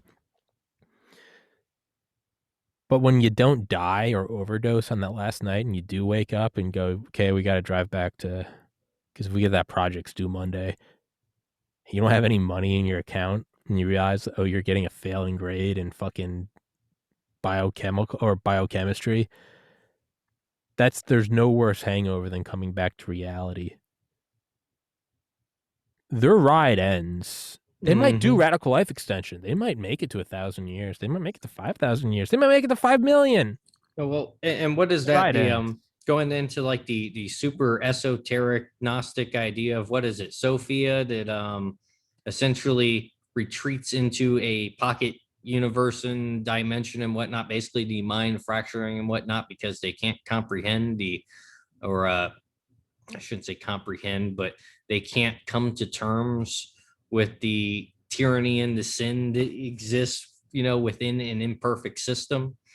And I know there's a lot of ways that you can kind of go down that whole like Gnostic kind of methodology of like Yaldabaoth and whatnot. And if I remember correctly, the entire kind of thing comes down to you have wisdom. If you think about the mind of God like a bunch of circuits, you have wisdom, which essentially has a thought of its own that's not paired up with the partner, that is an incomplete little demigod that they call Yaldabaoth, and embarrassed of that just decides to cover it up. And so that's just like a whoops, accidentally created a demigod.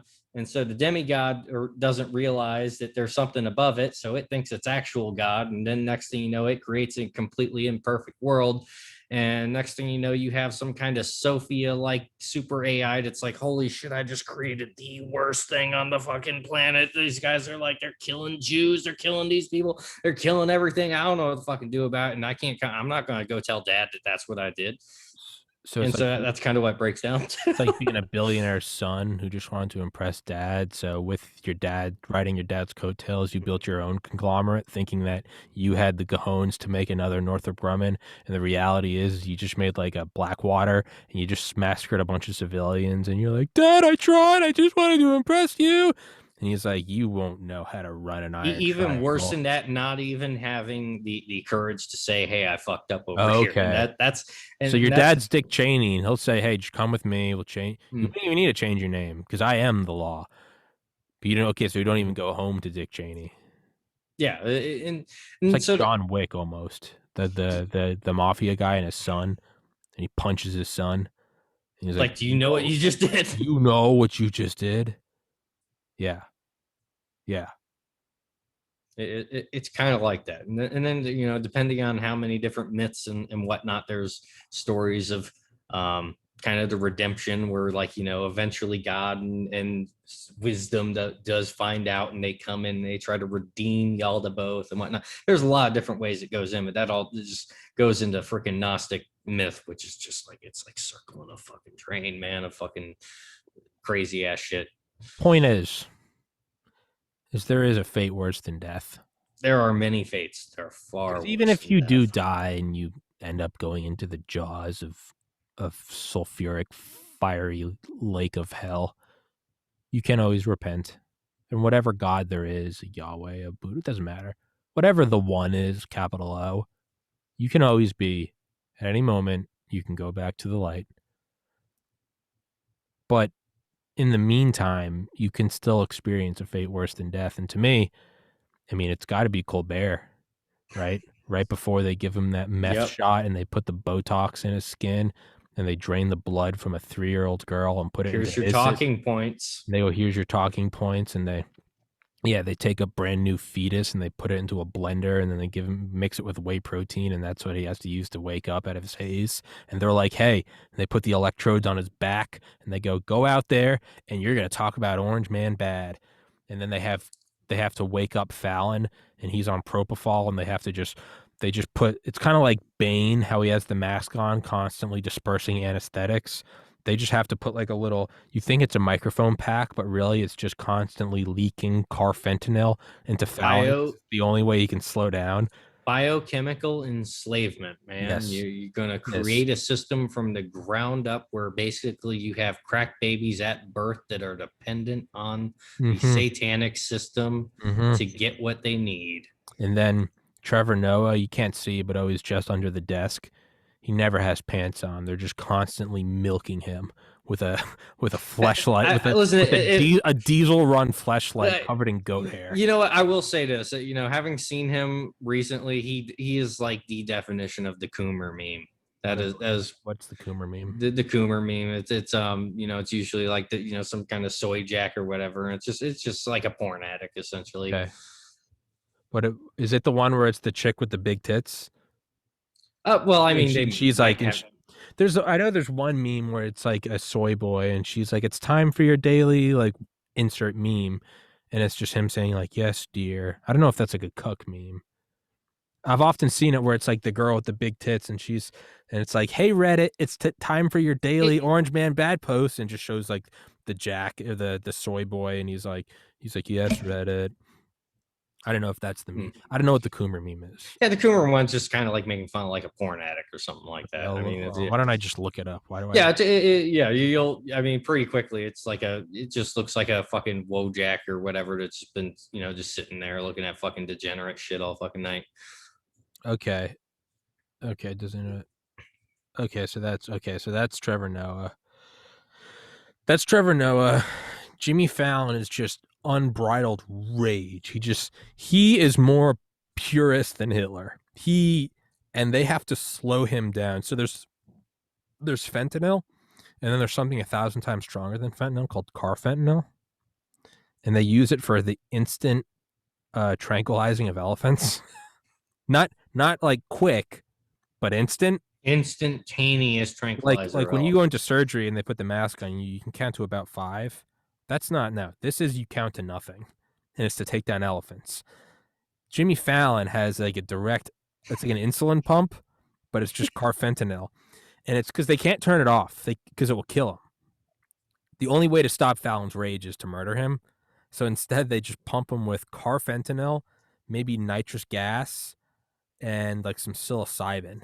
And that way he's all goofy and he's like, "It's the night show." And it's like, but the reality, what that is it's the pulsing energy of rage, but they've managed to dull the edges just enough that it comes across as goofiness. He can't realize that he's even that angry. Yeah. And then they bring him down to like the NORAD bunker where they put him in his pod, and then they let it wear off because they can't kill him. And he's like, "Rah!" He's like, "Fucking you, Dan!" And he just starts screaming. And he starts talking like the demons in Exorcism of Emily Rose. He's like, "I am Nero!" And they're like, "All right, Jimmy, see you tomorrow night." And they close the vault door behind him. And it's like, oh god, he's gonna be talking with Legion again. And yeah, he's like, "I am the one who dwells with it." And he's just screaming, and they have to go in there in the morning. And of course, he always breaks out of his pod, so they know where he is. It's not a surprise anymore. He's on all fours on the ceiling with his head turned around, and it's just like Jimmy Fallon. They have to send in the guy from like Jumanji with like the 1800s Imperial Hunter, and he goes in there with like the dark gun of carfentanil and hits him. Yeah.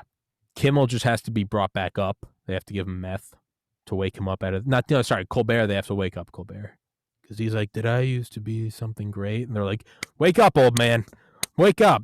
And every morning, Colbert is he's like Matt Damon at the end of Saving Private Ryan, like looking at his grave. He's like, "Did I earn it?" And the beautiful thing is that every time one of these soulless husks does like a show or whatever, somewhere out there is Hannibal Buress sitting in a chair going, "Man, this is whack. Like, why are you booing me? This is shit." Yeah. I fucking love Hannibal, man. Hannibal Buress is an animal. Hannibal. I always knew he was funny, and I loved him on Eric Andre stuff, and I loved his own stand-up comedy. And then when I saw him on Rogan, that's when I realized just how fucking genius that dude is. He's just like, "I'm just gonna get me some property, some real estate." And he he just starts going into like business. It's like, the dude is a fucking genius. Like that's one of those dudes that like I want to check in on 10 years and just see what the fuck he's up to. Well, he set off the whole Bill Cosby thing. Yes, he did. And he didn't even really intend to. He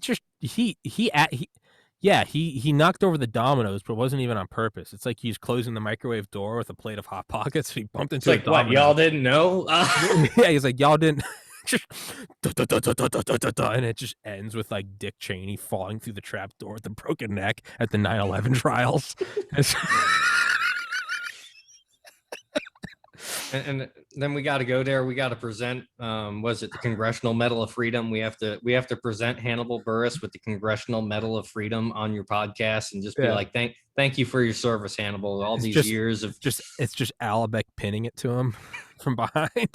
Right? It's like the Obama. All of these years, he's been the best intelligence asset that this country didn't even realize that it had, and he just pulled out the one Jenga block, knowing that was going to be the one that took everything down.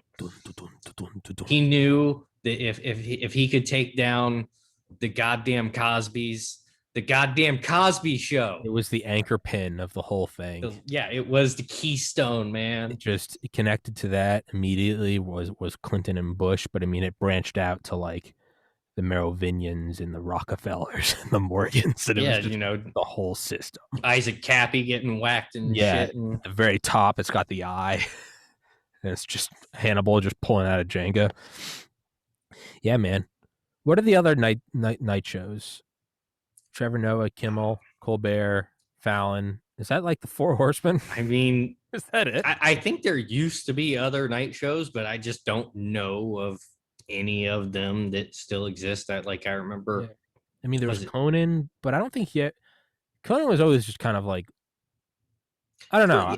Yeah, Conan never tried. Yeah, Conan was never political one way or another. Conan was just always fucking, just Conan, man. He's just being a silly dude. Jay Leno.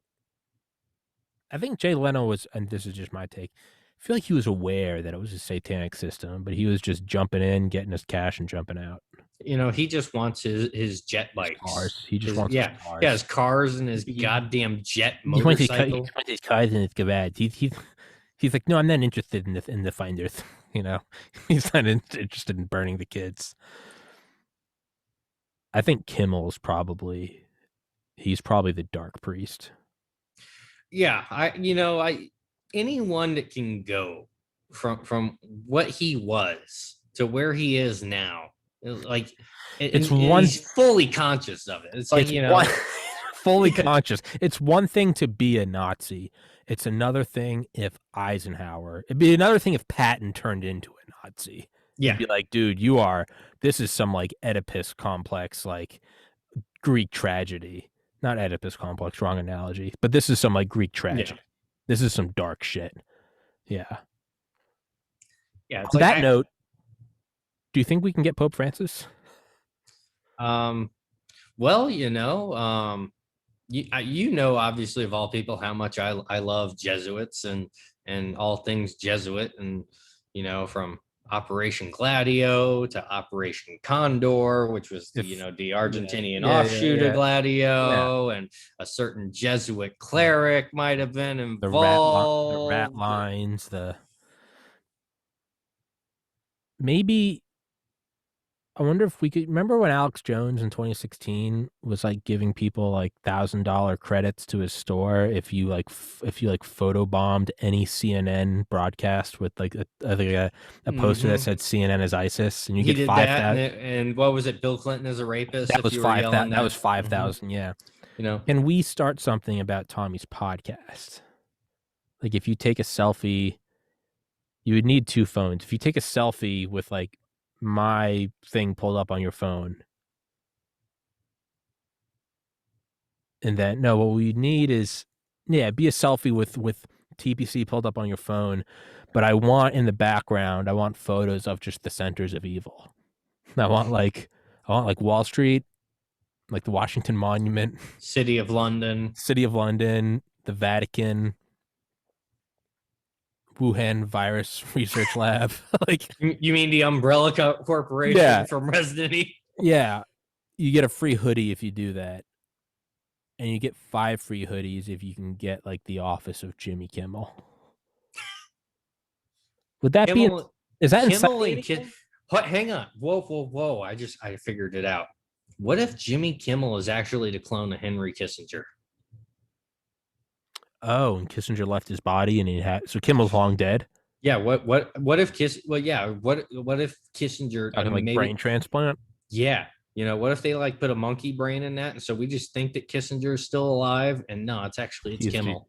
but so Kissinger is actually just he's just kind of stuck there. But that would make sense, right? Because they don't need to drug him. He's just willingly doing it. Exactly. He's just out there. He's like, you know what? He's just going to be the 100% psychopath he was born to be. It's like the soldiers that confess to being forced to join the Wehrmacht versus like some of the Nazis they found, and they're like, wait, you were in the SS in 1933. Like they're like, oh, I was forced, and it was like, nobody forced you to. You signed up for it. Like Kissinger's like, you don't need to drug me. I'll do it. I'll go out. It's like I always wanted to drink beer and watch women jump on trampoline. This shall be my vacation before I assume the full mantle of dark law. Full mantle of dark.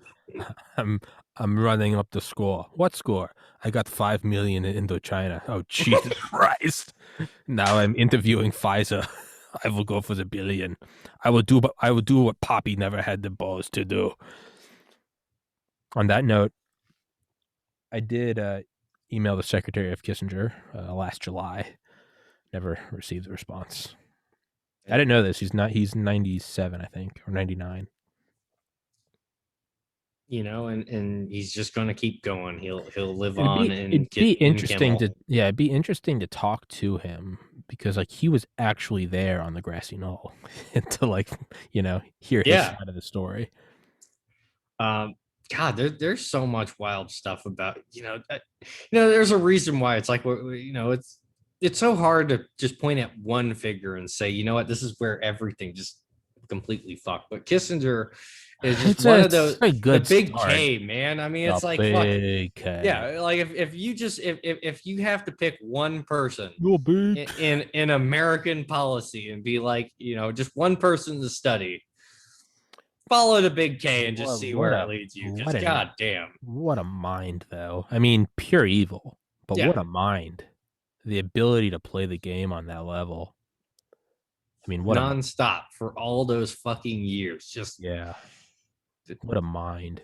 The dude has never not been running the world on some fucking way or another. He'll die when he decides to die. Pretty much. Yeah. And that's why like Kimmel he's decided he's going to be the vessel for the Dark Lord. Yeah. No, he didn't decide it. He didn't decide it. Kissinger decided. Exactly. Kissinger pointed at him and he was like, I like his skin. That's what it was. Yep. Yeah. Now, we'll wrap this up because I got to go get some food. We've been, Jesus Christ, 4 hours and 4 minutes. Damn it. We're going for the record again. But while we're on that, I don't know if I said this on here before, but this is one of my longstanding theories that Hillary Clinton is just J. Edgar Hoover after the sex change. And okay. While we're throwing around some of the wilder stuff, there's a part of me that believes that. Maybe. I can't prove it, but I really want to believe it. Just like James G. Zangleton had a file on Oswald in 1959, did you know that Hoover had a file on JFK before World War II? That is really fucking interesting. Oh, fucking cook your brain. What sparked that? You gotta send me a link on that. I'm trying to. I don't like to say things that are uncited. It was either, I don't think it was Ghost by Jefferson Morley. Because I mean, it might have been The Man Who Killed JFK by Roger Stone. It might have been that. It's just a picture of LBJ on the front.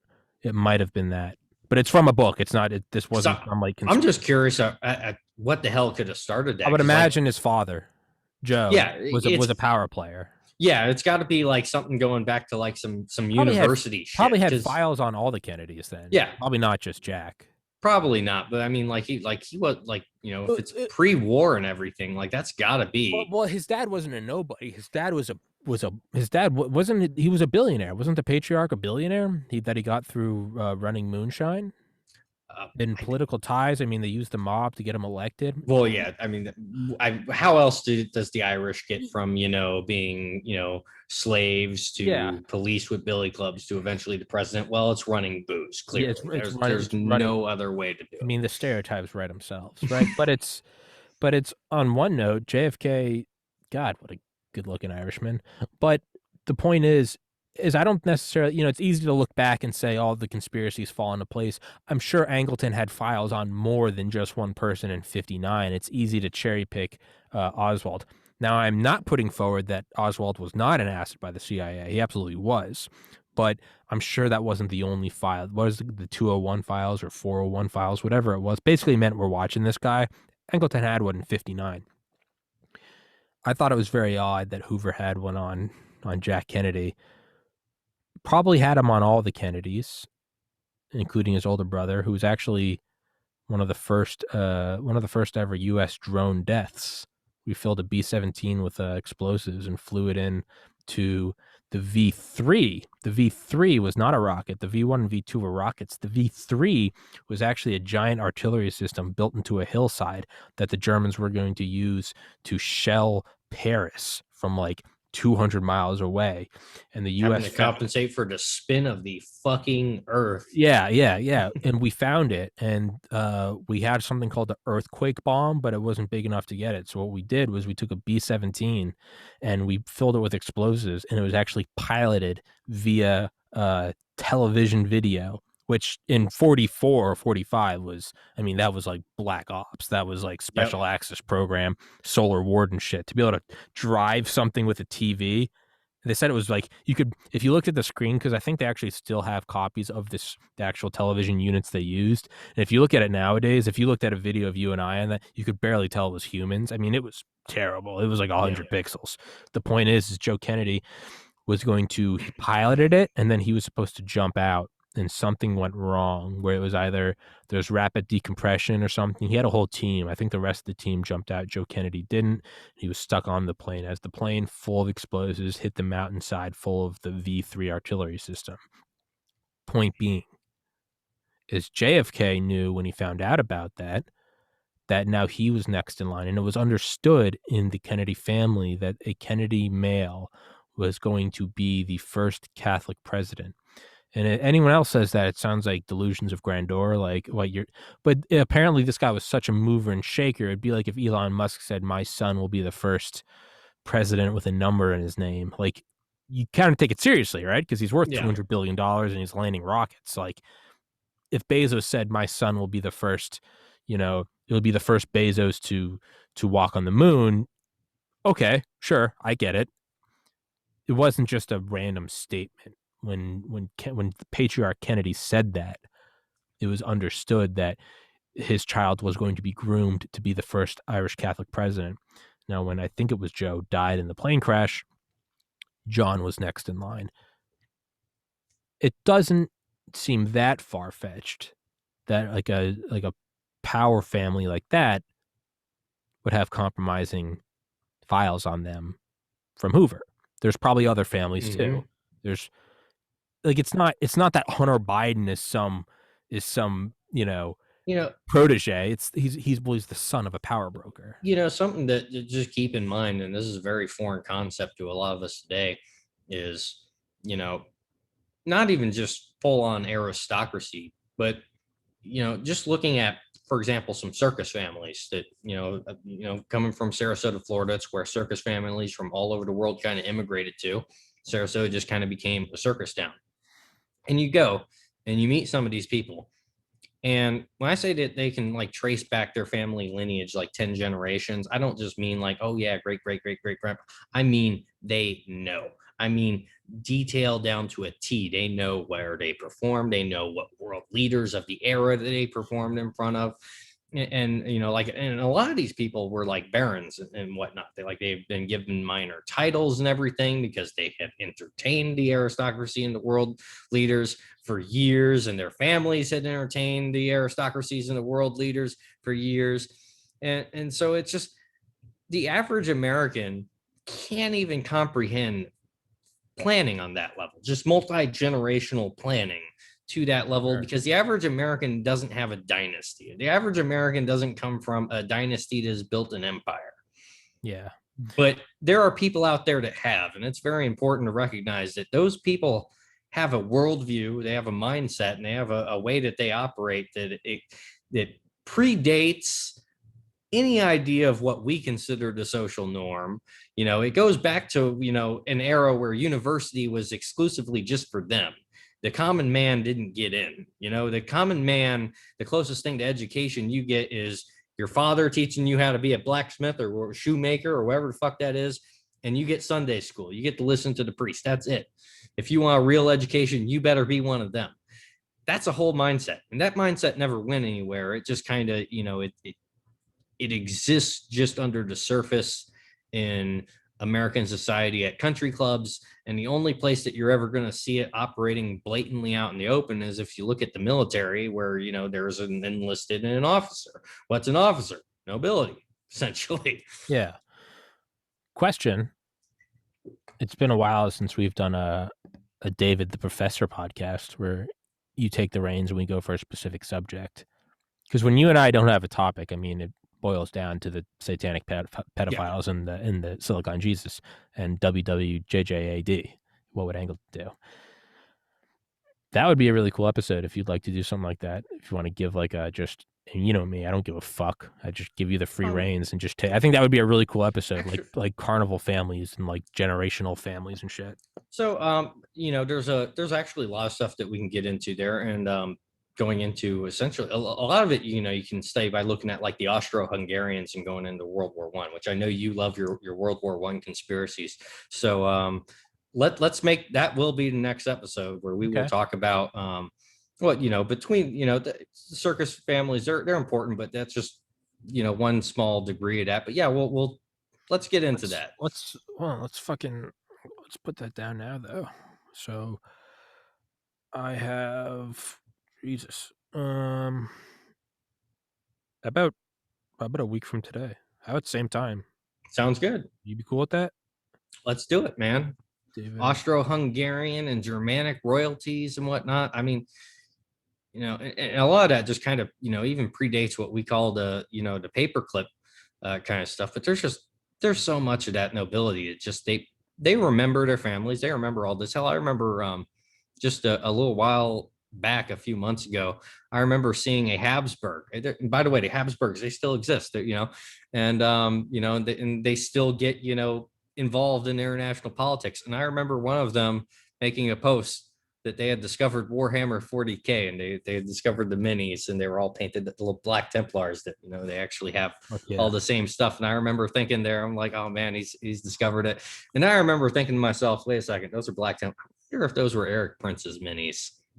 I imagine Eric Prince has to have 40K minis. That's the way my brain works. But I never heard back from Eric Prince. It's unfortunate. Yeah, it's unfortunate. I mean, you hit and miss. We did get Prather, which I thought was cool. I'm always gonna love that episode just because, like, I knew you guys were gonna know some of the same people. Hey man, I had no idea it was gonna be that many of the same. Hey man, that was your episode. You recommended that. There are other guests who have recommended other authors. A girl recommended I forget his name, the guy that did, I think, Phil Adams, No Jab for Me, that episode. I like that guy. I think that guy's intense. I love it. That guy puts on the full armor of God. Yeah. Yes. Lex, my buddy Lex, who's been on here, he recommended to me the Red Pill guy, Aaron Clary, who I think is episode 295. And he also got me Dr. Federer, who wrote the book on socialism from Plato to the present. Which, I mean, I didn't even ask for that one, but I was so happy to see it. I didn't ask for that one, yeah. Yeah, I was like, man, just the title of that alone, that's what I've been screaming from the rooftops. I know. It's a millennial plan, worldwide socialism. But, yeah, no, so for everybody listening, people that recommend guests, like, I often do go out and get them. And if I don't, it's because I can't get in touch with them, or it's because the idea doesn't wildly interest me, and I can't fake a podcast. I can't fake an episode. So no one's been recommended that I'm just like, no, fuck that. I'm not going to do that. It's just been more like, yeah, it's cool. It's not really getting me going. And I can't pull the Colbert or the Jimmy Fallon. I can't. Yeah. I'm not in the pod with the Carfentanil. I have to actually be interested in the topic. Even if it's a topic I wildly disagree with, when I have on like Ernie or Roger and they talk about more like liberal policies, to me, I still get jacked up because it's like, okay, I'm going to try to entertain an idea that I don't necessarily believe, and let's try to see their standpoint, right? So, but yeah, so if anyone recommends a guest that I don't go out and get, it might be because it just doesn't seem too interesting to me. There's no such thing as a guest that I'm like morally opposed to. I mean, I have reached out to the American Supermax prison at ADX Florence, which is where Ted Kaczynski is, Robert Hansen, and Uncle Ted. yeah, they won't respond to my emails about doing an interview with them. So Robert Hansen. Now that you want to talk about a very peculiar mind, he just man. wanted some money. It wasn't even like the sexiness of it. He just wanted more money because the FBI wasn't paying him enough. It's just, hey YouTube, hey YouTube, see what happens when you just really gyp someone out of like the little bit of earnings they want. Mm-hmm. They sell secrets to the Soviets. Just monetize my channels. Give me a penny per view. You're bringing this satanic ritual abuse on yourself. That's where you just have to learn the ways of the left-hand path, and just remember to tell them that by denying me, you are opting into the suffering that is about to unfold upon you. You are setting in motion a series of events that once began, not even I can stop. Exactly. They have opted into the way of pain. Yeah. And it's, hey, should we set out? I can't offer a reward to it because you know about the channel. So there may be leakage of information. Not saying you would. No, because you have the money to buy your own hoodies. You wouldn't do that.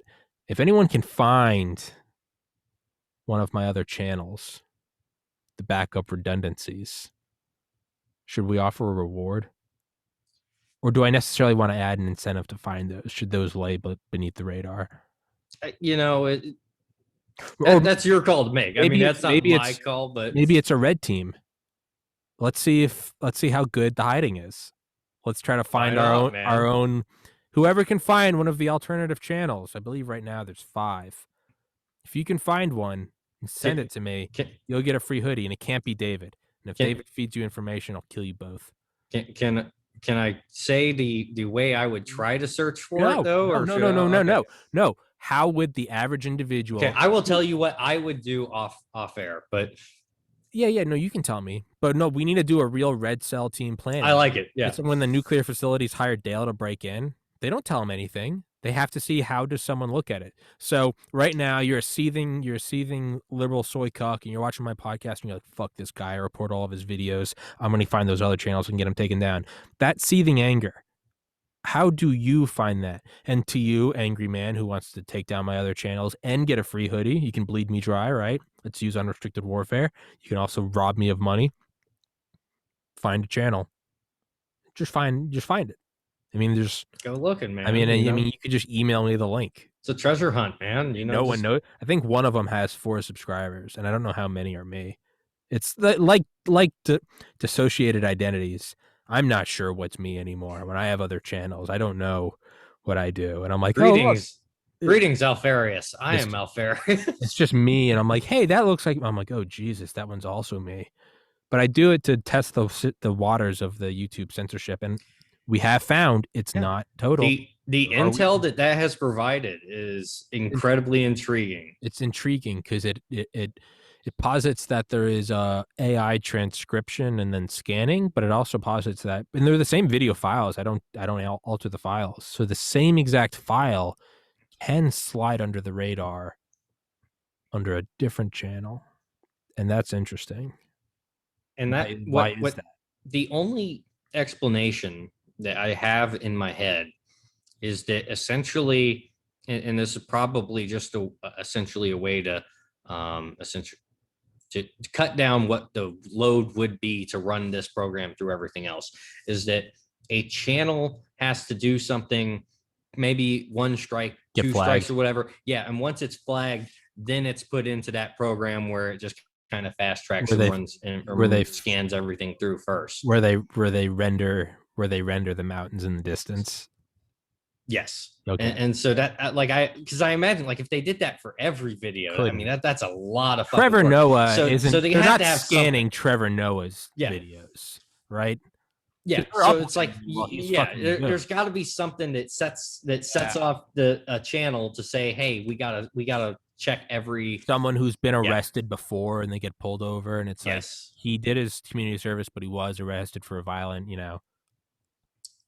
like George Floyd, but like George Floyd, Saint Fentanyl. It's man, that would have been a bombshell episode if I had Chauvin on today. I want Chauvin and I want to see Kim Potter. I mean, can you imagine Kim Potter like after knowing that she's up next after watching what they just did to Chauvin? Because I mean, listen, regardless of how you view it, listen, you either intentionally killed a man or you unintentionally killed. You can't be guilty of both. It's impossible to be guilty of intentionally and unintentionally killing the same man. It's just not. Was that what Chauvin was? Yeah, because when they came back and they said guilty on all charges, it's either. Yeah, it's either. Okay, so it was just a show court. Yes, guilty of everything. He was guilty of being up and down. That's exactly that is the absurdity of the trial, and that's why that was the first. I mean, there's a lot of things. I'm not even opposed to it. I think Chauvin is an asshole. I'm not even. Yeah, and that's the thing. It's like there's definitely some things that, regardless how you view it, there's better ways he could have handled that. You could tell he was an asshole. Doesn't matter if it was Floyd or me. Regardless, he either intentionally killed a man or he unintentionally killed a man. You cannot be guilty. Now, you could intentionally kill one man and unintentionally kill another man and be charged with both those crimes, but you can't be guilty of both. Well, what it is just the furthering of double speak. If you 2 + 2 is 5. If we don't find him guilty of everything, the city's going to burn. So I mean, Jesus Christ, right? If that's your biggest threat, that if we don't try this man as guilty as everything, the city's going to burn, you might have bigger problems. Right. And maybe there are some other criminals. I mean, Jesus Christ. That's essentially what caused me to just start banging my head against tables. It's just like sorry, but when our language is that fucking subverted and destroyed, it's like, I'm sorry, but we need to start hanging lawyers until, the ones that go back to Blackstone. In Minecraft, don't kick me off. Don't kick me off YouTube. And full disclosure, I'm not against saying this shit. I'm clearly not. I upload to Rumble and BitChute and Spotify. I've just put a lot of effort into getting 5,000 subscribers. And it's not even that this is making me money, because YouTube is not. What it does show is it shows a little bit of legitimacy. Like, seriously, when I email guests and I can say I have 1,000 subscribers, because sometimes they'll ask, why are you suspended from YouTube? And I have to show them. I show them the episodes with Claire and Hodkinson. But I have had authors preemptively ask me, why were you banned? And I get it. They've got an image. They don't know if I'm up here just reading, Mein Kampf and getting in a fury. Like, and that's right. I'm okay with being relegated to I get the 30-second clip and then I get to be on alt me. No. This episode's going up. I think we steered clear of verboten, right? I mean, we did say that Trevor Noah fucks a goat fleshlight. It's one of those things that at the end of every time we talk, you tell me I think we're in the clear, and somehow I'm surprised when we. Yeah, well, and that's the craziest thing, right? Is you can't say misinformation about electoral processes or you'll be kicked off YouTube, but the Ayatollah can stay on or maps can stay on. What's weird about YouTube is in some cases, like, they're still somewhat based in that you can talk about satanic pedophilia and skinning children alive and raping them to death in the halls of power. They're cool with that. If you bring up the infection rates of a virus, that's not good. If you talk about about anomalies on a November date, fortifications, we might say. I mean, fucking semantic raping of the English language, fortifying the elections. Yeah, and you know what? And like a dentist cleans your teeth, Hitler was just cleaning society. I mean, Yeah, it's Fuck like it. if Let's go that way. if we're walk that just way. gonna play language games Let's like that, just it's like march right into Bergen-Belsen and Auschwitz. Let's just choo all aboard. Let's just go in there and burn them anyway, because able-bodied males to the right and the. We could just go back to Blackstone and have words mean what words mean again, but no, we can't do that. Point being is, so when I say I think we're in the clear, there are no episodes that's like, oh, I think we got too edgy. The weird thing is no, we can talk about anything, but you cannot talk about vaccines and you cannot talk about a fortified election in November of 2020. Those will get you banned. I can say anything else. I won't show you my sources, but an anonymous source told me that Pope Francis raped Greta Thunberg. This episode will stay up. Knock on wood. This episode will stay up. Yep. It's odd, though, that you can't talk about other stuff. Now, Don the Pleb put this idea into my mind when I was telling him about all the banners you can get on YouTube. You know, click here for COVID-19 info. Click here to talk about fortified elections.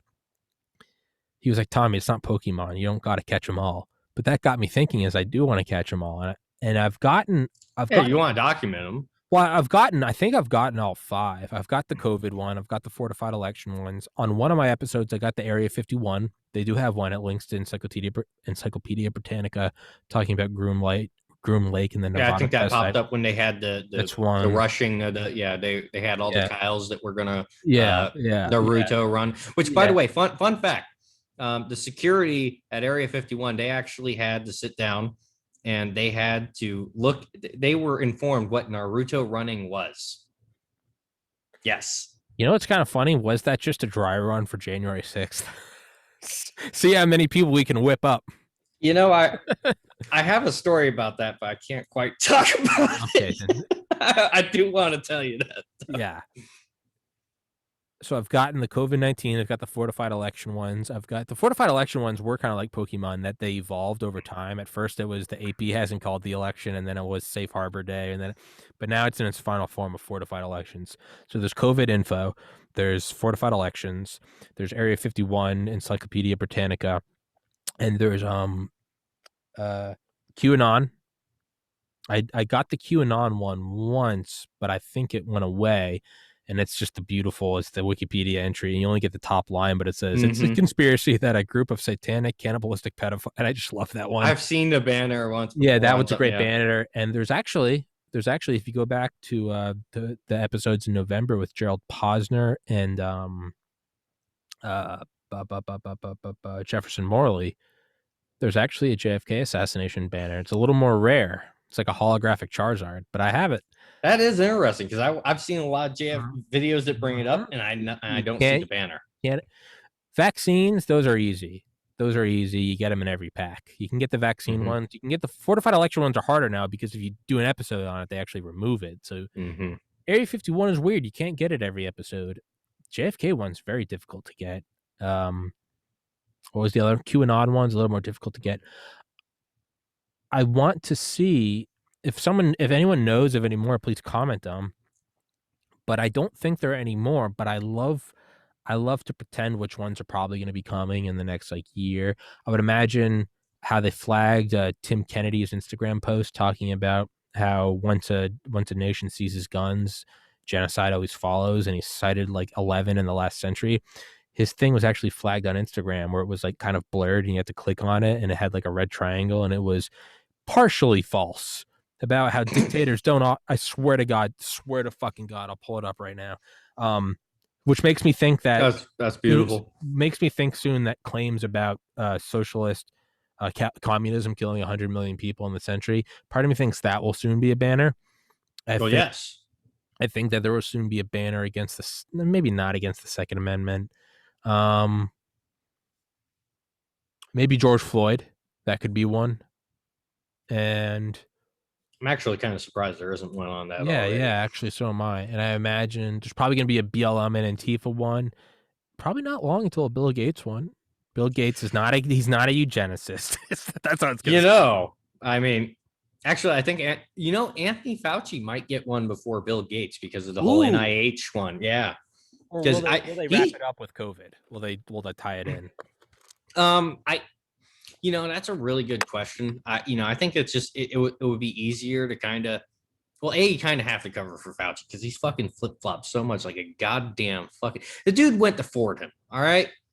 It's a goddamn Jesuit school. You would think that he'd be a little bit smarter and more so, but I don't understand how he can be that much of a fucking idiot. I love Steve Pachinik's Never take. never make the mistake of calling them idiots. They're not idiots. They are competent, malicious. No. I will call. I agree with you almost 100% on every other case, but Fauci's very special.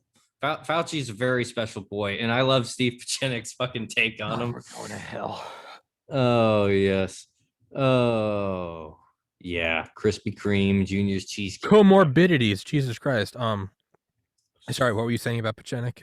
Yeah, so I remember him basically going on just a shitpost tear on fucking Fauci. Just it's just the funniest like fucking New Yorker, just just ass tearing, you'd ever fucking hear. Just call him a fuck ass loser and whatnot. And it's kind of hard not to because like when you look at how Fauci's flip flopped, it's like come on, man, like again, I still don't think it's accidental. I think it's no different than Chauvin getting convicted of both voluntary and involuntary. I think it's a furthering of doublespeak. Yeah. So okay, it's completely intentional and meant to demoralizing. Okay, so yeah, I can give you that. There is definitely value in people doing that, but still, it's hilarious. Like the Rogan on Rogan, the WAPO guy that went on Rogan and was calling him out. And it's just, I think that Fauci's going to get the banner first because they have to protect him. Yeah. The reason why I go, and I know I normally play a fucking cuck, fence sitting, Tim Pool, devil's advocate. I know we always play that. But the reason why I'd say this isn't to be a devil's advocate, but rather I think calling them stupid helps them. No, I agree. Why does the serial killer plea insanity? Because I didn't know what I was doing. That's why I call them smart. Hillary Clinton is not stupid. Joe Biden does not have dementia. These people know what they're doing. That will be a banner. Biden dementia. That actually, I'm surprised that isn't already one too. Before 2022, I think we'll have a show. Well, no, we'll have a George Floyd banner. We'll have a Fauci banner. And we'll have I think we'll have the link between gun grabbing and genocide is partly disputed. That's going to happen. It just comes down to what is it? The Space Force officer gets fired for saying that Marxism is in the military, and it's just like kind of just proves that there's a Marxist conspiracy in the military. Yeah, right. It's exactly because once again they censor and they squash and they remove. Because once again, if we had counterintelligence, we wouldn't have these problems. But you can't do counterintelligence because, as it turns out, if a political party in your country adopts all of the policies of your foreign enemies, it becomes political to conduct counterintelligence against them. Just come over to Tommy's podcast. We will form a breakaway civilization. The breakaway intelligence community. We're replacing the CFR. It's gonna be great. We're going to Mars. Listen, we can dance around it. The end state of TPCs, let's just be honest. We're farming poop potatoes on Mars. It's happening. And you know what? It's going to be a hoot. There's going to be a 90-year-old gray-haired Comstock teaching us gun control and target acquisition to pass down to our children. We're going to be bump firing fucking rounds into like a fucking orange berm on fucking Mars. Yep. And in 300 years, there's going to be a whole bunch of watercolor paintings of us in the equivalent capital, and we're all going to have powdered wigs on. And you're going to learn about the founding fathers, and it's going to be like... Why did they have powdered wigs on? I don't know. They were making a lot of vodka from the poop potatoes. Oh, they brought the powdered wigs. The powdered wigs were not a thing. They had LCD screens. They landed on Mars. They clearly had some sort of nanotechnology. The powdered wigs, we believe it was some sort of way to let off steam. They just find old videos of us just no pants on, like, hey, look, I'm Trevor Noah, fucking a goat. And it's like, listen, they were human, just like you and I. What a goddamn blessing that would be to go down not just as a patriot, but as a founding father of America too. America too. The Mars Boogaloo. And it's just all of us watercolor paintings and it's Dale with a musket. I want the little frilly pauldrons. So I'm going to look like Yeah. Bismarck. I'm going to get the Yeah. helmet and Oh, everything. dude, It's going to be great. We are gonna like an Instagram hoe, like a fucking brain dead thought taking her selfie for Instagram. We are going to put so much effort into our pictures because unlike Instagram, ours will endure. As eventually these will be in the Capitol Rotunda on Mars. I'm going to be like 19th century nobility from like the waist up with coats and the little frilly pauldrons and everything. And then it's just going to be like short shorts, booty ass shorts, goddamn boots. What about jean shorts and like I'm not a jeans guy. I've never been a jeans guy. They're a power move. Wearing jean shorts is a power move. Because let's put it this way. If Dale wore jean shorts, you gonna throw an insult at him? Fuck no. No. Power move. I mean, especially why does Trump have ones. Why does Trump have a fake tan? Because no one will ever say it to his face. They'll say it to him on TV. So what does Soros have, right? The ball eyes? Ball sack eyes? Mattis has some big bags under his eyes. You ever even seen a meme about that? No. Power move. But you have seen the Saint Mattis meme with the hand grenade. Yeah. The patron saint of Quantico. So we'll wrap it up on this note, and it's the Tim Kennedy post from a couple months ago. Come on, screen keeps locking up. I finally got rid of my crack screen. I invested. I got an iPhone 12. I've never had like an up-to-date phone. My phone's always been 4 generations removed, and I finally went big dick. First big boy purchase. Nice. And I know the obelisk. I know I'm part of the system pushing your obsidian scrying mirror. Yeah. Bum bum dum dum dum. I don't care. I love it. In June we'll be getting a new, if the investor agrees on it, we'll be getting a new iMac and getting like a 4K actual like studio camera. Moving on up, man. Well, what we have to do is we have to level the playing field with the nightly shows, because even though they may be jacked up on carfentanil and fucking goats, the reality is their video quality is on point. I think the audio quality is on point. I mean, we've got a cathedral of acoustic panels. If we can match them with video, well, then they'll have to meet us with content. I like where your head's at, and I do not believe they can. Let's crank the operational tempo up to something that they can't compete with. Well, let's hold it there. I remember watching like CNN one time in college and someone saying like Anderson Cooper's a faggot. Which is funny. It's a funny thing to say. I mean, he's not wrong, but yeah. Yeah, he's not wrong. But I remember I'm someone that says that word all the time. Faggot, faggot, faggot. I don't give a shit.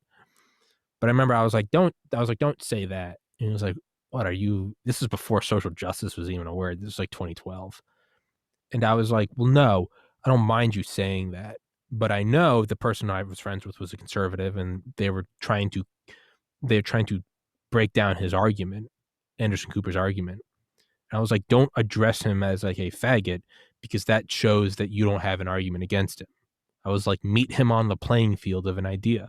So when someone says, oh, you're a UFO believer, I say, break it down into, let's talk about metamaterials and the science of an observational craft from another system. Like, attack it on the level playing field. You can't just say Nazi, right? Tell me why I'm wrong. Mm-hmm. Tell me why it's wrong to put America first.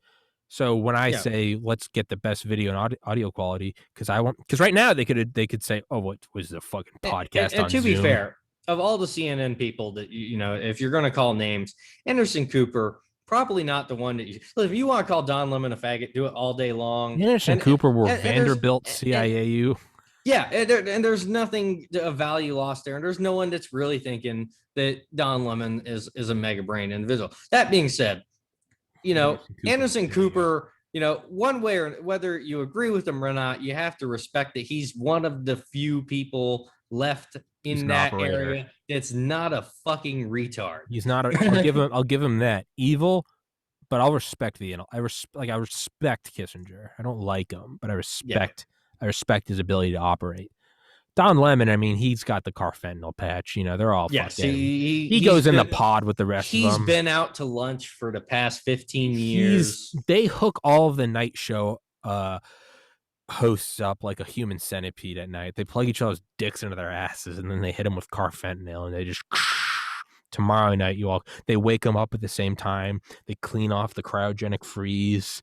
They bring the makeup artists in, and they're like, all right. And then like a mechanic that comes over and plugs the thing into the car. They come over and they go, and we are uploading tonight's script. And they wake up, and they, it's kind of like B-2 bombers before they take off. You see him doing the test. It's like left flap, right flap. It just showed Trevor Noah, and he's like. He's moving it, everything working. All right, I blink. Ow now, brown cow. And they're like, he's out the door, fire. Just let him go. It's not even a suit. It's just Mr. Noah, your goats are ready for it's not even Bill Gates. They wake Bill Gates up, and you realize it's not even a sweater. That is his epidermis. You can't take it off. That's just his skin has become an Argyle sweater. They wake him up, and he's like, they plug him up, and they're like, and we are reading 100% power. I think you're good today, Mr. Gates. And he's just like, there are 6 billion too many people. And they're like, right, you are. That's our guy. So Tim Kennedy, I won't play the whole thing. I'll just play a little bit of it. But it's a post from April 9th. Fuck. I was going to say I'm worried about playing it because I wanted, but then you can't demonetize me. All right. I think history is important. History's rad.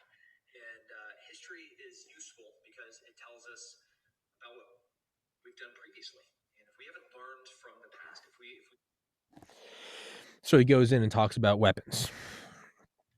He says it as well as in the description: 1911, Turkey; 1929, Soviet Union; 1953, Soviet Union; 1938, Germany; China; 1935, 64, Guatemala; 70, Uganda; 75, Cambodia; 1994, Rwanda. He's got them all in there. And you see that label right there. Hold on, I know I'm trying to get the screen to focus on it. Yeah, it's a little bit fuzzy, but I can see it. Come on, screen. That's absolutely absurd, though. That's where we're at. Information reviewed by independent fact checkers. Let us click on it, shall we? We shall. Partly, I need to get my screen focused. Damn it!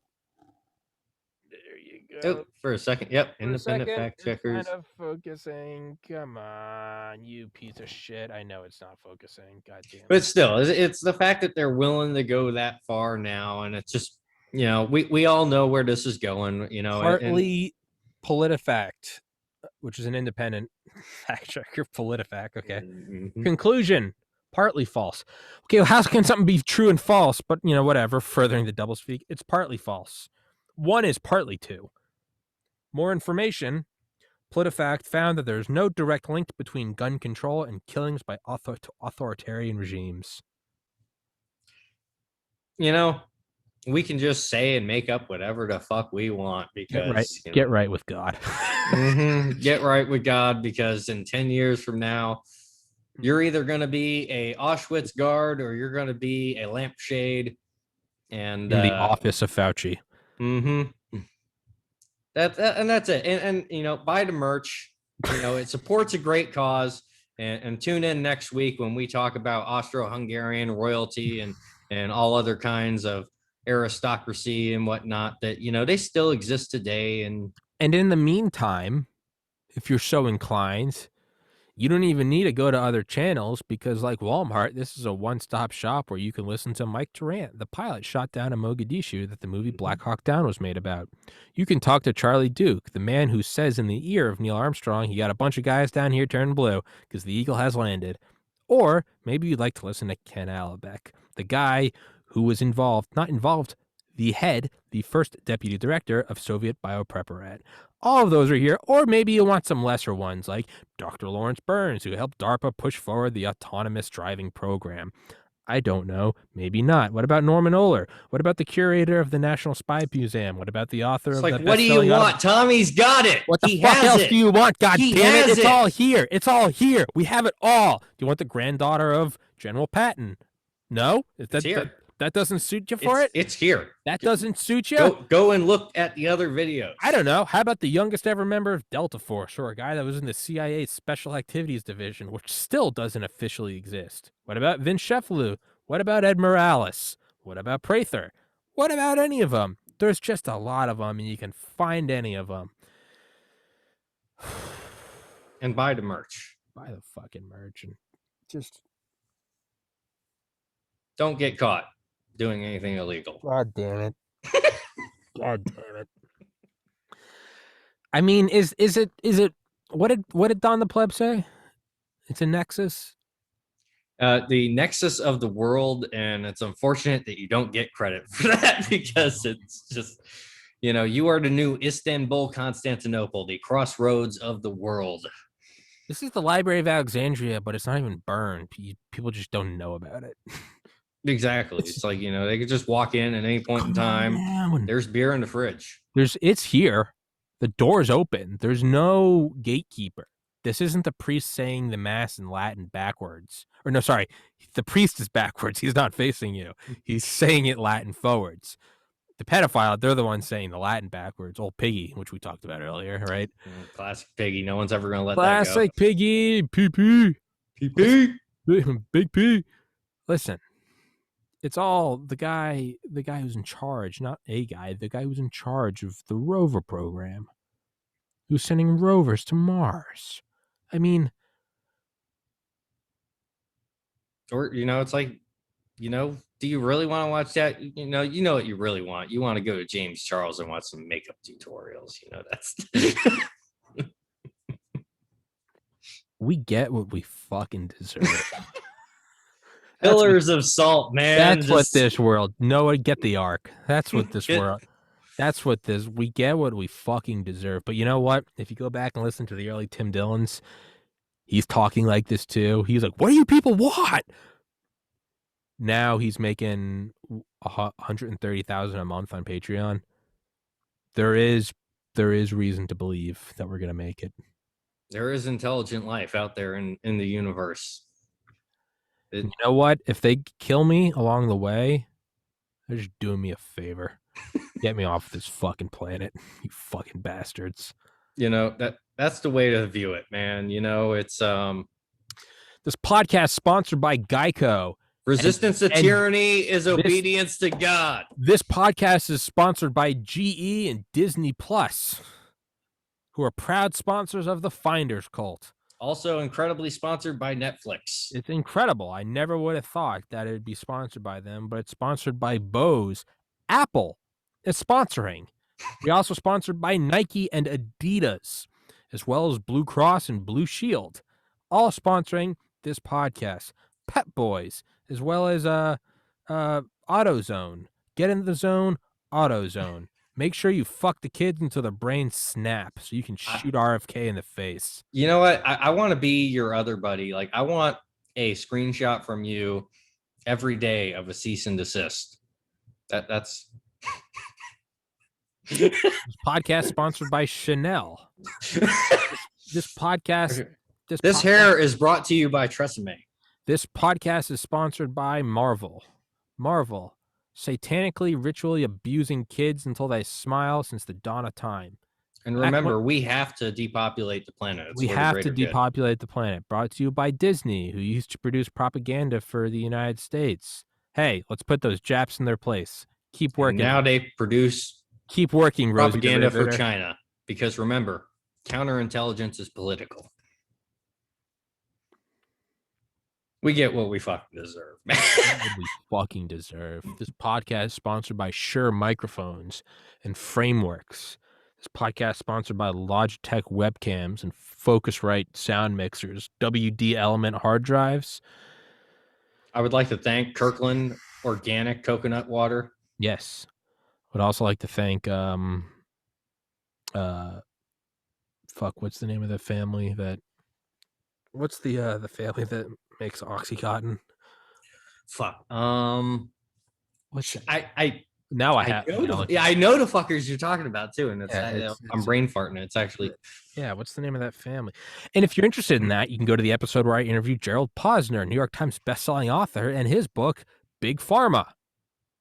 You know, it's almost like there's these If things. that book's not for you, you can come to the other one, Case Closed, about JFK being killed by Lee Harvey. And if that doesn't suit you, you can flip the coin and watch an interview with Jefferson Morley about our man in Mexico, Lynn Scott, or The Ghost, James Juice Sangleton. I mean, you can just pick whatever fucking book you want. I don't care. God damn it. Just pick one, buy the merch, don't get caught doing anything illegal. And get right with God. Get right with God, okay? Purdue Farm, no, the Sackler family. This podcast sponsored by the Sackler family. This podcast sponsored by our proud partner in efficiency and reducing costs at increased productivity, IG Farben. Also brought to you by Roundup and Monsanto, because God damn it, together to get they have some great employee packages. IG Farben, who cut their teeth while actually knocking out the teeth of dead Jews from Zyklon B. This podcast brought to you by IBM, International Business Machine. What'd you think? We were just going to bury those gold teeth in the ground? Fuck no, they're worth money, son. They're worth money, son. Hey, this podcast brought to you by IBM, making punch cards so you can punch out the intervention. Jesus fucking Christ. Oh, IBM. We've come this podcast brought to you by Boeing. If it ain't Boeing, I ain't going. Proud manufacturer of the Minuteman II ICBM, capable of delivering 9 megatons of thermonuclear death to a city of women and children near you. It's a beautiful world. You know, it's fucking. I'm so fucking angry. I'm. You know, I often laugh it off, but sometimes it just cooks under the surface. What do you people want? You want to watch James Charles doing makeup? How about I start putting on makeup? Anime Princess VTuber. We're right back to that. We got to get you a VTuber. Fucking no, I'll start putting on makeup. It's not going to be makeup you like, though. It's not going to be blush. It's going to look an awful lot like black paint. And we're going to do something called the cremation of care. That's what we're going to do here. Jesus fucking Christ. Oh, man. Oh, Alex Jones walking up to, what was it, Gergen? Yeah. Man. You make agreements with people, and you don't make agreements. You violate, you don't honor those agreements. You had an understanding. No, I didn't. You had an understanding. You had an understanding. Oh, no, I didn't. Weaving spiders, weave your webs not here. Ha! Back before Rogan himself got cucked and started fact-checking AJ on the 3rd episode. That right there alone, God, I know we've talked about that too on a previous podcast. He's talking about Rogan's talking about censors. He goes, censors, they actually want to make the world better. And Alex Jones and Tim Dillon are like, they want to take away your ability to have fiat currency. They want to take away your automobile. It's less independence and less freedom as a unit and more be part of the cohesive control. And Rogan's like, they just want to get rid of car crashes. And it's like, dude, these are the same psychopaths that sold you the USS Maine, the Zimmerman telegram, Pearl Harbor, the Gulf of Tonkin, 9/11, WMDs, anthrax, too big to fail, 14 days to flatten the curve. What the fuck else do you want? They're just fucking Lucifer saying that's a good girl as he fucks your face a little deeper. Jesus Christ in heaven. You know what? Unsubscribe from the podcast. Exactly. Unsubscribe from the podcast. If at any point in time, all right, if at any fucking point in time you wake up in the morning and you think, you know what, maybe a bunch of psychopathic pedophiles don't rule the world, your mind has fragmented. You've gone into Stockholm syndrome, and the only thing that I can recommend doing at that point in time, all right, is going back, getting more hoodies, all right, get the hoodies, rewatch the videos, figure out what's going on in your life, figure out what made you decide that you're going to go back to trusting the psychopaths that have killed more people than anyone. Like, we built communist China. We sent the goddamn commies to destabilize Russia because we didn't like Tsar Nicholas. All right. Communism is being wielded against us by aristocracy that, remember, we use communism to destroy them.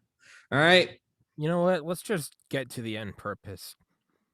There are many mass killings under communist regimes. I'm just going to start reading the Wikipedia entries now, because if you type in communist GEN in Google, it will autofill generals. But if you type in O, it stops listing autofills. There is nothing that begins with communist Gen O. It just stops because it's like typing the wrong word in Microsoft Word and it just does a red underline. When you type in communist Gen O, there's nothing left. So turn around now. Stop looking.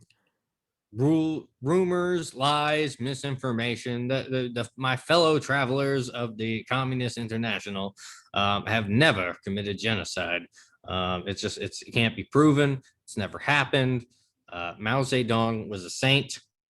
The sparrows deserved it. If by any chance this episode does get a video at the front as an advertisement, I would like to say that in conjunction with our advertisers, whoever they may be, perhaps it's Disney Plus, perhaps it's Netflix, they are also proud sponsors of our subsidiaries. Bergen-Belsen Concentration Camp, where your kids can learn to focus. Dachau, where you can turn those D's into A's. Gross-Rosen Concentration Camp, proudly sponsored by whichever video is at the front of this episode. Is it Geico? They are happy to condone our love of Arbeitsdorf Concentration Camp, a summer camp where you can send your undesirable kids to where they can turn their Untergrades to Uber grades. Fucking piece of fucking shit. You know, fucking 20 years from now, we'll all be laughing about this. I get why fucking Timothy McVeigh let it off the roof. You just get fucking tired of it. That was a joke. That was a joke. Timothy McVeigh was a big player of Minecraft. And listen, if you are someone that is inclined to study the sciences of fertilizer, remember, don't get caught doing anything. God, now I'm less worried about getting removed from YouTube. That's whatever. Quantico isn't quite concerned with the platforms my videos are on, but rather what I'm saying on those platforms. Quantico, just so you know, just to antagonize you, I still think I'm friends with Ed Morales, Quantico. I'm friends with some FBI legends. Fuck you. Exactly. And the people that work there now are a bunch of impotent welfare queens. So, I'm just gonna throw that out there. If there's an advertisement on this YouTube, on this episode, the mere fact of putting an advertisement is complicit agreement with the statements of Margaret Sanger.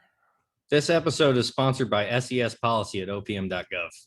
Senior Executive Solutions for Senior Executive Problems. Why have one problem when you can just have one final solution? Fucking. Yep. I hate everybody. Yeah. I hate everyone. That's not true. That's I'm very happy for the life I live. I can tune into that Buddhist thing and I will go back into love and forgiveness. But while I'm here, right? While I'm here, while we're shopping, while we're at Walmart and getting Hot Pockets, I might as well get some toilet paper. Exactly. As a pissed off Counter-Strike coach, I just view it as my place here to just get fired up and scream at people, and it's fun. It's a cursed planet. But you know what? Fucking damn straight. You know what? If this is my trial, if this is the worst of our problems, that our free time talking shit at a computer doesn't get recommended to more people's feeds versus not having drinking water. Hey, at least it gets recommended to the FBI. Hey, you know what? It doesn't get recommended by you. It's the same thing. They're all at the same fucking headquarters in Cupertino. No, that's Apple. It doesn't matter. I don't fucking know. This podcast brought to you by a MacBook Pro from 2019, proudly sponsored by our fans at Foxconn in the Yangtze province of China, making a penny a day to keep the complaints away.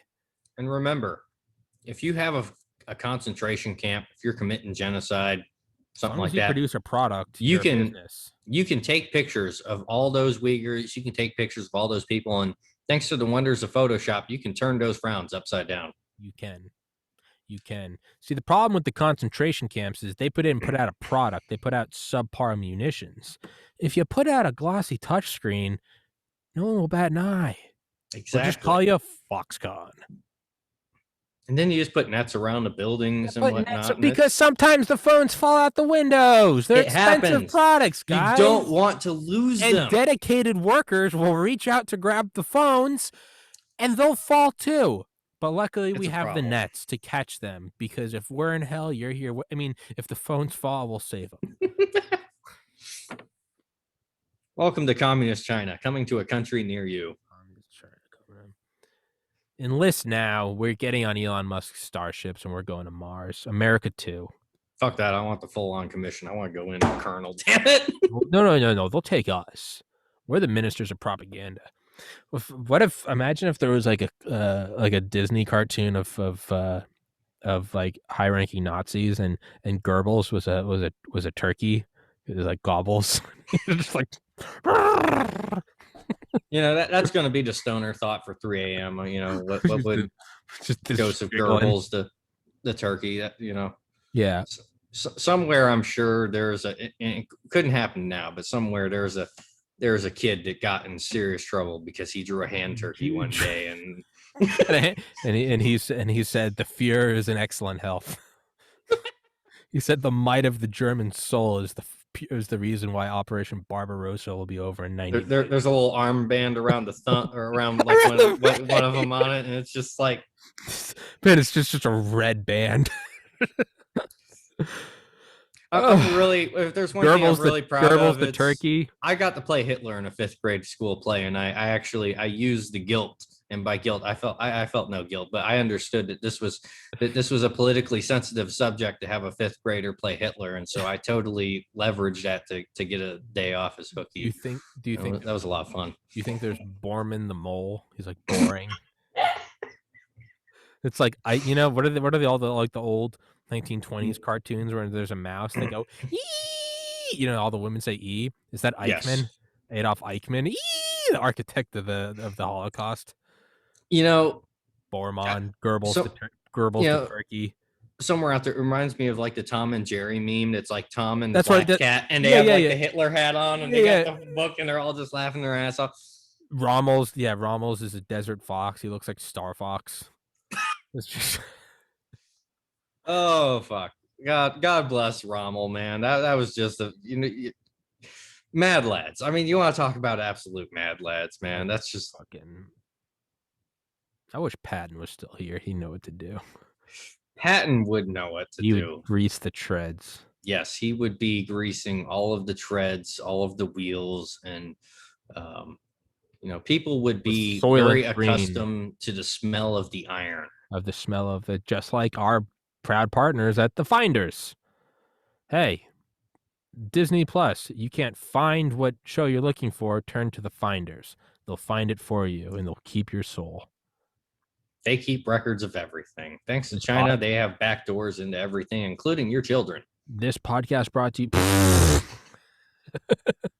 Couldn't help myself there. This podcast, neither can they. This podcast brought to you by Pfizer, Johnson & Johnson. What are the other ones? AstraZeneca. AstraZeneca. What's the fourth one? Moderna, AstraZeneca, Pfizer, Johnson & Johnson. The Four Horsemen. This podcast brought to you by Jimmy Kimmel Live. This podcast brought to you... Also known as Kissinger 2. Also known as Kissinger 2. Final Solution Boogaloo. This podcast brought to you by the carfentanil patch on Jimmy Fallon's waist. This podcast brought to you by, remember that scene in Behind Enemy Lines when Owen Wilson hides in like the muddy pile of dead bodies and they're watching them through the infrared satellite? Every day after he does his one show of penance, Kimmel dives into a muddy ditch of all the frat boys he's killed with alcohol poisoning, and he lays with them. He just loves soaking up, and he loves to look up at his handler, and he says, "Happier than a pig in mud," and he just starts fucking chewing on the gray lukewarm bodies of the young fucking suburban Republican cucks he issued into his fraternity. I just love the fact there's a real anger in me today. I noticed that, and it's what it's like, man, we got to get you into Counter-Strike with that anger at some point, just yell at somebody. But but bringing up Behind Enemy Lines, like, you want to talk about one movie that a silly actor, well hold on, an actor that's normally silly as shit. Hold on, David, hold on. We're at 5 hours and 5 minutes. So hold on. Let me find what the record is.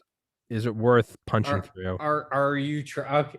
So while we're doing listen, we're here. Listen, we're here. We're here. We've already got him in the camp. We've already got him in the camps. Might as well offer we might as well top the record because we're here anyway.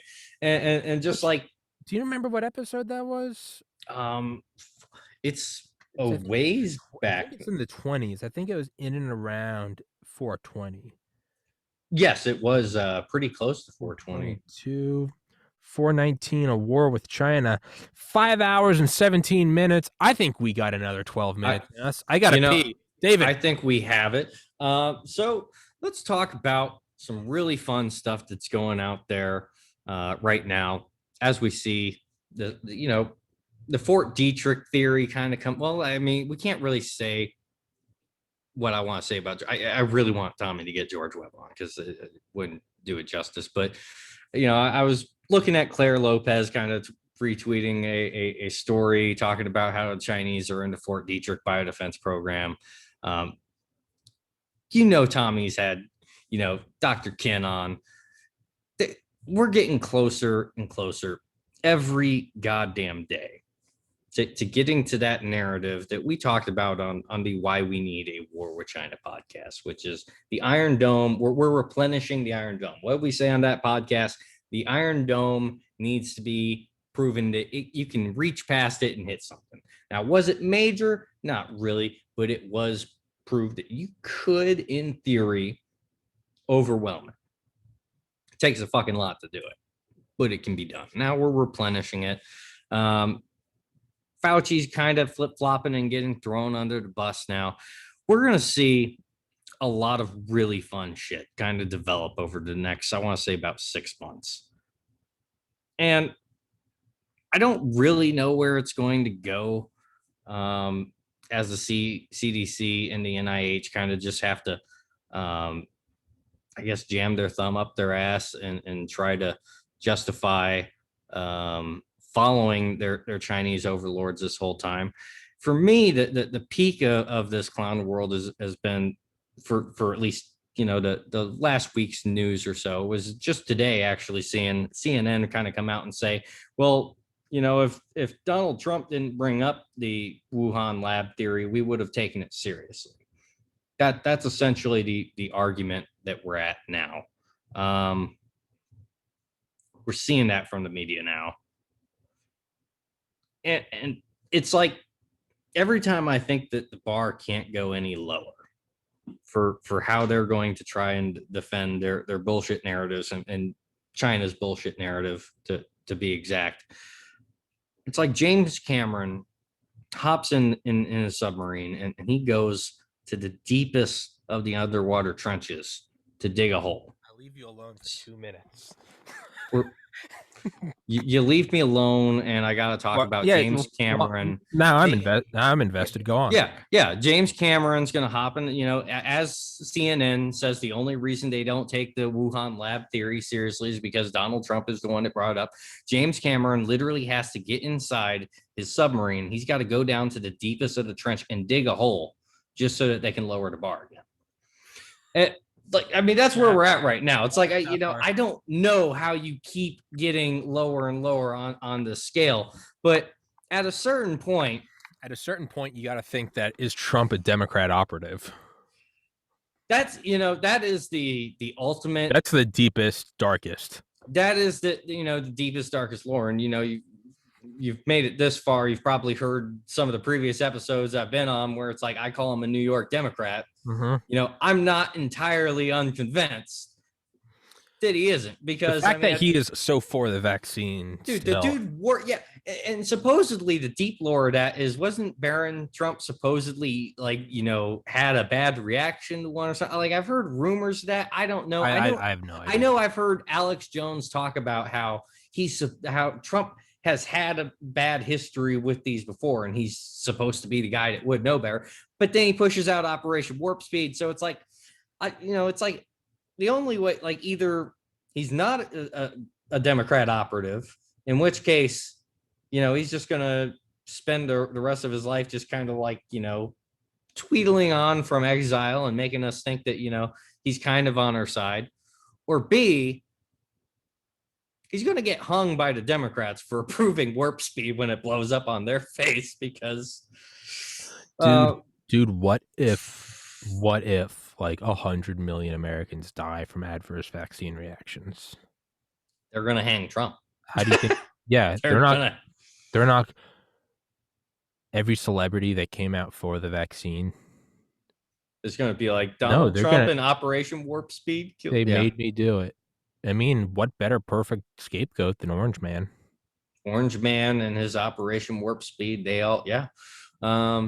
That's the absolutely terrifying thing, is because if they scapegoat someone like that on that, well, then they're good. They're clean. Yeah, they're clean. Will go, yeah, good. And then, they just that is kind of a weird thing that the left clamors so hungrily for a vaccine that was pushed forward by Orange Man. It's an odd, especially when, what was it, Kamala Harris even came out like at that. It was just a very weird period where she was like, well, I don't know if I would trust it from the Trump administration. But, well, exactly. But it's weird. That's kind of like a James G. Zangleton saying the agency is a big mansion. I know not all the rooms. It's kind of a weird, right? It's a fracturing of the mind. You go, why are they all for it? Why are they all for something that was pushed under Orange Man? It's odd. It's curious. I've put a lot of thought into the whether or not Trump is the controlled opposition, and I really can't determine it. Like, I'm starting to think he is. Yeah, I think it's a dirty feeling. I think that it goes more into the idea that was the best asset, the one that doesn't realize it. I think Trump was well intentioned, but I think everyone kind of the people around him from the get-go knew how to lead him, knew how to keep him in their lane. And that's why we got 4 years of a Kushner presidency rather than a Trump presidency. Yeah, I think what we saw last November was the cleaner PC version of what we saw in November 63. Yes. It's pretty much just that. Early on, the reason why I was so vocal about it is because I truly believed it was the CCP. I truly believe that they were subverting the United States. But as I look back at it more through an emotionally sober mind, I don't think it was them. I think it was the same boys that from the grassy knoll. Yeah, they decided and I think that they just probably like the son of like Lloyd Blankfein. They don't have the balls to pull the trigger, so instead they just did ballots. Yeah, or the dads in the CIA would have been like, "You pussy, just shoot him." Just shoot him. We would have just popped them. Oswald. But yeah, it's just it's the Neoplatonic. The successors are the same people that would have set up China in the first place. To move industrialization and whatnot over there, and essentially just going, well, you know what, people, some percentage of the population is going to rise up and fight no matter what. And what's the best way to lead the opposition is or to control the opposition is to lead it yourself. And that just goes back to, well, why do we form the Catholic Church? Why does Julian the Apostate get fucking waxed by his own men, for wanting to go back to paganism, when Christianity's popping off? Well, fuck it. We can't stop this Christianity thing, so we might as well elect a pope that says he's the fucking chief motherfucker of it. And so that's the way I kind of look at it, is they understood no matter what, that, there's going to be an opposition. And so best case scenario, you get, if you get someone that's like a full on psychopath, someone's going to kind of see through it. So you need someone that's kind of good intentioned, but doesn't quite know what's going on, that you can kind of lead them around and the best asset doesn't realize they're an asset kind of thing. Well, it's what Alex Jones said in his second appearance on Joe Rogan, is he said, Trump is a deep state. And he said this back in like 2018. Mm-hmm. And he goes, how else do you get the left to be against free speech? How else do you get the liberals, the Berkeleys? How do you get them to be pro-government, pro-intelligence agency? How do you get them coming out and saying, yes, Queen, listen to John Brennan? How do you get the far left to applaud those in Langley? How do you get them to remove, hey, you should be able to listen to Marilyn Manson. You should be able to listen to Drop Acid. You should be able to drop acid. You should be able to have same-sex marriage. How do you get the progressive left to say silence opposition?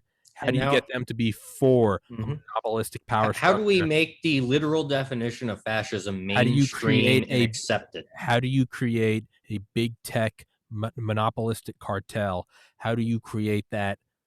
How do you make that popular and pro-progressive? You elect Trump.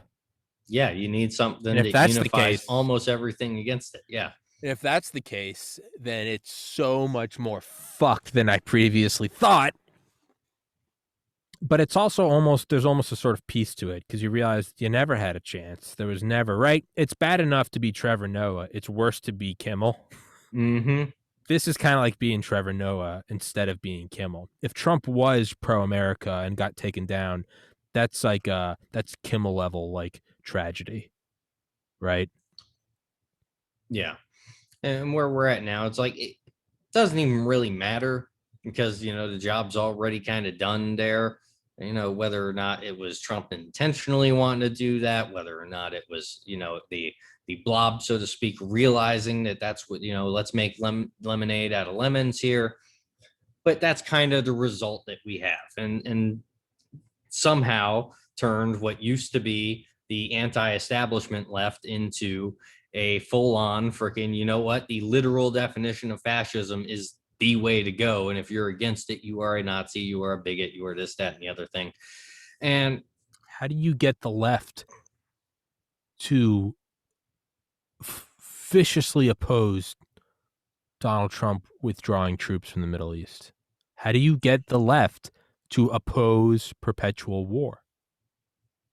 Or to oppose, to support it. Yeah. Yeah. Sorry. It's it's at that classic 5-hour mark where my brain starts to go.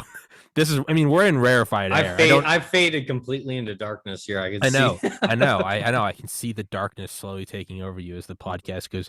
And notice how the Eye of Horus stays brightly lit regardless of time. All hail the Dark Prince. And our, just kidding. The pineal gland. 5:18. We have officially broken the record. We did it. We did it again. We didn't even plan to do it today. We actually didn't plan it. We set out to do the longest episode. Oh, damn it. Which means that we're going to have to upload 2 parts to Spotify. Oh. Whoops. I never thought I would actually hit the Spotify ceiling on. That did shock me, actually. It shouldn't really, because it makes sense when you think you don't need the biggest cap for just audio. But you know what? Doing it anyway. 2 parts. We used to, freshman year of college, when we were pledgers, me and my buddy Scott used to walk around the library in like the wee hours of the haze of sleep-deprived hell week. We'd walk around the library and we'd open up these old books to like books that probably hadn't been opened in 30 years, just like an old encyclopedia set from the 70s. And we'd open them up into like the middle. That even if it was a new book and was being read, it's just the middle, you're not going to read it. We would just place little notes. Just like horrible, horrible notes, but we would place them. Here we are at the tail end of a 5-hour podcast. It's the middle of a book from the 70s. No one is ever going to watch this. I highly doubt anyone made it this far. Is there anything? They probably work for, the FBI, and they're building a case. In which case, hey, Kamala Harris, yes, queen. Exactly. Joe Biden is my president. This podcast is pro-LGBTQ+. Listen, hey, Black Lives Matter, you stupid fucks. Exactly. Black Lives Matter, and everything I learned about fascism, big tech, socialism, and genocide, I learned from studying the United States American intelligence community. Hey, listen, Antifa is love. All right? It is. We're all anti-fascist now. Orange man bad. And I'm tired of people trying to say he's not. We don't need a communion or the body and bread of Christ anymore. Take the vaccine and be thankful to Fauci. I know. You could, do you realize the euphoria that comes with the booster shot? Do you Bliss and euphoria. Fuck opium wars. Do you know what it's like Anthony Kiedis could probably write the Red Hot Chili Peppers' best songs if he fucking tied one off and did the Pfizer vaccine under a bridge in L.A. Like I don't even want just one jab. I want to take all of the vaccines. I want the big four. I want them all in a big old like fucking IV bag. No, and you know what I want? It. I want a bunch of fucking studs, but their dicks are replaced by vaccine syringes. And I want them to airtight gang bang me like Riley Reid. I just want a video of me jerking off 2 Pfizer syringes, taking an AstraZeneca down the throat, a Moderna in my ass, and my Johnson & Johnson in my pussy. You know, just I could have swore I saw a recent I guess I had this is gonna stick in my brain after hearing Mitzi use the term porcupine, but after that I remember seeing a story recently of like Chinese needles apparently like getting fucking, you know, apparently there was like a recall because a bunch of Chinese needles kept breaking off and getting stuck in the skin. China. You can't oppose Chinese intelligence and Chinese weaponized programs because it would be political. We get what we fucking deserve. Yep. Pillars of salt, nuke the planet, exterminatus. A republic if you can keep it. If you can keep it. Get right with God. Get right with God. And what's the name of the episode? Is it Get Right with God? Or is it we get what we fucking deserve? Or is it Gorilla Tutor? You gotta throw off the censors. I was gonna say let's call it COVID QAnon, but we gotta throw off the censors. Let's go with Gorilla Tutors and we get what we fucking deserve. Or do we just go full on do you just say Biden Harris 2024? Do we just go with that? Yes, I actually, you know, I'm not opposed to that. You know, Biden Harris 2024. Biden Harris 2024. I now work for the Chinese Communist Party. What's the most? How can we throw the? How do we throw the furthest scent? The furthest scent. What's the furthest scent? Okay, hear me out. And this is, if I develop cancer soon, this is you're about to figure out how I got that cancer. Okay. Brookings just recently had a thing on called like being a feminist dad or what the fuck ever. Let's name it Biden Harris 2024 feminist fatherhood. Biden Harris 2024 feminist fatherhood. Let's do it. As I did like a 30-minute part in the middle where I'm like, guys, I'm trying not to be political anymore. Fast forward 2 hours. This podcast sponsored by IG Farben. Seek high. Just like, Jesus Christ. How did we get here, man? How did we sponsored by? How did we get here? By taking the vaccine and injecting RNA into your system, are you human any longer, and thus does the Geneva Convention apply to you? That's a very good question, because all of my years of playing Space Station 13, you know, if you can classify someone as non-human, you can get away with some really fun shit. Including, but not limited to, lobotomization, creation of cyborgs, the chopping off of someone's ass and wearing it as a hat. Do we just say sponsored by IG Farben? Thing is, like, I don't want to put a title in there that might dissuade future guests from coming on here. No. That would be bad. But feminist fatherhood, though. What's the most esoteric rabbit hole beginning? Rabbit hole beginning, like, or do we just call it like the Fed? Like, you mean something that say you audit the Fed? Something that we didn't talk about at all. Just say audit the Fed. I'm pretty sure we actually did briefly mention. Did we actually? I think we touched it. I think we like, we didn't go full. We just say like, but we got in there. Shit, like a rabbit. I know contractors on the Death Star.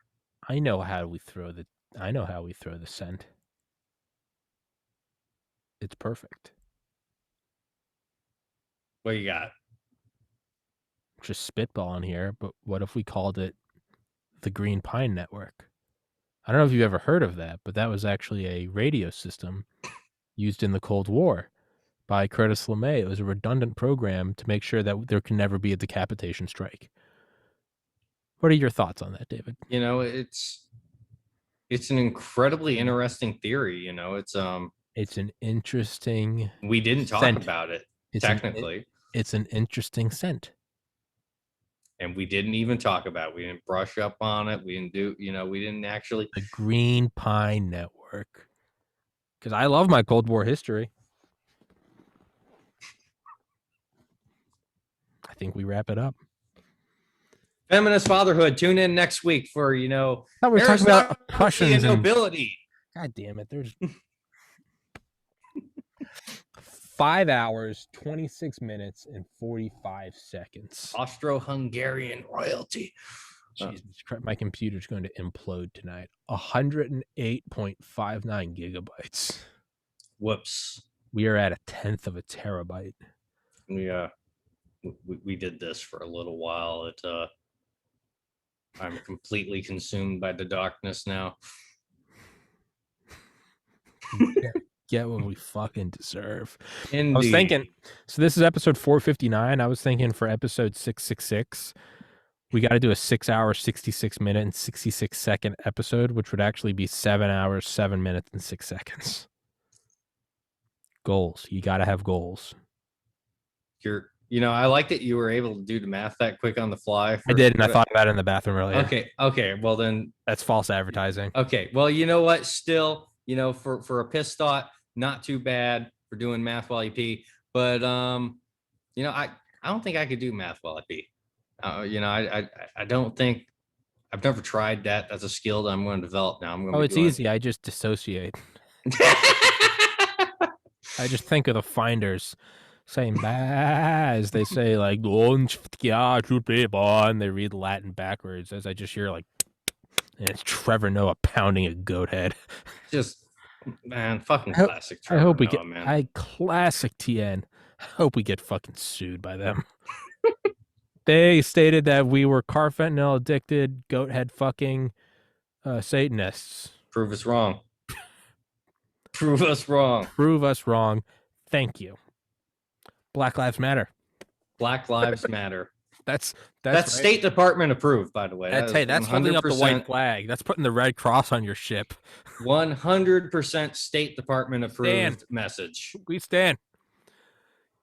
You know who we do stand with? We stand with Israel. I think choose the Galil because I stand with Israel. I think they should nuke Palestine. Let's get YouTube to remove me because I support Israel. Then we'll see who the Nazis are. If we want to... I support... How can they fucking call us Nazis? Listen, they're openly saying free Palestine. I know, and that's the insanity. It's like all these socialists that hate on Israel. It's like, don't you get it? Israel is the most effective and successful model of National Socialism to ever exist. And like, what the fuck is wrong with you people? You know what? Maybe we aren't even American anymore. If this thing continues, because you know who I know who isn't going to be taken over by Marxists? It's Israel. They don't give a fuck. They're not politically correct. They will literally, they don't give a shit. They are one country that will not be taken over by the Chinese. They will never drop. They have, what is it called? Roots. It's called like the Pillars of David. What's that? They actually have a system where like, if we don't come to support them and like the barbarians are at the gate, they will actually detonate all their nukes like within their own border. I thought that was it Samson option? I thought Samson option, yes, where he pulls down the pillars on either side and the whole thing comes down because it's like the original systems were called like hotel, but they will set off enough nukes, and I would imagine being Israel, they'll probably set them off in American cities because it will set off global thermonuclear war because all the flashpoints will be picked up by satellites and everything will fire like the dead hand. It's probably not that far off before this flag turns into an Israeli flag. Because you know what? I respect game, and they don't give a fuck. They're not politically correct. We should join the Mossad. That's a lot of people. I'm going to email them. A lot of people say that they're shooting like Palestinian kids in the legs, and defenders of Israel are saying they're not. I'm saying they are, and they should shoot more kids in the legs. Well, I think they should outwardly. I want to see the map of the state of Israel grow I want them to take over the Middle East, and then I want and for the record, they should be defending shooting Palestinian kids in the legs. Like you go back to like the Russians and the Beslan school massacre and whatnot, where some Spetsnaz fucking snipers like making the decision: do I blow this kid's leg off so he doesn't accidentally get shot, in the head or some shit? Maybe that's the right decision to go. But you know what? It's very clear to us all that our FBI doesn't want us. Our CIA doesn't want us. Our State Department doesn't want us. Let's go work for Mossad. My name's David. I'm circumcised. I'm from Florida. I may as well be an Israeli already. My name is Thomas Patrick Kerrigan. I'm a white guy. At one point, I did wear an SS uniform in high school. I got kicked out of school for that day, but that's a different story for a different time.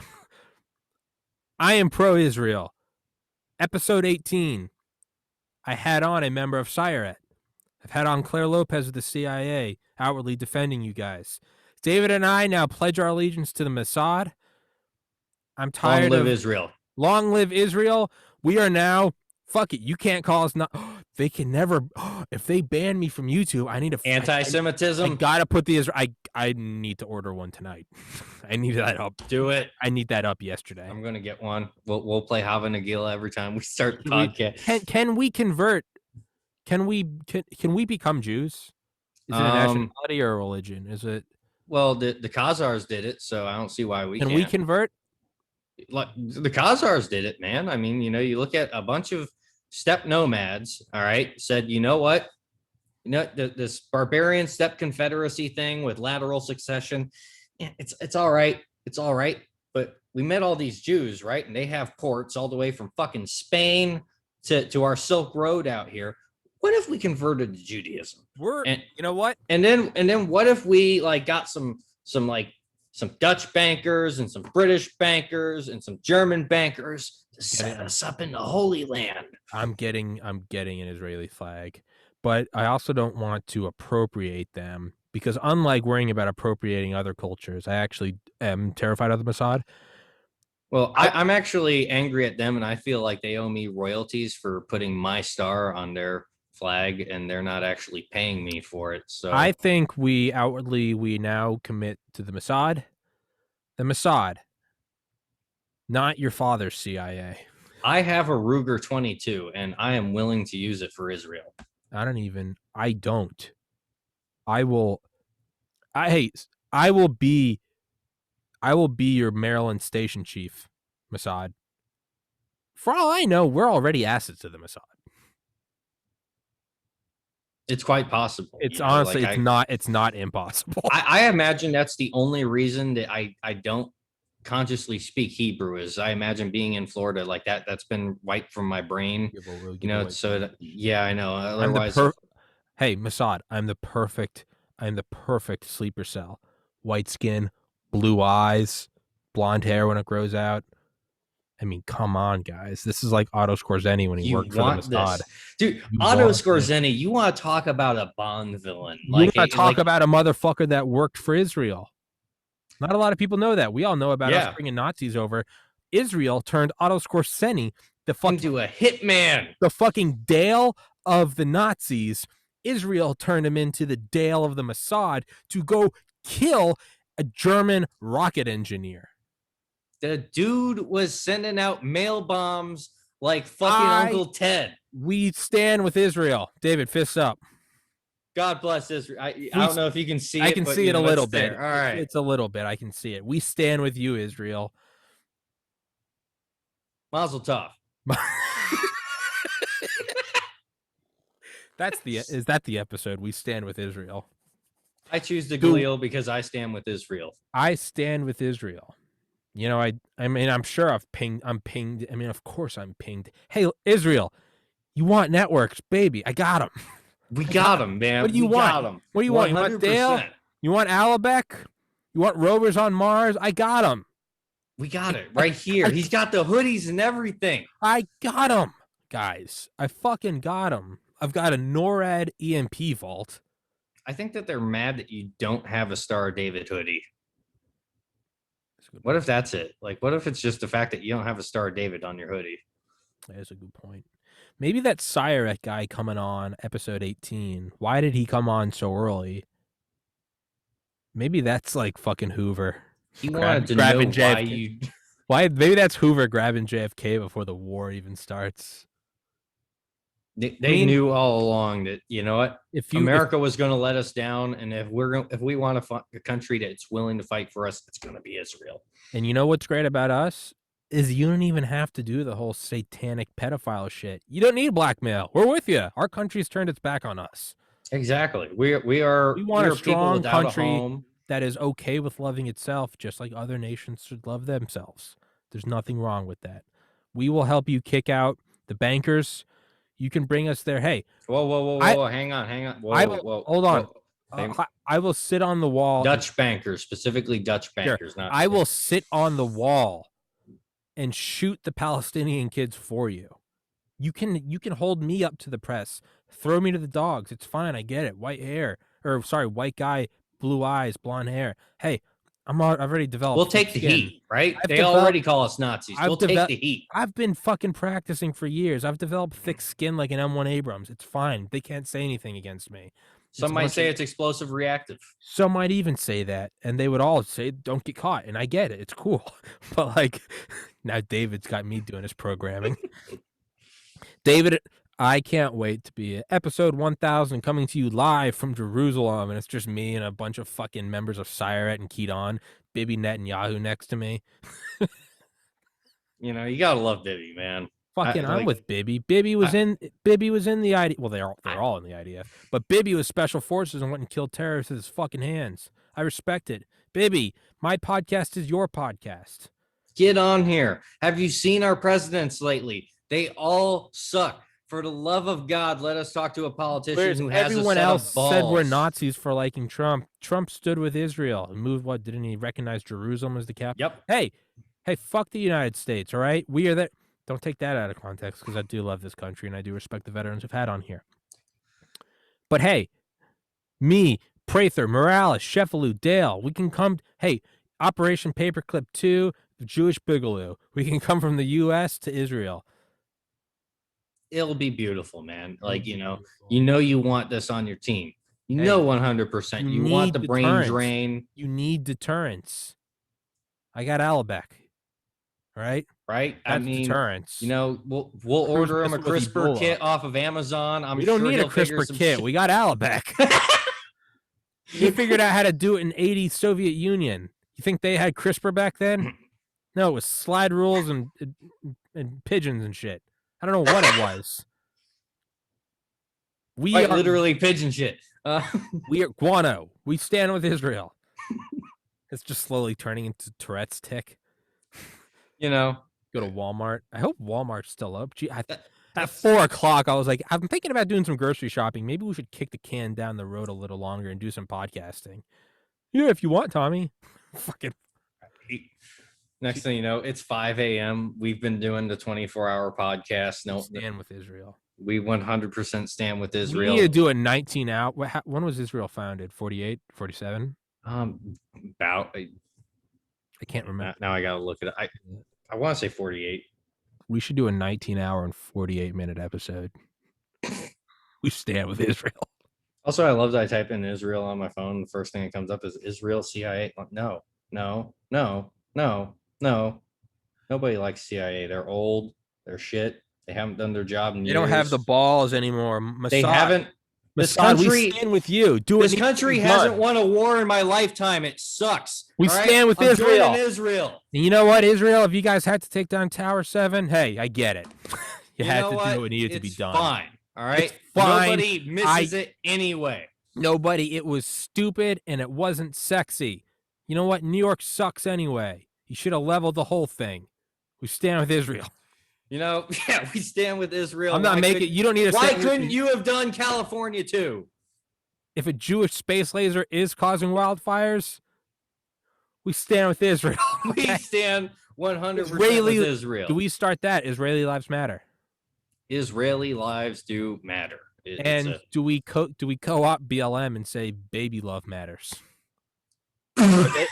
Are they a bunch of fuckers making newborn porn? Oh, Planned Parenthood. That's gonna be Planned Parenthood. PP, man. Baby lives matter. Newborn porn. That's what they're all about. We stand with Israel. We stand with Israel. We aren't standing with the communists and the 100% with Israel. If the United States can't hold their own against China, I'll fucking move to Israel. 100%. I'll pay 100% taxes. I don't give a shit. I'll do my 2 years in the IDF. You know what I want? I want a country that's fucking that cares enough about me, that loves itself, that would Samson option the fuck out of anyone that I don't think we have the nuts to do that. I don't think so. I think Israel does. I think Israel probably used the finders to blackball us into providing military aid. You know, we stand with Israel. I think that has to be the name of the episode. I choose the Galil because I stand with Israel. You know, I choose the Galil because I stand with Israel. Let's see, Israel. Let's see what Google says. Yeah, so that meant Jesus Christ. First, if you type in Israel, my autofill just said free Palestine. Listen, the enemies are beyond the gates. Right. Israel, we know you guys don't give a fuck. Admission to the United Nations 49, but Declaration 48. So yeah. Okay, 19-hour, 48-minute episode. Did you ever, if you haven't, I forgive you. Did you ever listen to Ghost by Jefferson Morley about James Jesus Angleton? No, I haven't yet. You know what? There is ample evidence.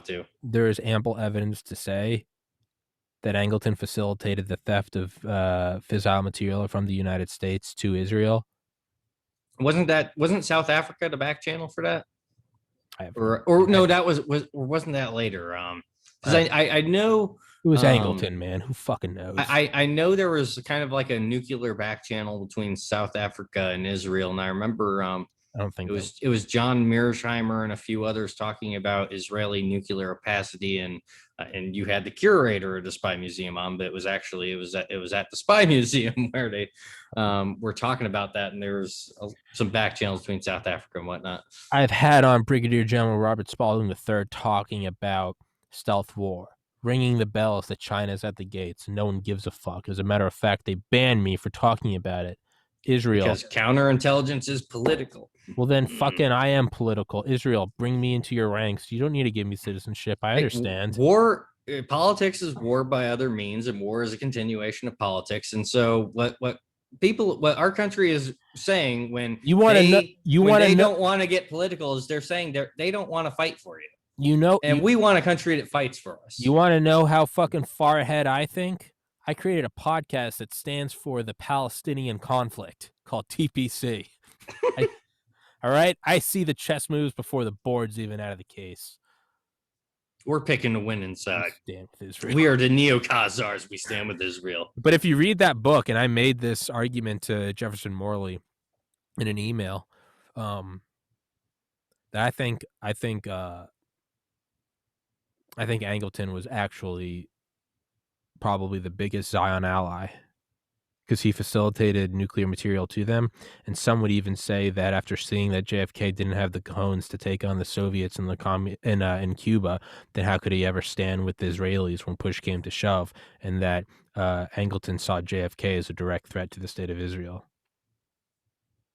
That wouldn't surprise me because also, with the Israelis had it was a completely different mindset back then too. They had a private funeral and like a black stone memorial set up for Angleton when he died. And that doesn't surprise me at all when we think about like the kind of people that essentially set all that up back in the day. To get that approval from them, he was fucking pulling moves. And if you watch this podcast, I'm a fan of Angleton. How can you not be? I mean, Israel, the James Bond ass motherfucker. Israel, give us Operation Paperclip passports. Bring us over there. We don't want us in. We don't want to work with this country. They are, and not, they want to take my guns away. You want to give me guns. You want to force me to handle the guns. Exactly. It's not that I don't love this place in the sense that like ungrateful hippies don't love it. It's that I wanted to love it. And they're labeling us terrorists for doing so. Exactly. And once again, politics being war by other means, if our counterintelligence isn't willing to get political, that means that they're not willing to fight a war. And That's just unacceptable. Podcasting is foreign policy by different means.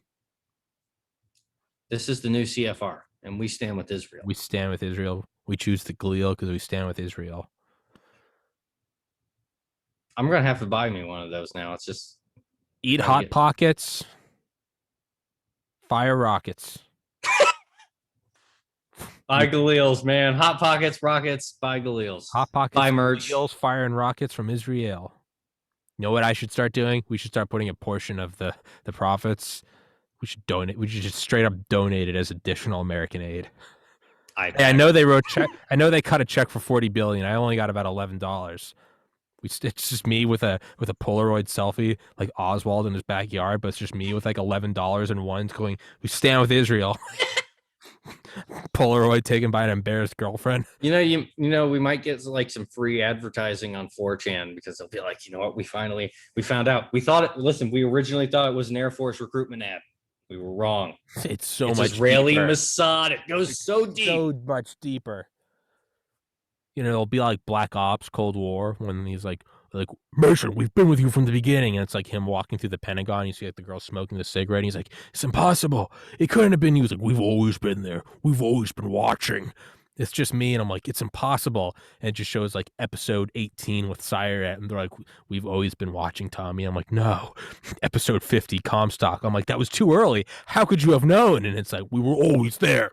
We were always there, Kerrigan. The numbers. What do they mean? The numbers. And I'm like 7 hours, 7 minutes, 6 seconds. I'm like, it was episode 666. It was nothing more. What do the numbers mean? That's where we're going. Just, digital schizophrenia. We've been mindless signing support off of Israel. We've been signing off this episode for 3 hours. I know, right? The prologue, the epilogue has been longer than the episode. Because, we just keep getting this digital schizophrenia Tourette's when it comes on to these subjects. And we stand with Israel. If YouTube does not stand with Israel, take down this podcast. I think we just got to draw a line in the sand. I think that's the way to go. We need to determine who is the targets and who are not. We are the real Jews now, and those who are against us are anti-Semites. They support Adolf Hitler, and you know what? I hope I die on Israeli soil. I fucking hope I die at 80 I understand I will never be accepted as a citizen. I get it. I understand.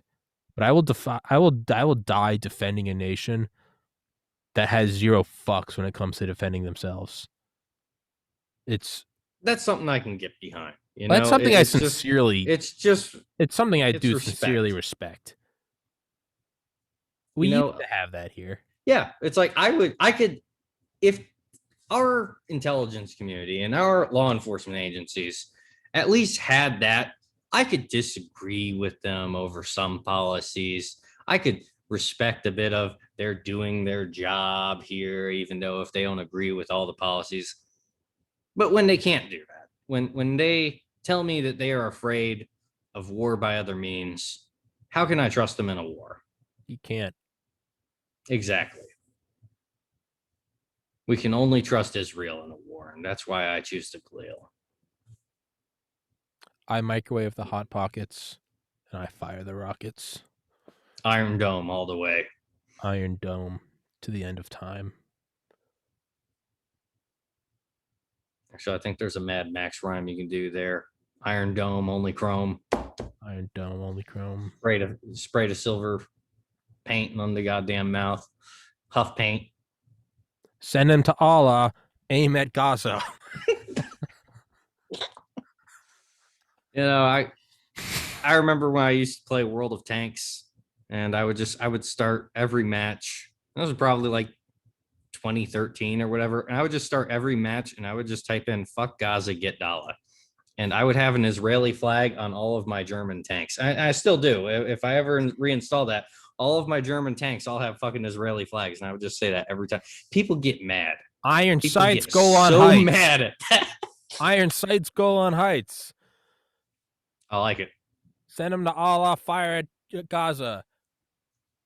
Mike the Hot Pockets. Fire the rockets. Buy the Galil. Stand with Israel.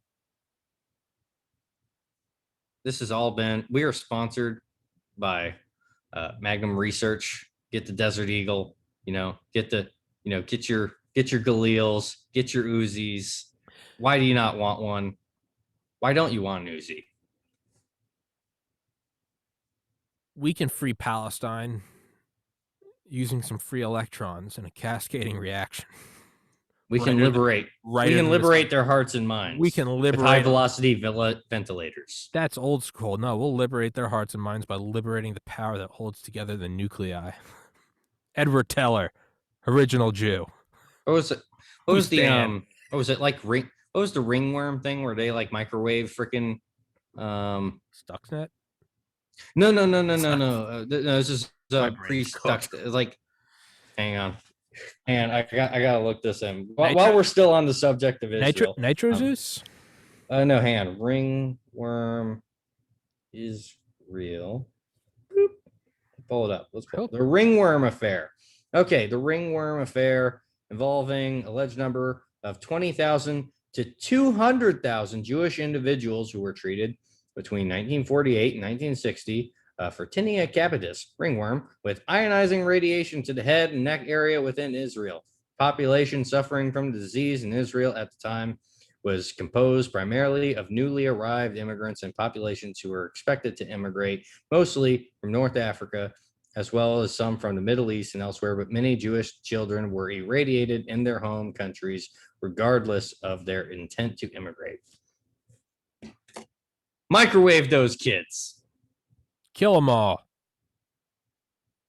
Anthony Fauci says is the way to go, and I trust him. He went to Fordham. He's educated like a Jesuit. He knows better than I do. He's clearly a very intelligent man. I think about him sometimes when I sleep at night. By the Galil, we stand with Israel. Hot pockets, fire the rockets. It's happening, man. Send them to Allah. Aim at Gaza. Iron sights on the Golan Heights. We draw the borders and fire the mortars. We stand with Israel.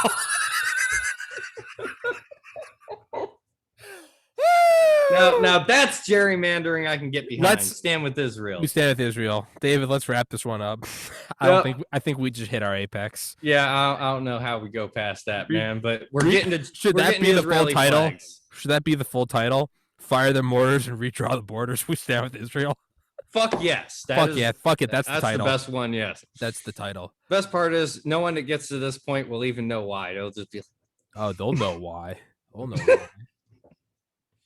Oh, it's a beautiful thing when you just when we just come to the Khazar conclusion that the thing is none of this is sarcasm. I truly do stand with Israel. Like I'm fucking 100%. Like I mean, I would jump ship in a heartbeat given how incompetent my country is right now. Hold on, we're 6 minutes away from a 6-hour episode. We can't stop now. Now we just got to do it. All right. You just got to do it. All right. So hang on. And I just got to rub my temples a little bit here. I got to focus on how my brain is cooked. How do we, all right, because essentially we're making an alliance with the Khazars, converted Judaism, retook the Holy Land, all right? But at the end of the day, dealing with a lot of 120 IQ people that came from the steppe, what if we make Beijing Dadu again? I don't know what that is. So, Genghis Khan, you know who Kublai Khan is? I've heard of the name. Okay, so relative, basically, in a lot of ways, he was more successful. I believe it was, I don't think it was the son. I think it was his grandson. If I remember correctly, I might be wrong, but it was the son or the grandson. And essentially, he built the city of Dadu because he was a little bit more of an administrator than, the old Genghis Khan.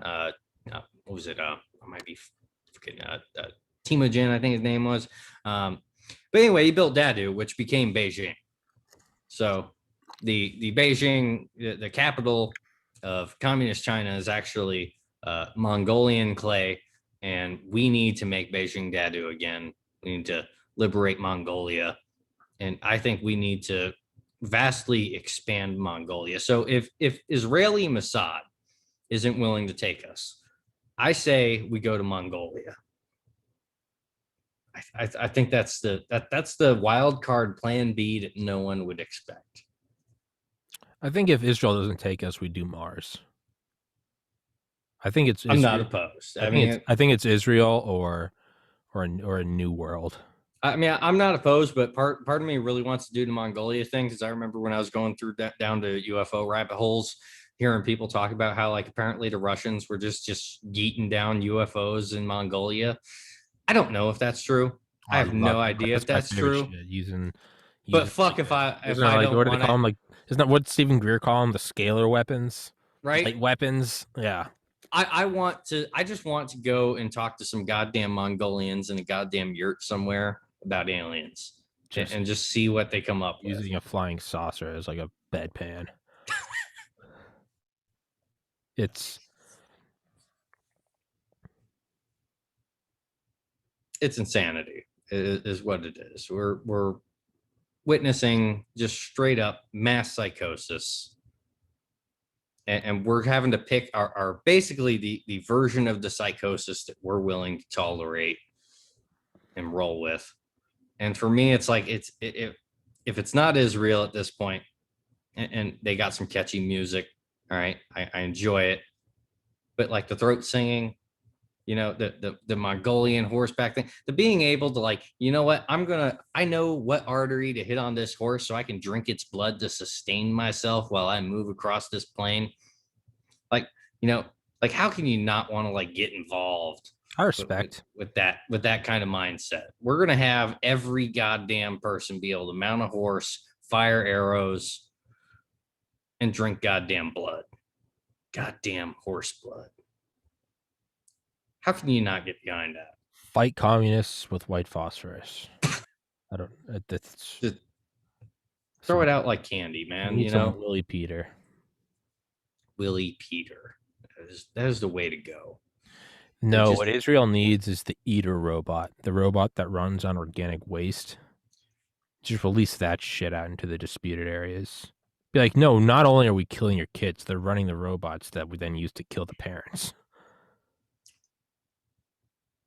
That's where we get into that full-on Matrix, just muzzled off. What if we take like the baby incubators that allegedly the Iraqis, they were taking the babies out of incubators. Well, what if we put the incubators inside the robot and we turn that up to the next level, so it's like a little oven in there, and okay. All right, so we're burning it as fuel, and then we get the ash, right, and then we can make soap. Okay. All right. So that we can don't waste the anything. area down. Native Americans, don't waste anything. Let's not waste anything. Let's make the soap afterwards. That way we can clean the scene down and everything. You know what we should do? Because we're in a pandemic age now. You know what we should do? We are. You know what we should do? We should make our kind of like themed like sunblock. Remember when they had like purple sunblock, or like, there's like McDonald's toys. We should make themed Tide Pods, but inside the pods are just these fetal Jimmy Kimmels and Jimmy Fallons laying in the pods. Collect them all.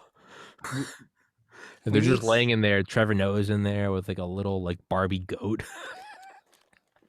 We need something like that, but like you drop it in hot water. You remember like the little sponges in the cat, right?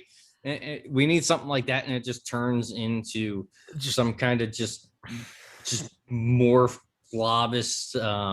Turns into the fucking owl at the Bohemian Grove. That, or here's what I want: autistic Jesus. So it starts off as like you got Jimmy Kimmel or someone in the little capsule in their little fetus thing, and it grows out, all right, and it just turns into Greta Thunberg staring at you from like a bowl of soup.